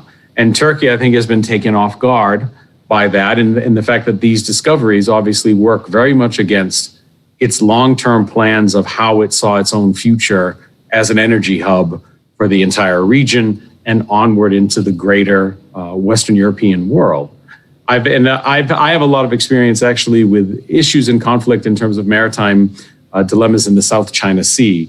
And I honestly thought in all my days, I would never see a more, trying to be nice here, I guess, more ridiculous, a more ridiculous initiative than what the Sultanate of Brunei did when it came to the redrawing, the supposed redrawing of their territorial waters from the coast of Brunei out into the South China Sea. And if you don't know it, if you look on a map of those redrawings, you'll see Brunei basically just simply carved out this long, thin, almost like a pier, like a maritime waters pier from its coastline, from a tiny part of its coastline, straight out into the middle of the South China Sea. If no one is aware of the issues there, they would look at that map and wonder, what was Brunei even thinking? What is it? And it was literally just an opportunity by Brunei to try and get itself access to some of these discoveries that were happening by other countries in the South China Sea. And it was feeling insecure. It was feeling at risk by not being part of any of these discoveries and potential exploitations of the natural resources. So I never thought I would see something more fascinating and ridiculous than that until I became more aware of the agreement that took place a couple of years ago between Libya and Turkey. So when you look on a map and see what they've drawn as far as their quote unquote territorial maritime waters in the Eastern Mediterranean, what you see is basically what looks like a symbolic maritime highway, or maybe more prophetically, a symbolic maritime blockade using just maps and geography. And again, if you know nothing about it, people would look at that map and be like, oh, that's kind of interesting. It certainly doesn't match up with how all the other countries of the region drew up their maritime waters. What's going on here? But it's more, you can see now that if Turkey feels flexed in and constricted as far as being part of any new discoveries, of being able to collaborate on to these new discoveries of natural gas reserves, then they're almost sort of communicating to everyone, well, we'll just simply block any potential new pipelines and shipping lanes that may end up trying to deliver these natural gas discoveries to the West. And when we do it by now, we draw these waters with a partner in tow to be able to literally just blockade off the Eastern Mediterranean proper. It's absolutely ridiculous. No one, of course, I think officially will recognize it, does recognize it, but it does create yet another obstacle and hurdle to deal with when we're talking about the need for cooperation, the need for public diplomacy. This is the reality of why would you do that? What is the misinformation you're putting forth that is hiding the real feelings of insecurity on the part of Turkey as to what's motivating it to act? Germany's issues, as far as some of the frustration that people have expressed across Greece, across France in particular, towards Germany's emphasis on, well, we need diplomacy, we need to be calm, we need to consider all sides, we need to consider all perspectives, while ignoring certain aggressive or hostile or adversarial initiatives that come out of Turkey, isn't so much about Germany's professed desire to be generous and diplomatic and president of the EU and so forth and so on. It's much more about the fact that clearly Germany has the most direct and important security issues to be concerned about domestically when it comes to its Turkish migrant populations inside the borders of Germany. And so their outward official diplomatic stances to the region are in fact much more driven and much more motivated by their own internal, insecure domestic problems that tied back to Turkey. So even Egypt, in this case, Egypt can almost be a positive case where we see Egypt looking much more towards Greece and Israel of all partners in some of these issues. And it's largely because, again, They're masking the fact that they're incredibly displeased with some of Turkey's initiatives that involve the support of Islamist groups, the support of Muslim Brotherhood, which of course Egypt has waged a war against for almost literally ever. So that this hydrocarbon hybrid war is fascinating to me for the fact that we have this direct resource, this physical, tangible, measurable, quantifiable thing, hydrocarbon resources, that can be incredibly important for the development of prosperity, the development of revenue, the development of peace. But so far, it's only caused this sort of hybrid use of misinformation to mask insecurity instead of security, to mask dilemmas instead of prosperity, to mask how do we move forward when we're not willing to discuss and talk about what the real issues underlying these initiatives by so many important countries in the Eastern Mediterranean. And so I think for wrapping up, just again, keeping the time limit on point, it's how do we get real, the questions that I ask myself and don't necessarily have an automatic perfect answer for, is how do we get to real tension de-escalation in the region when we have such significant major contributing states, contributing actors in this area, sort of not embracing the true issues they're trying to address. They're hiding from the things they really are concerned about. If it's not about, because for example, Turkey's problems don't solve themselves even if they get perfect collaboration from all the other Eastern Mediterranean neighbors on some of these natural resource issues. Their internal dilemmas still exist, will still drive some of these problems. So hiding or masking those from the region and how it affects them, Greece, Israel, Egypt, Cyprus, does no one any favors, least of all Turkey. Where does it leave sort of the two players in this, and at least according to my opinion and from what I've seen, Greece and France have been the ones who've been the most upfront and explicitly direct about, here are the real issues, here are the real problems that we need to address. How do we get those voices and the attempts at those discussions coming more forward to places like Turkey, to places like Germany? How do we have all the actors finally agreeing on what's to be talked about and what needs to be addressed? Until we do that, the hybrid part of this potential hydrocarbon hybrid war will just continue. The misinformation, the hiding behind posturing continues. And that, of course, only ends up fogging the clouds, fogging the windows of true diplomacy. It muddies the waters of true collaboration and true progress.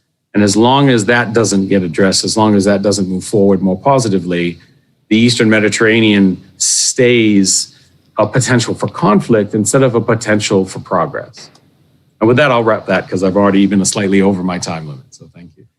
Thank you very much. I think you were up to the point, and I really like the fact that you said that. In other words, would you say that in a way both sides have created the problem? I mean, you have, like in a classroom, you have a decision made by the class and you neglected some students in the class, and this student apparently is making a lot of fuss about it. If this is what I understand you said with the pipeline. And I do understand that, because the question of the pipelines is a very important issue for the economies. And I can tell you that as the region of Western Greece, we're making a tremendous effort to persuade first our government to continue the pipeline that is stopped in the city of Corinth or in the city of Tripoli, in the center of Peloponnese. And we, as the third biggest industrial city of Greece, we still don't have gas. And we are trying to continue the project, and this has nothing to do anymore with financial, about whether to do that. It's not a question about the money. We have been working for a year on that, and we have persuaded the company that constructs the pipelines, and it's a private company today. So we have persuaded them that it is a viable pipeline. And now we're trying to persuade the European Union in order to let us subsidize part of that. And there is the countries in the north of Europe that say that we are not going to let you do that. And this is an internal European problem. because they say that you should have done this pipeline 20 years ago. And some people had gas in their village in the 60s and the 70s, while we did not have. But we have been working to have it today. And this is an internal problem in the European Union. So we're trying to solve that. And I believe that we're in the process of convincing the European Commission that we need this pipeline. We need it in order to survive the economy here, especially due to the pandemic now. We have seen that the industry hasn't stopped working 24 hours a day, 365 days per year. So there's no excuse whatsoever not to let us continue this pipeline and bring it to the city and the industrial zone of Patras. And I hope we will be able to do that. So I understand in a much bigger scale the problem within countries and in the Mediterranean especially. So it's a very difficult problem. But on the other hand, we cannot say that because you're not part of a deal that you have the right to violate the international law and be a bully in the area. I mean, we cannot just go from one side to the other side. I mean, we cannot go from one extreme to the other. Please stay with us. Thank you very much, Mr. Crosson. Please stay with us for the last speaker. Ο τελευταίος ομιλητής είναι ο κύριος Δημήτρης Ριζούλης. The last speaker is Mr. Dimitris Rizoulis. He's journalist and director at the newspaper of Democracy. He has a great experience and now he's the director in the newspaper Democracy. And all over the years of his profession has a great cooperation with a lot of newspapers. He's an author as well. And I would like to welcome for his own option. And I would like to mention that there were already mentions in media and how they are facing the conflicts and the cooperation between the country, and we would like to listen to your opinion. Thank you a lot, Mr. Zaimis. Thank you for your invitation, and I would like to congratulate you, the region of Western Union, and you personally for the dialogue you are starting, because you are succeeding in listening many other voices, many options, and this is something that doesn't happen really usually in Greece, because a lot of conferences are having a same goal or a result, and consumption that they have to come out. And here today we don't have this part. And I would like to say that the media, of course, has a vital role in the role they have presenting the conflicts of the war all over the world. And as you know, the problem that we have is not the citizens and the people that staying in the country, but the problem is the politicians who they have to know what is really happening and not just to get informed by a misinformation that is propagated through the media due to the politicians that make them presented like this, because we don't have wars that we used to have in many years ago. We don't speak today about traditional wars, but there are many kinds of wars. As for example, we can say there is taking some data from one country to the other through the technology. And there is another war that we are doing through the media, how we can persuade the common opinion, how we can persuade the democracy in many countries. And many countries in the Western have the same opinion. And as we know, American is a really progressive and developed country, but the propaganda is really exists there, because today the information is manipulated by politicians and the policy.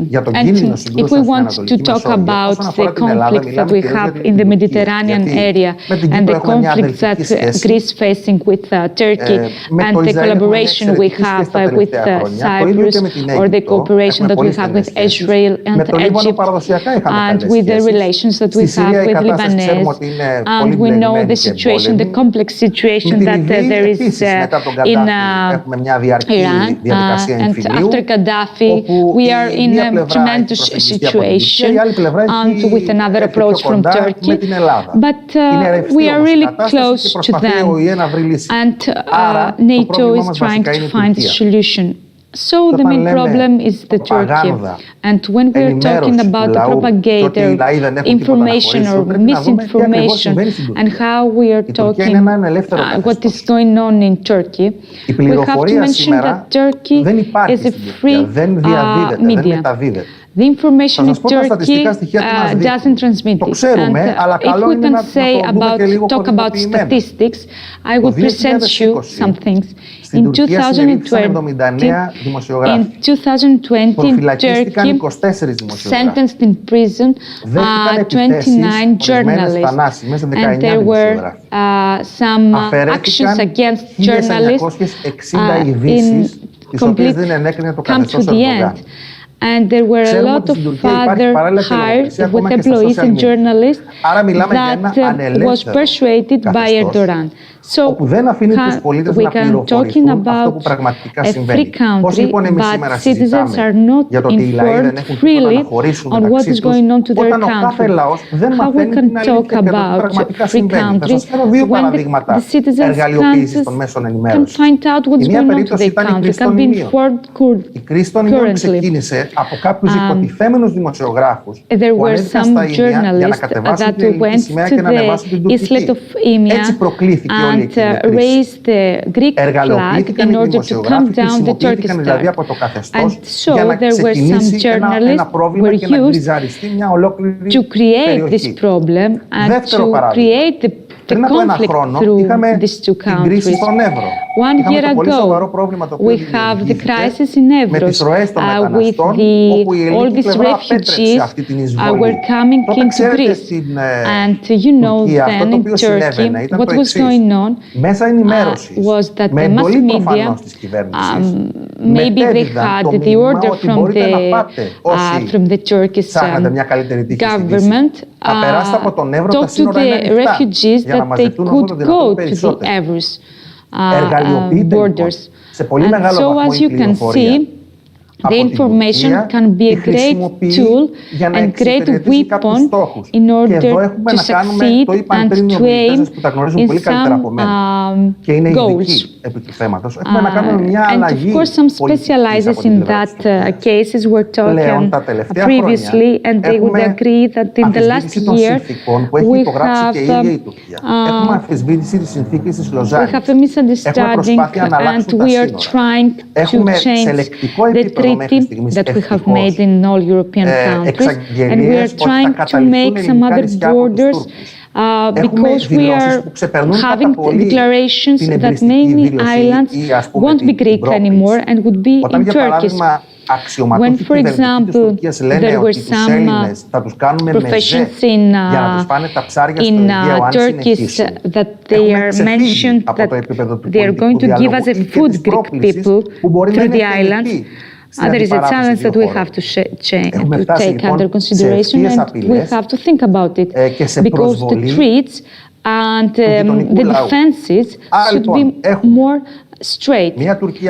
So we have a Turkey that challenge other people, that misinform other people, that make fun other people, and of course may have the declaration and create a resolution in its own country with the result